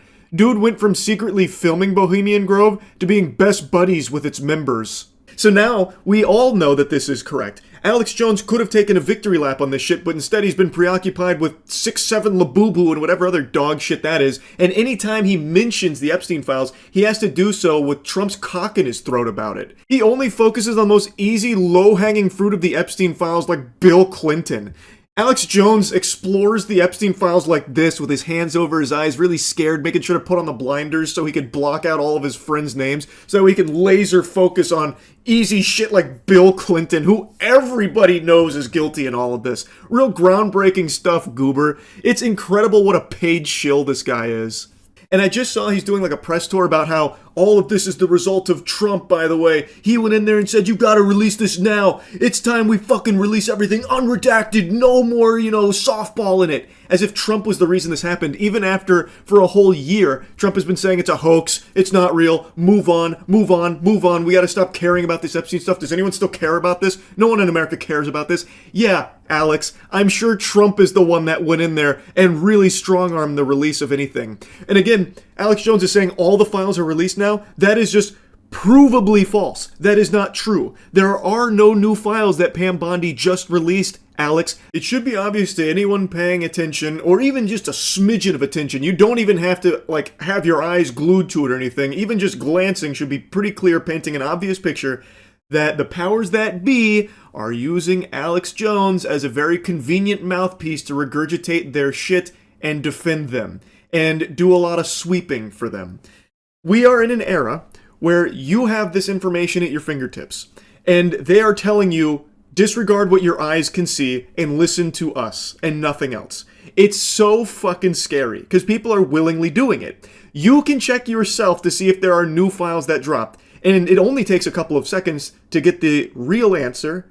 No new files have dropped. You can find the truth yourself, and it takes seconds. And they know that, so they're relying on you just being too lazy and too blind and too much of a sheep, so they can just feed you things and have you believe them without bothering to check. So they can just lie and say that Pam Bondi just unleashed the nuke on Epstein. All of it's right there, and it's only Democrats. Look at that! Backfired bigly. And you won't bother to check it yourself. It's craziness, and it sucks that it works so well. If you do bother to do any amount of actual research on the Epstein files, you'll find it's more than just Democrats. It's Democrats and it's Republicans. It's a ton of the world's most powerful people that have engaged in some of the most unthinkable evil actions imaginable. And these monsters, these fucking worms, treat it like a joke. CoffeeZilla just made a video on it. Howard Lutnick in particular, he's always busting a gut laughing anytime Epstein's even brought up. I am increasingly disgusted by the way this is all a big joke to liars like Howard Lutnick, who deceive the American public about the status of his relationship with Jeffrey Epstein. That guy was there. I wasn't going. Now he testifies under oath that he actually went to the island of the creep and brought his kids. We had lunch on the island. That is true, for an hour, and we left with all of my children. Nevertheless, every time Epstein is brought up, this guy can't stop chuckling. Here's Lutnick laughing again when Trump is addressing a question about Epstein. To talk about how to respond to the Epstein situation. I don't know. I could ask you that question. He thinks it's the funniest thing he's ever heard. And maybe it's because they really think we are buying it. Maybe it's because they think, hey, we're just going to get away with this. We can just keep, the lies are so brazen. They are literally laughing in your face about it. They know they're getting away with it. They're not even trying to hide it anymore. It's just so brazen, like CoffeeZilla said. And then you have people like Alex Jones that are just parroting that same shit like, oh, everyone's absolved except for the people we don't like. And also, by the way, even if it was only the people you don't like that are implicated here and guilty, why aren't they being arrested? Ask yourself that question. Why aren't the people like Bill Clinton being arrested? Why is nobody getting arrested for the Epstein files? I know I've already said this, but even if the only people that were guilty in here are the people you personally don't like, why wouldn't Trump and this administration be going fucking full throttle, whole hog at them, trying to throw them in the slammer? Food for thought, I suppose. Perhaps it's because they know if they went down, it would put them at risk too, because it's not just the people you don't like. You are just so focused on the ones you don't like that you'll block out all of the other shit. You will not use your own fucking brain. Now, another big thing that's come out that it seems like a lot of mainstream media and a lot of Twitter personalities refuse to speak on is Epstein's potential ties to Israel. It's very weird. Yet no one really seems to want to talk about that connection. Why is that? I just find it odd how you have so many Twitter patriots and mainstream outlets that just outright ignore this potential connection of Epstein and Israel. And Israel is a very important subject in American politics, it seems. Politicians can't stop praising them, glazing them, and Trump in particular, his mouth has become a glory hole for Netanyahu. So don't you think it would be something worth talking about and investigating if there is potentially a tie between Epstein and Israel? I mean, I feel like that would be something that a lot of people would want to know more information about to find out if it's true or not, or what's going on there. Because again, every politician in this country, this administration and even previous administrations love to bend over for Israel. I came into Congress 13 years ago with the stated intention of being the leading defender of Israel in the United States Senate. And I've worked every day to do that. We need America to wake up and prioritize Israel, and bring home Israelis, and make sure we stand by our number one ally in Israel. That's right. What cause is dear to your heart? Cause is dear to my Israel. Defense of Israel. What is number one? I have said to people when they ask me if this Capitol crumbled to the ground, the one thing that would remain is our commitment to our aid, and I don't even call it aid, our cooperation with Israel. That's fundamental to fundamental. Miriam Adelson is amazing. What she has done for Israel, for our country, and for this world is second to none. Thank you, my friend. The sad truth is, for way too long, anti-Semitism has been allowed to grow unchecked in this country. Too many institutions have abdicated their moral responsibility to speak up. There's an additional 100 clips I probably could have pulled, but these were the ones that were top of mind, and I think it's pretty clear that Israel is an extremely important subject to the powerful politicians in this country. Fucking Ted Cruz goes as far as to say it's the sole reason he got into politics is to defend them. I've said it before, I'll say it again, I don't know how that's not treasonous. He is a representative in our country who is openly stating that his priorities are a foreign entity. Whatever, I guess. I suppose that's fine by today's standards. I don't really get how. And boy howdy, isn't that Nancy Pelosi statement quite the eye-opener. Even if everything crumbles over here, we will still find a way to honor our aid to Israel. We'll start botting in RuneScape if that's what it takes to make enough money to send it to Israel. Damn everything else here, that's the most important part. Pretty crazy shit, I would think. I feel like maybe I'm on the crack pipe here, but that should be a little concerning that the politicians that are supposed to be representing this country seem much more focused on the interests of another. But anyway, my point is, with the release of all of these Epstein files, even though hundreds of the files are just completely worthless garbage that are fully fucking redacted, just nothings, there is still a lot that remains that showcases a potential connection of Epstein and Israel. Now, of course, nothing's confirmed or anything, but shouldn't that at least warrant some kind of investigation, at least some kind of poking around? This administration is very blunt about how little they care about the Epstein files. They literally say that. Trump always talks about how no one should care about this and move on. And also, they're very open about, we're probably not going to look to investigate anything. There's nothing actionable in there. Whoops-a-daisy. Can't do anything about it. Sorry. And, of course, Perjury Patel just continues to lie about it. But anyone that actually takes a peek at it should at least find it odd that a lot of these outlets, like journalist outlets, a lot of politicians, and a lot of the paid shills online are not talking about the Epstein-Israel connection in any capacity whatsoever. And when they do talk about Epstein as a potential spy, they always make a mention of CIA, or, you know, maybe not being a CIA spy, but never going as far as to talk about a potential connection to Israel. That should be very weird. Why is that something no one would talk about when Israel is such a huge piece of this country, apparently? Why wouldn't that be something that would be more discussed by the mainstream? It's all so blatantly corrupt. Anyway, just wanted to yap about this latest lie. That's really about it. See ya. Over the years, you may have noticed there's a reoccurring side character I talk about on my channel from time to time. Someone who is by all possible definitions a hero, a very, very important presence in this country. And unfortunately, the only time his name is invoked is when there are some villains looking to murder him. Literally slit his throat on the street and spill his blood to our dismay.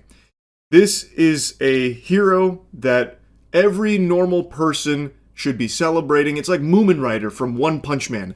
Might not be the star of the show everyone's talking about, but it's someone that everyone should support, except for the bad guys.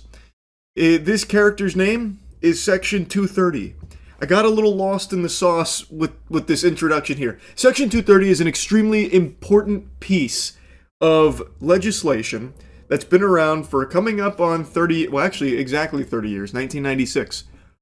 Wow. That really put in perspective how old I'm getting, because I'm 1994. I am older than Section 230, holy shit. But point is, outside of my bones turning to dust and everything, Section 230 is still young and spry and extremely important for the current landscape of the internet, and was a fundamental building block that allowed the internet to bloom in the first place. It's extremely simple. Even if you're hitting whippets right now, you'll still be able to comprehend what it's saying. No provider or user of an interactive computer service shall be treated as the publisher or speaker of any information provided by another information content provider. Now, why am I bringing this up now? Well, it's because there seems to be a pretty big push to dismantle Section 230. Actor Joseph Gordon-Levitt actually just made a pretty strong statement in condemnation of Section 230 and how things desperately need to change to save ourselves. I understand what Section 230 did to bring about the birth of the internet. That was 30 years ago. You know what else was 30 years ago, Joseph? Your last good movie, dweeb.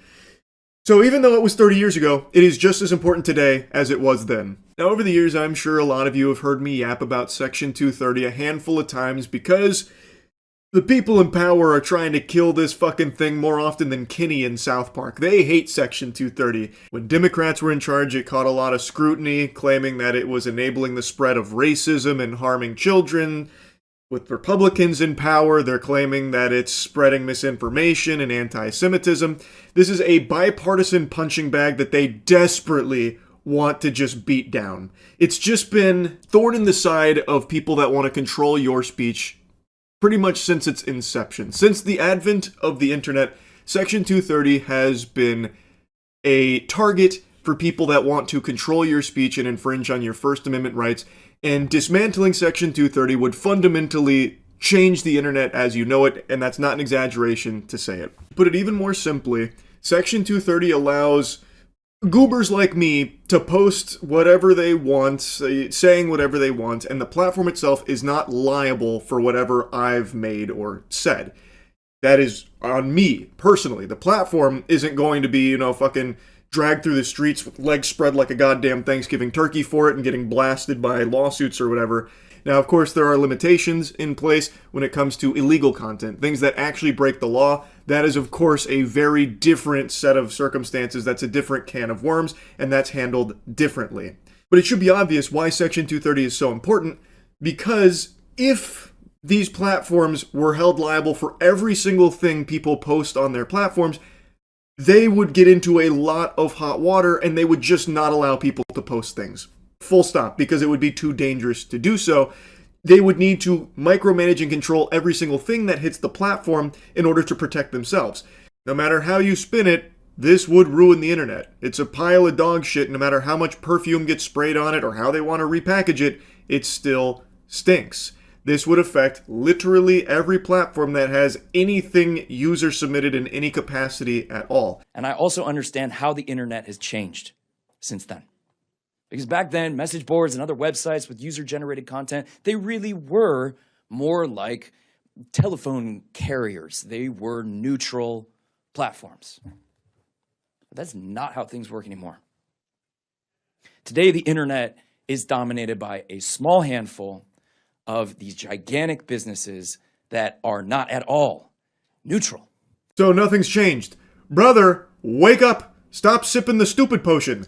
These mega corporations, these platforms, they've never been neutral. Just because you want to delude yourself into fantasy land thinking that it used to be neutral just because you didn't want to pay attention doesn't mean that's the actual truth of the matter. They've never been neutral. But instead, algorithmically amplify whatever gets the most attention and maximizes ad revenue. And we know what happens when we let these engagement optimization algorithms be the lens that we see the world through. We get a mental health crisis, especially amongst young people. We get a rise in extremism and a rise in conspiracy theories. And then, of course, we get these echo chambers. These algorithms, they amplify the demonization of the other side so badly that we can't even have a civil conversation. It seems like we can't agree on anything. These are the same talking points I've heard for over a decade now, and I'm sure many of you are exhausted of hearing them as well. This is the textbook yap. And now I know I said Joseph was drinking the dummy potion earlier, but the truth of the matter is he's shilling. There are people that are paying a lot of money to try and plant this idea in your brain that Section 230 is a bad thing. It only leads to things like extremism and conspiracy theories and demonization and that kind of thing. That's not true. Anyone who stops and thinks about this for even just a moment, firing on a few neurons, should be able to recognize how outrageous this proposal is.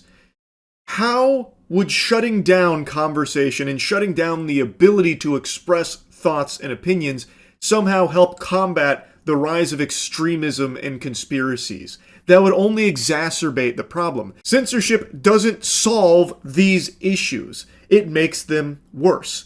This is a tool utilized by people that want to control your thoughts and also be able to feed you any narratives they want to spin. Like right now, if there is a publication that puts out just a bunch of phony baloney nonsense, tons of people can call it out. And you, as just a normal, average Joe Schmo, can see like, oh, maybe this isn't a trustworthy source. But if you take away all those other voices and you only have this heavily curated, approved source that puts this information out that is incorrect, you have no recourse. You have no way of knowing that something is wrong. It's a big problem. It makes you worse off. And this is not some far-fetched example. Platforms would not allow just completely unfiltered usage of normal people expressing their thoughts because those thoughts might go against the official narrative from the curated source. And then the curated source might go after the platform saying, this is defamatory. These people have just said something hosted on your platform and we're coming after you with lawsuits. So they just wouldn't allow it. To extend this even bigger, Netanyahu has publicly, proudly stated that one thing he believes Israel needs to focus on is controlling platforms like TikTok. He has said this because he wants to better control the narrative around Israel because, well, a lot of people aren't huge Israel fans these days, if you can believe it. So he wants to control the conversation about Israel through being able to control how it's talked about on TikTok, which obviously would mean anyone that wants to start talking about Palestine and the atrocities and the genocide in Palestine would be muzzled because, well, that would now be something that TikTok would be liable for, and they don't want to take the chance anymore. Section 230 is extremely valuable in free speech. And yet, one of the only things that the American public seems to agree broadly on right now, left, right, and center, Republicans, Democrats, independents, we all agree that we don't trust these big tech businesses and we don't like the influence they're having on our lives and the lives of our kids. Well, if we want to do something about that, the right first step is to sunset Section 230. It's not going to solve everything, but it is the right first step. It is indeed the right first step for these corporations and political vampires. It would create a society of thoughtless sheep that would be perpetually silenced and censored. That's what would happen with Section 230 no longer being applicable if they did just get rid of it. It's ridiculous, and of course you knew they were going to dust off the tried and true tactic of think of the children. Any time that this kind of topic is brought up, that is undoubtedly going to show up. Children being poisoned by social media. I hope you're sitting down because there's going to be a shocking statement here. There's a brave take. Be a parent. Kids shouldn't be on social media in the first place. They shouldn't have unmonitored access to the internet to begin with. Be a parent. It is not the internet's job to cater to your lack of parenting by just letting your kid online. Fucking lazy, trash-ass parents just sit a kid in front of a computer or an iPad and then are stunned when apparently they find bad shit. Be a parent. Be involved in your kid's life. Raise your children. Don't make it the internet's job to do that for you. This is something I've said for over a decade now, and it keeps coming up. It's unbelievable that some people still think that this is some kind of slam dunk and like a good justification for getting rid of Section 230. It's so concerning. And going even deeper here, they keep saying that this rolling back of liability protection for tech companies would help enforce real accountability. By the way, how about real accountability for bad parents that just let their kids online? He then pointed to the Kids Online Safety Act, KOSA, which I'm sure a lot of you are familiar with. Something needs to change. Big tech needs to be incentivized to protect kids online, and if they don't, they should be held civilly liable. Sunsetting Section 230 won't destroy the internet, and nothing we are proposing will impact our First Amendment rights, said Bridget Noring, whose son Devin died by fentanyl poisoning after connecting with a drug dealer on a photo messaging service Snapchat. What it will do is end blanket immunity without responsibility for tech companies. That is tragic, and I am very sorry to hear about the loss of her son. However, what she is saying absolutely would destroy the internet. This has been a conversation that's been had for decades. You can go and look at all of the data and why this hasn't happened before in the past, because there has been enough sense from people to shoot it down eventually, even though it does sometimes make it kind of deep through the motions. Eventually it has been getting shot down because of how important these freedoms are and how it does impact First Amendment rights in a lot of cases. Also, that statement about ending blanket immunity for these companies, that's not really going to be the end result of 230 being destroyed. And also, there's not really a blanket immunity in general for everything either, because, again, illegal content is still not allowed. Notably, on Twitter, like a month or two ago, there was a huge issue where users were using Grok to undress children in photographs. They were taking photos of children and asking Grok to take their clothes off. So they were spreading child porn throughout Twitter. That is highly illegal. That is a horrible thing. And that is something that is not protected. Now, I know I've been yapping about this for a while, and I've made quite a few videos yapping about Section 230 in general because it's something that continues to be targeted. It is something that if you don't know about it, you should know how important it is that it remain. It should not be something that is just fucking destroyed and abandoned. So don't fall for like the brainwashing here that Section 230 bad. That's just not true. Anyway, just wanted to talk about this a little bit. That's it. Yep. Insomnia is beating my ass like it owes me money. Sandman must be too busy out there honking boobies to come pay old Charles a visit. He's a little too preoccupied, I suppose. I just can't get sleepy. It's alright. It is what it is. I don't hold a grudge about it. But what I did notice just a minute ago is that Matt sent me a message that I missed earlier today. So imagine my surprise when I took a peek there and noticed that I didn't respond to something because I didn't see it from him. It was this wacky little clip here that I actually kind of want to yap about. It's a stream clip from a streamer named Plaqueboy Max, who was out in public letting people know that they should vote for him at the Streamer Awards, and he happened to run into a former America's Next Top Model winner. I think they were a winner, I'm not entirely sure. I decided to look it up. The old curious cat over here. She did not win America's Next Top Model. As far as I can tell from researching it, she got third. Doesn't matter one way or the other. But what happened is, he ran into her on stream. It was a holly jolly good time. They were having fun back and forth for a little bit. And then she wanted to film an Instagram video showcasing him and telling her fans, like, you know, let's support him. And then while doing that, she asked if he's going to kiss her. And what happens next will shock you, like a fucking Darman video. What's your name? Should I put you on my stories right Yes, now? yes, you Support should. your black business? 100%. We're here with Black Boy Max, y'all know what time it is, all platforms. all platforms. You Make gotta sure y'all support vote. him. Oh, upside down. Make sure y'all vote. Vote, exercise the right MLK fought for. Vote Period. all platforms, Grammys and Streamer of the Year. Let's do it, come on. Okay, are you gonna Yes. give me a little smooch? I can't do that, I can't do that. I can't do that, I can't. I'm sorry, I can't.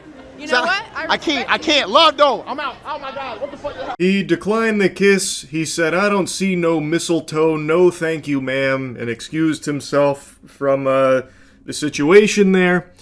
Her perspective, I'll go ahead and show you her clip here so you can see her side of things. And Streamer of the Year, let's do it, come on. Okay, are you gonna give me a little smooch? I can't do that, I can't do that. I can't do that, I can't. I'm sorry, I can't. You know what? I respect I it. can't. Love though. That's, oh, goodbye. Sir, I wish him the best. Wish you the best, young man. The gag is that I wasn't even going to allow him to. Now the question is, do we post it on the ground? Nah. I'm assuming after having a hard think on it, she ultimately decided to post it on the gram, is my guess, considering I've now just seen the clip here that she was filming. She's claiming that it was supposed to be a gag, where she wasn't even going to allow him to kiss her. That's an interesting maneuver. I haven't seen that line in chess before, quite the gambit. Why would that be the gag? Is the joke supposed to be like humiliating the person you do that to? Like, are you gonna give me a kiss? I guess. Idiot loser! You thought I'd let you kiss me? Ha ha ha ha. Like, I don't get what the gag is there. That's very odd, if that truly was the plan. But regardless, what happened is he said no, and she was very upset about it. She made a series of follow-up videos that get really off the rails, like actually pretty wild stuff. Top of the morning to you. I'm going to say this to Black Boy and your entire team, because I walked up to you with two witnesses, okay, after his fumble of, I mean, just complete lack of humility and lack of a lot of stuff, okay? I walked up to you, Mr. Videographer, after even offering yo ass a job. I don't care what he's paying you.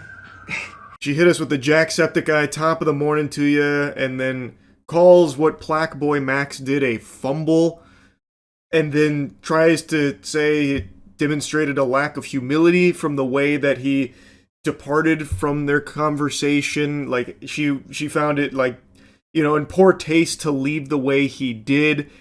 And then she talks about the videographer, where she even says that she offered him a job. Doesn't care what he's being paid, she offered him a job. Why would you do that? You just met these guys. What? I don't...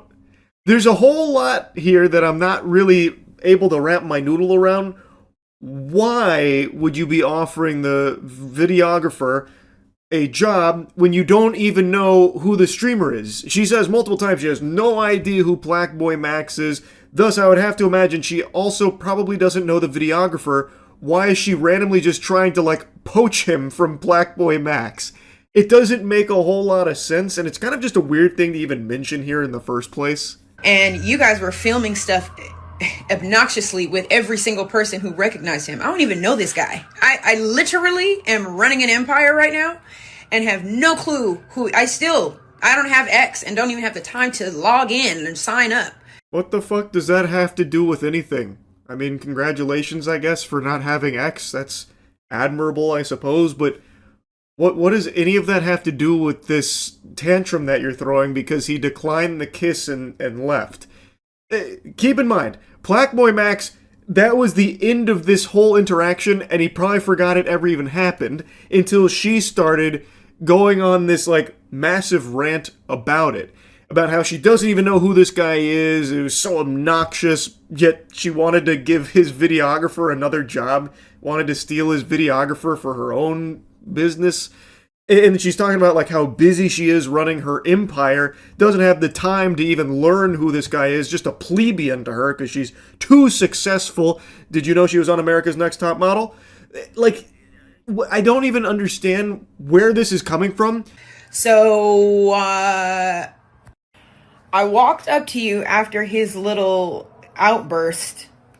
He probably don't even date black women. What? Well, again, where is this even coming from?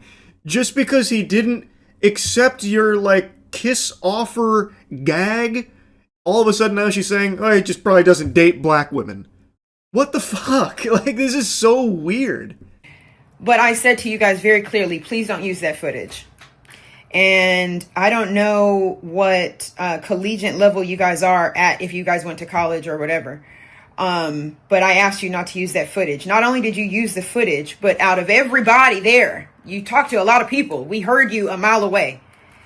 That was the only footage that you used. This is another part that's a little confusing to me with what she's referring to here. It's a stream, so the footage is being used by default. Can't put the toothpaste back in the tube.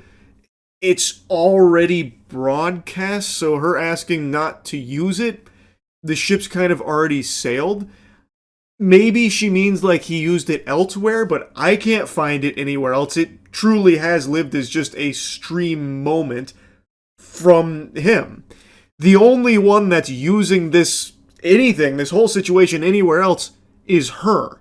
So I'm just a little baffled with what she's even talking about in regards to this. And she's saying that out of everybody there, hers is the only one that they used. Where? What did they use it for? Like a fucking billboard advertisement somewhere? Like, where are they using it? I don't see it unless she's seeing, like, clips from it floating around and then misunderstanding where that's coming from.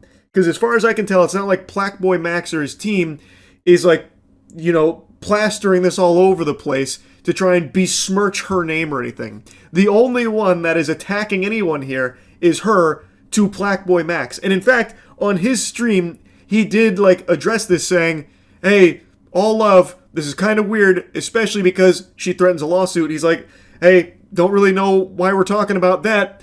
This is weird. All love, though. Like, he's the one that's trying to, like, calm everything down. And I verbally told you not to use it. I have so many things going on right now that I don't have time to take you to court, but I dare you. I dare you to try me, because now you are taking up my time. This 3 minutes that it's taken to post this, I could have been making money. Yeah, there's a ton of income you can generate in 3 minutes. That's true.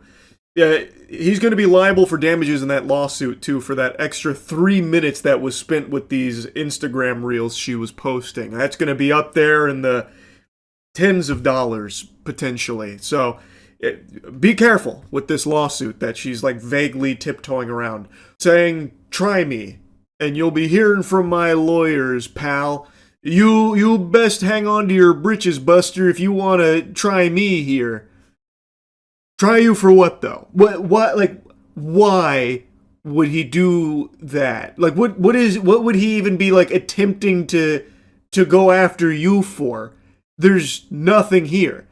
You're the only one that is making a big deal out of things here and bringing up, like, a lawsuit. You're so busy, but, you know, if you swing for the fences here, she'll have to carve time away from her busy day running an empire to get the legal system involved. For what, though? Like what is that lawsuit? I'm no lawyer, so maybe there's some, like, charges out there I've never heard of, but I am so, like, taken aback by this decision she's made here to make it so hostile, when all he did was simply just say no when she asked, "Are you going to give me a kiss?" He didn't want to do that, and that's what he said on his stream. "I just didn't want to." That's totally fine. Why is he not allowed to say no to you without it being a huge issue? It's just so weird. It's just such odd behavior. Your new fame, his Instagram, I don't even know who gave him the idea. Do you know the connotation behind the word plaque? And I don't know if this is maybe a different kind of plaque that you're talking about. Maybe it's a different one. But the first thing I thought of, because I don't think he has any real plaques, was plaque on your teeth, okay? Oof, shit. Now it's getting real nasty. Saying you don't have any plaques, so the plaque I thought of was plaque on your teeth. Jesus. Jiminy Christmas. Oh, yikes. That's rough. This is, again, this is all over nothing. All he did was just not give you a kiss. Play into your scheme where you'd, pseudo offer a kiss only to say, it's not allowed to happen. He just said no outright, and I guess foiled that. And now it's blown up into fucking 4 different videos she's made about it, very upset. You maybe want to understand the connotation and the vibration that certain words carry through society. I don't give a damn about who you think you are or any of your followers. I gotta pause real quick because we gotta give an official funeral to the word vibration. That shit has been murdered. It has been bastardized to such a criminal degree. That word is used as the ultimate buzzword in every pseudoscience, mumbo-jumbo nonsense speak ever. Now she's saying that he needs to better understand his name because a bad vibration or something. It is crazy just how much this word gets used in just the most meaningless ways. Go ahead and eat this eucalyptus goat urine pill. It'll fix your vibrational chakras and realign you with the universal vibration type shit. It's just so odd. It's just so peculiar. I feel bad for the word vibration at this point. It's completely lost its identity. But he walked away from me so disrespectfully. And it doesn't matter about America's Next Top Model. You don't ever depart from a real woman in that nature. Ever. You played yourself. And good luck with that Grammy. Good luck. I really genuinely hope you get it. Because that's probably going to be the height of everything that you get. But that's none of my business. It's between you and God. Yeah, winning a Grammy is usually the height of a lot of people's existence. That's like an unbelievable dream. So if he does accomplish that, it will probably be the height. And it's something the vast majority of the world and the vast majority of artists will never get to experience. And she's here talking it down as if it's like a meaningless award or something. Yeah, I hope you get that, because that'll be all you ever get. A fucking Grammy. Oh my god. But anyway, she brings up America's Next Top Model here unprompted. I don't know why that came in here out of nowhere. The way that comes across is because she was on America's Next Top Model, she believes she deserves to be treated differently than other people, but she then says, doesn't matter that you don't walk away from anyone in that disrespectful manner. But I would argue he didn't do anything disrespectful at all, and I feel like most people would agree, and I don't think anyone would feel like he did something rude to them if he had left this conversation the same way to someone else that had offered a kiss that was not something that he wanted to reciprocate. It is a weird thing to do. And he said no and then left. That's it. He did say, what the fuck was that? But I think that's a pretty natural response to having a stranger say, are you going to give me a kiss? Imagine if this was just some random dude and it was a girl out there promoting her business and whatever she's doing. And the guy starts filming and is like, are you going to give me a kiss now? And she's like, no, and then leaves saying, what the fuck is that? I feel like everyone would be like, yeah, it's a pretty normal response. Because it is. There is nothing he did here that I think could even remotely be viewed as, disrespectful. At least not from what I've seen. So anyway, just wanted to blabber about this a bit. Just a very unnecessary attack on somebody who I think did really nothing wrong here. didn't want to give you the kiss is all. Like I don't think it's that deep, and it shouldn't be that big of a deal. That's about it. Yeah.